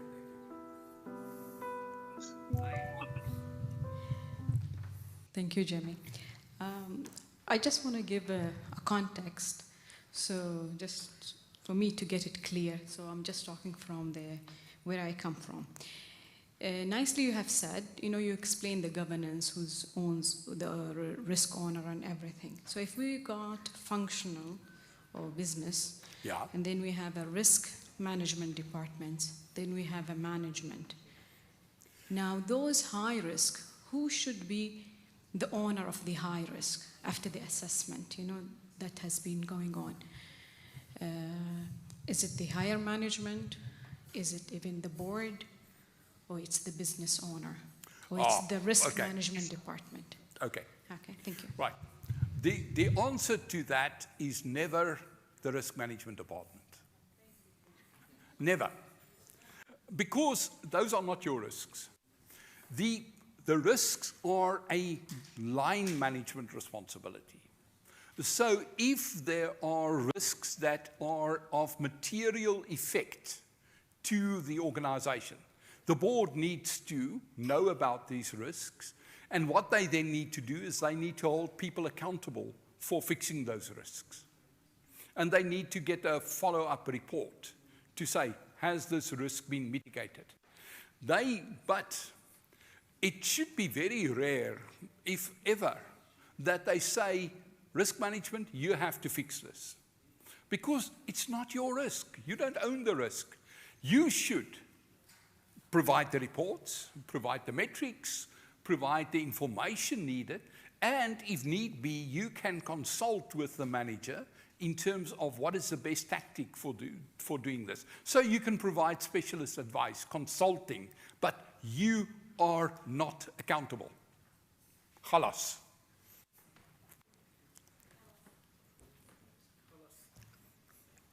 Okay, that's it.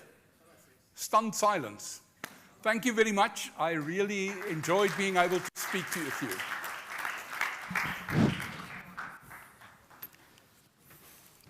Thank you, Jimmy, for such an insightful session.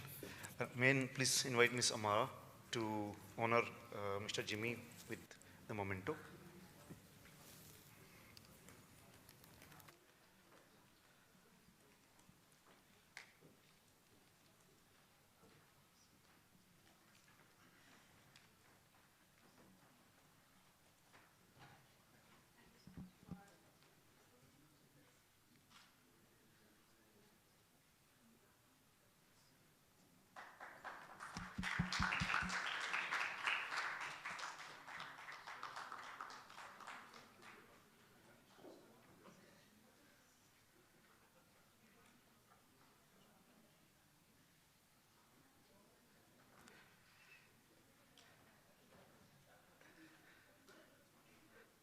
Thank you, Ms. Amara. Thank you, Mr. Jimmy. Thanks. Ladies and gentlemen, my takeaway from Mr. Jimmy's session is he spoke about Kodak, who invented digital cameras, so they were actually innovating, but somehow they couldn't feel pulse of the customer, and that risk they couldn't address. The other thing Mr. Jimmy has essentially touched upon is the risk at the CXO layer. So maker and checker had the same role in one of the organizations which he was speaking about. And in corporate history across the globe, we have many, many examples from few countries. And sometimes, for example, the British Petroleum oil spill happened in the Gulf of Mexico, if I'm not mistaken, in 2010. Till end of 2011, the CEO was refusing it as a risk, until and unless the United Nations told that it's a risk to flora and fauna of the ocean. And the settlement happened at $5.5 billion some 6 years back. And then there are other spectrum, CEO of a company in India called Satyam, again maker and checker. He was sitting MD and CEO, and there are many examples. So coming back, and the good news is we are going into the very last session for the day. It will be very brief, quick, and it's about the digital product which we were speaking about. It's something between alpha and beta stage. It's an ERM tool. Our technical team is going to present it from offshore, and it's just for 10 minutes. Kindly bear with me for next 10 minutes, and then I will request Ms. Amara to say a vote of thanks after that. Thank you.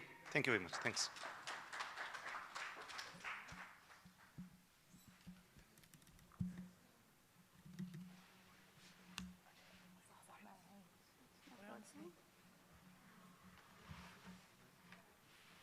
This is the Zoom call. This is the Zoom call.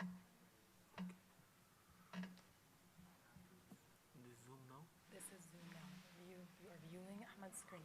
View options.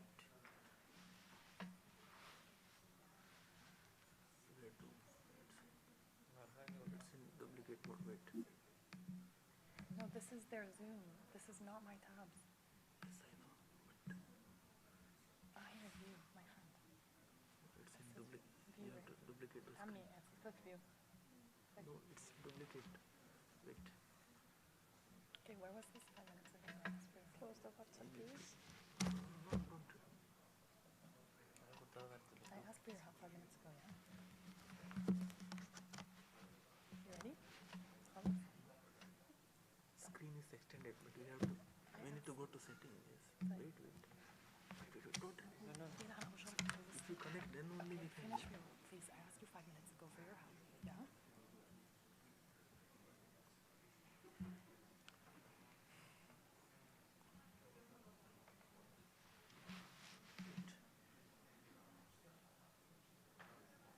It's on now.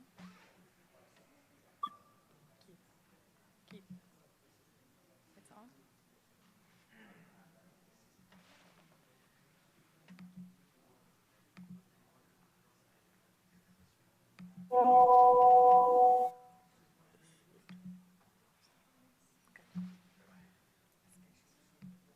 Open Zoom. Okay, Zoom has started now. You're online. Go ahead.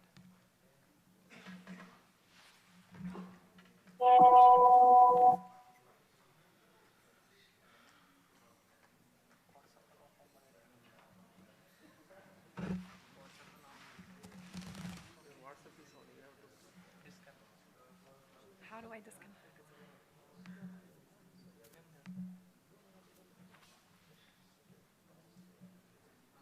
Can you guys hear us?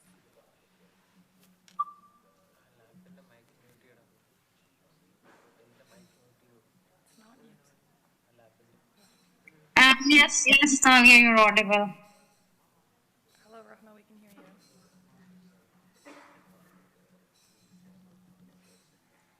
Is the video connected? No, it's not. We can only hear your voice. Okay.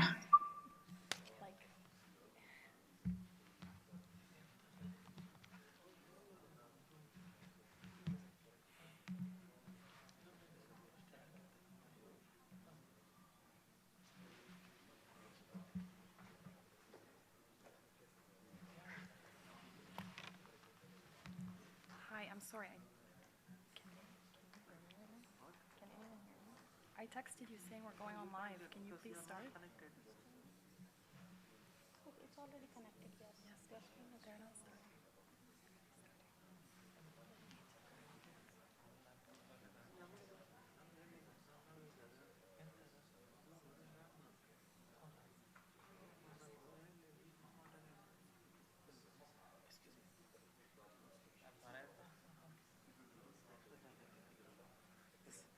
If you can give me the Zoom meeting, I will start from my laptop. Okay. Send me in WhatsApp. Share the link. ये बोलने क्या ना पहले हमको. I will share the dossier. पहले बोले तो हम. It's on the screen. They just need to start. No. They just need to start. Nothing. You have to connect the audio and video both. Okay. Let me share the link with them.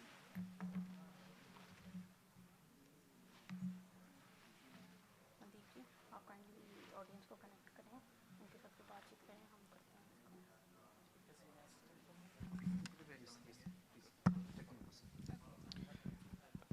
Sorry for a little technical glitch, and my apologies, awful sorry again. Within a minute, it's going to sort out because the voice has come through, but the live video is not coming because we wanted to give all of you a live demo of our ERM digital product, which is somewhere between alpha and beta stage, but it has the real data. So the voice of the offshore team is coming, but the video is not. So within a couple of seconds, it should be through. It's coming on our mobiles, but on the screen, it's somehow not getting reflected.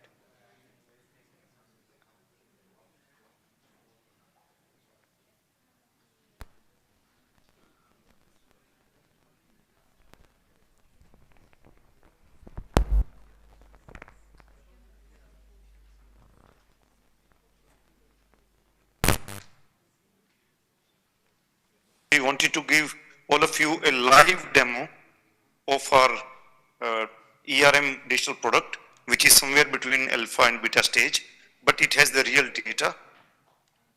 The voice of the offshore team is coming, but the video is not. So within a couple of seconds, it should be through.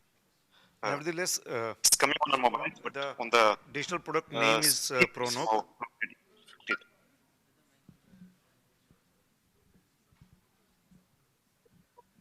So if anyone visits our website, ossmina.com, there is a hyperlink to the digital products. Pronoc is one of them. And for this ERM digital product, there's a different website also. It automatically redirects to this website.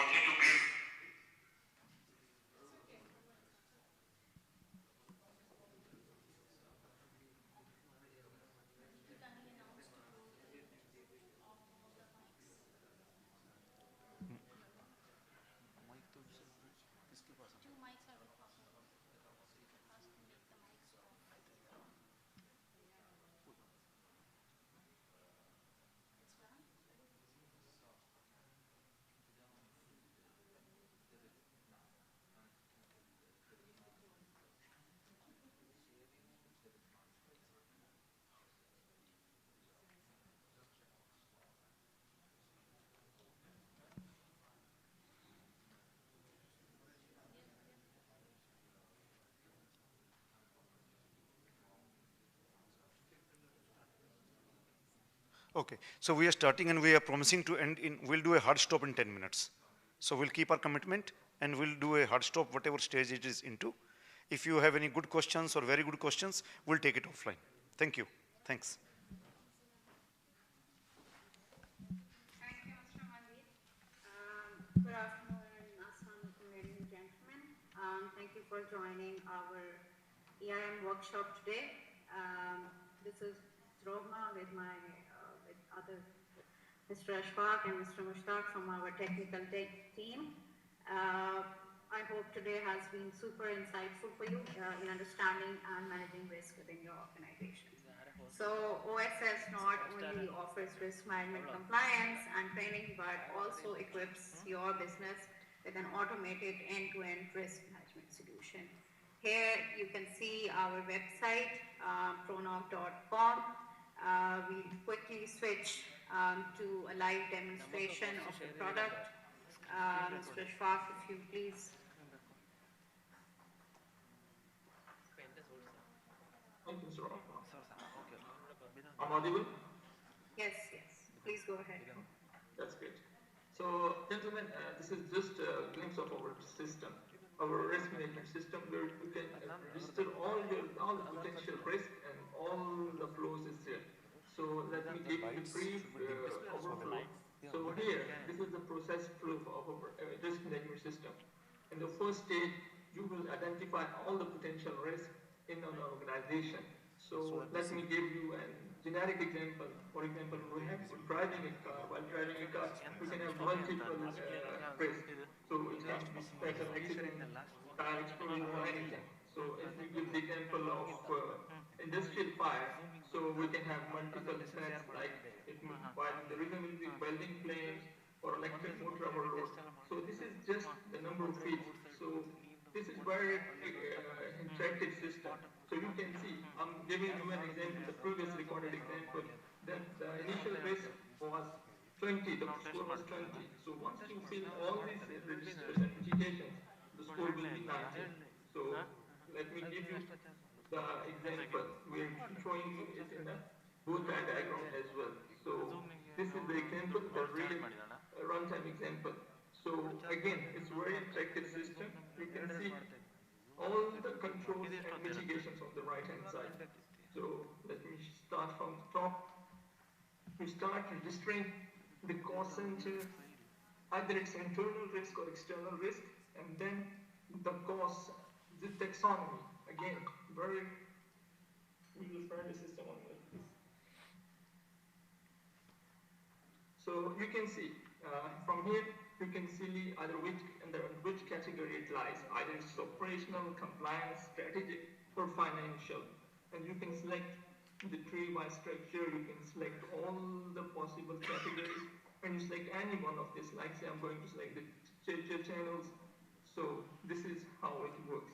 So once you create the risk, we will enter some dummy descriptions or all the details related to the risk. And then we have causes and threats. On the left side, we have all the causes, and on the right side, we have consequences and the mitigations. So if we take the example of industrial fire, what might be the causes? It might be the welding flames, and what is the likelihood? Likelihood is, again, either it's partially, or what will be the, depending upon the history, your organizational history, either it's really likely, unlikely, and again we have scored allocated against each of them. So this is the causes on the left hand side, and then on the right hand side, in our tool we have the consequences and the mitigations. What if the building gets fire, what might be the consequences? Maybe a thorough injury. So again, what will be the mitigations? So you can enter all the mitigations against all these causes. So then on the left side we have causes, and on the right side we have the mitigations. And again, we can see how much this mitigation is either fully applicable, or you can see this on the right side with the graphical representation as well. So in the later stages, we have the risk mitigations and monitorings, where the user will be adding the cost associated to each of these consequences and the mitigations. For example, there was a mitigation action named emergency response system. To avoid this industrial fire, there is a mitigation that emergency response system should be added. What will be the cost? So we will enter the cost, and what will be the contribution? Either it's a key contributor partially, and then in the system you will select any of the users from your organization that who will be the responsible or owner of this kind of this mitigation. So you will select all these users, all the values, and financial impacts as well, and what is the likelihood of this consequence. So this is how you add all these values against each of the causes and consequences, and the mitigations against each of the threats. And finally, we do have the total cost, the cost-benefit analysis, that initially the financial impact was this was a mitigation cost, what will be the benefit of this? So initially it was this much amount, you added all the mitigations against each of the consequences, and finally you get this benefit. So in the system, we are recording each and every single entity, each and every single click is recorded in the system.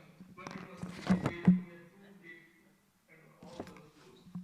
So this is the basic glimpse of the system, and in all of this, all the dashboards, the dynamic dashboards, where you can see in the previous history what are the risk, what were the initial risk, and then risk by category, compliance, financials, and all those.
Okay, Masai al-Khair, everyone.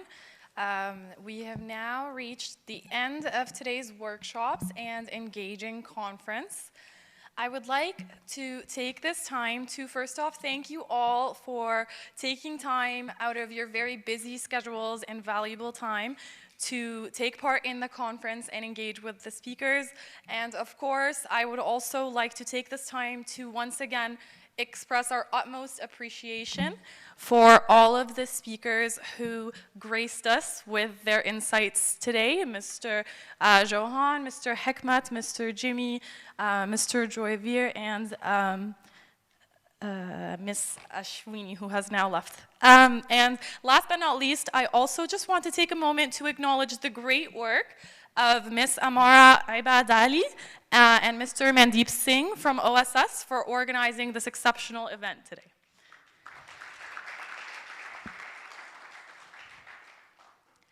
And just a few administrative notes before we head off for the day. We wanted to let you know that all of the photographs that were being taken throughout the day will be emailed to all of today's attendees.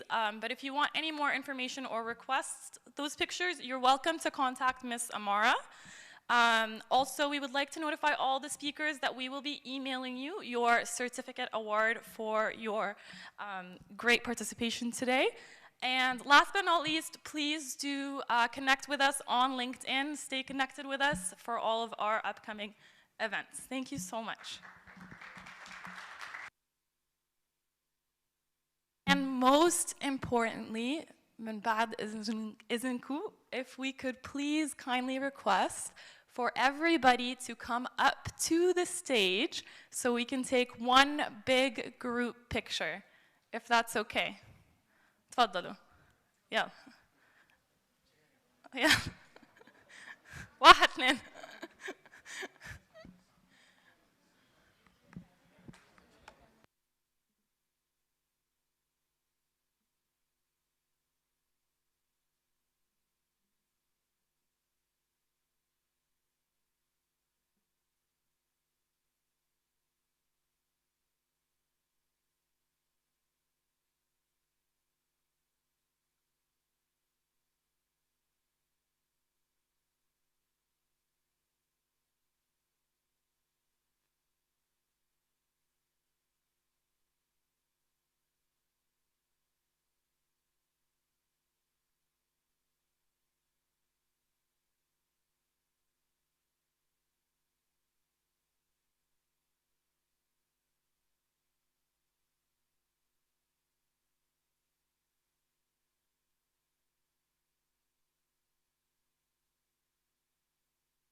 ما شاء الله علينا احنا كتير خجولين فلو نستأذن الشباب يطلعوا لنا على الستيج ولو الانسات in the front تتفضلوا تقعدوا او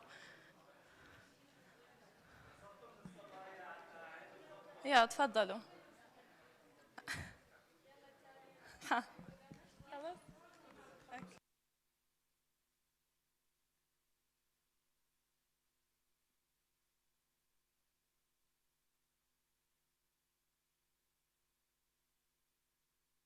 ممكن some of the girls can go behind too.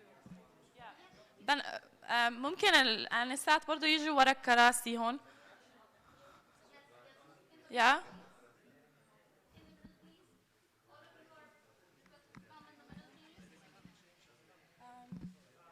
Do you want to come to the side? Okay. Good.